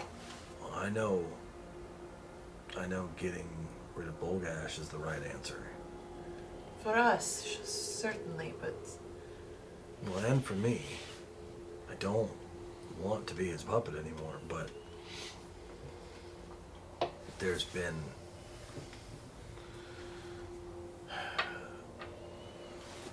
I've just been trying for so long, and every time has been a failure or has ended terribly or with me in worse straits than I am now. And so I ask, am I making the right choice? Because before, I made them on my own. I think it is a risk worth taking, but I am not the one who deals with the well, I am partially the one who deals with the consequences. I don't have to interface with the consequences. I think it's time you asked for some help. And it was a very important question. What do you want? I know you want your soul, but what do you want with your life?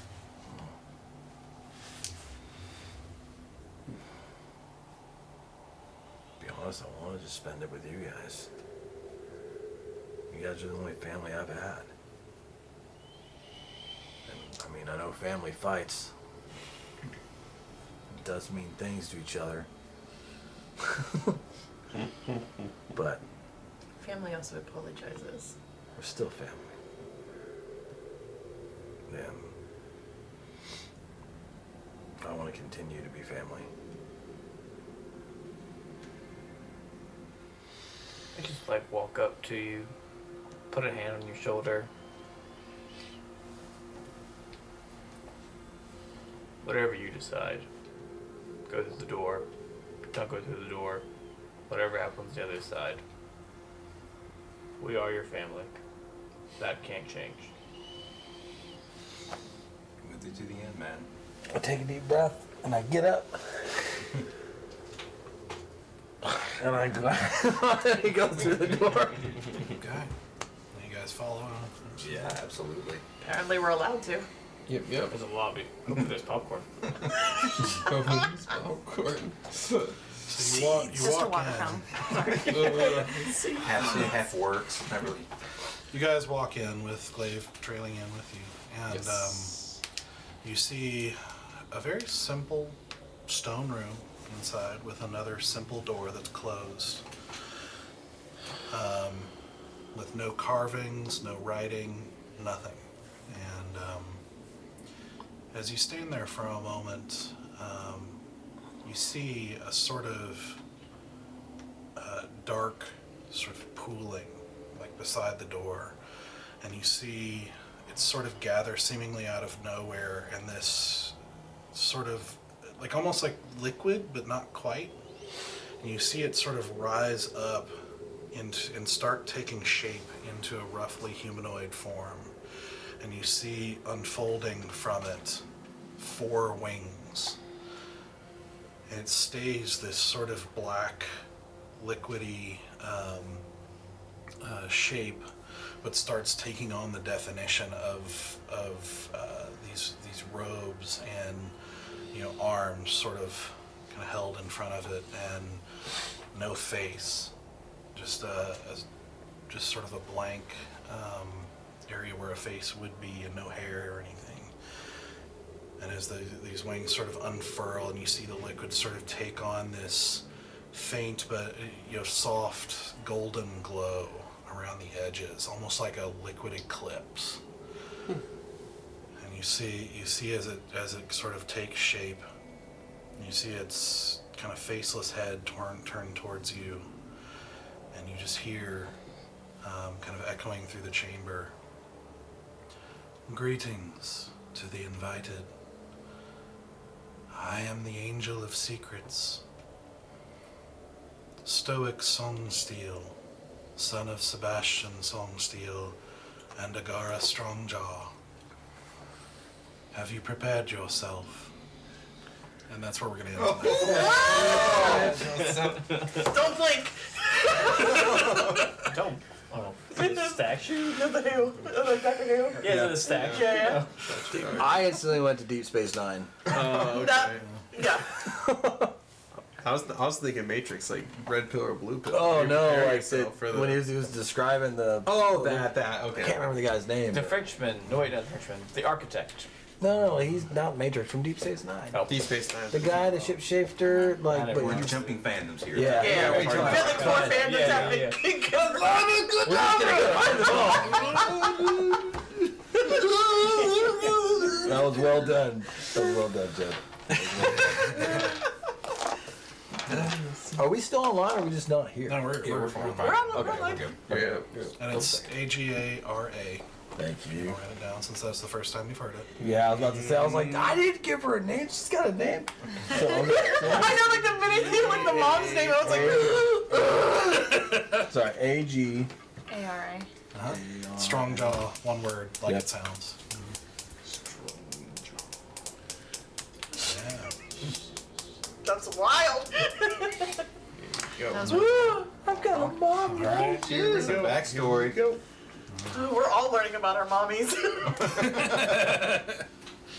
Yes, indeed. All right, good stuff. Good stuff. Season of mothers. Season Season of moms. All right, so we will be back next week, and as you guys head into the Celestarium and see what awaits you there. You're gonna see Celestials. I can't wait to hear it. Celestarium. It sounds like Equestria, and then all I have is My Little Pony, It's a My Little Pony. It's a holy orchard. Yes. All right. Real quick, thank you for, D&D for awesome for rating us. That's great. Thank you. Hey! I don't think they're here anymore, but hey, that was great. So Yeah. Yeah. That's super just good. want to Appreciate give a it. shout out. Yeah, very much so. And for everybody that stayed after Yeah. Right, so that's cool too. Yeah. Yeah, Appreciate and it. next week ought to be super interesting. You please The come back. Celestarium is a very interesting place, so. Yeah. All right, so come back next week, and we will see you then as we continue this long-awaited part of his journey. So, and their journey. All right, see you later, guys. Good night.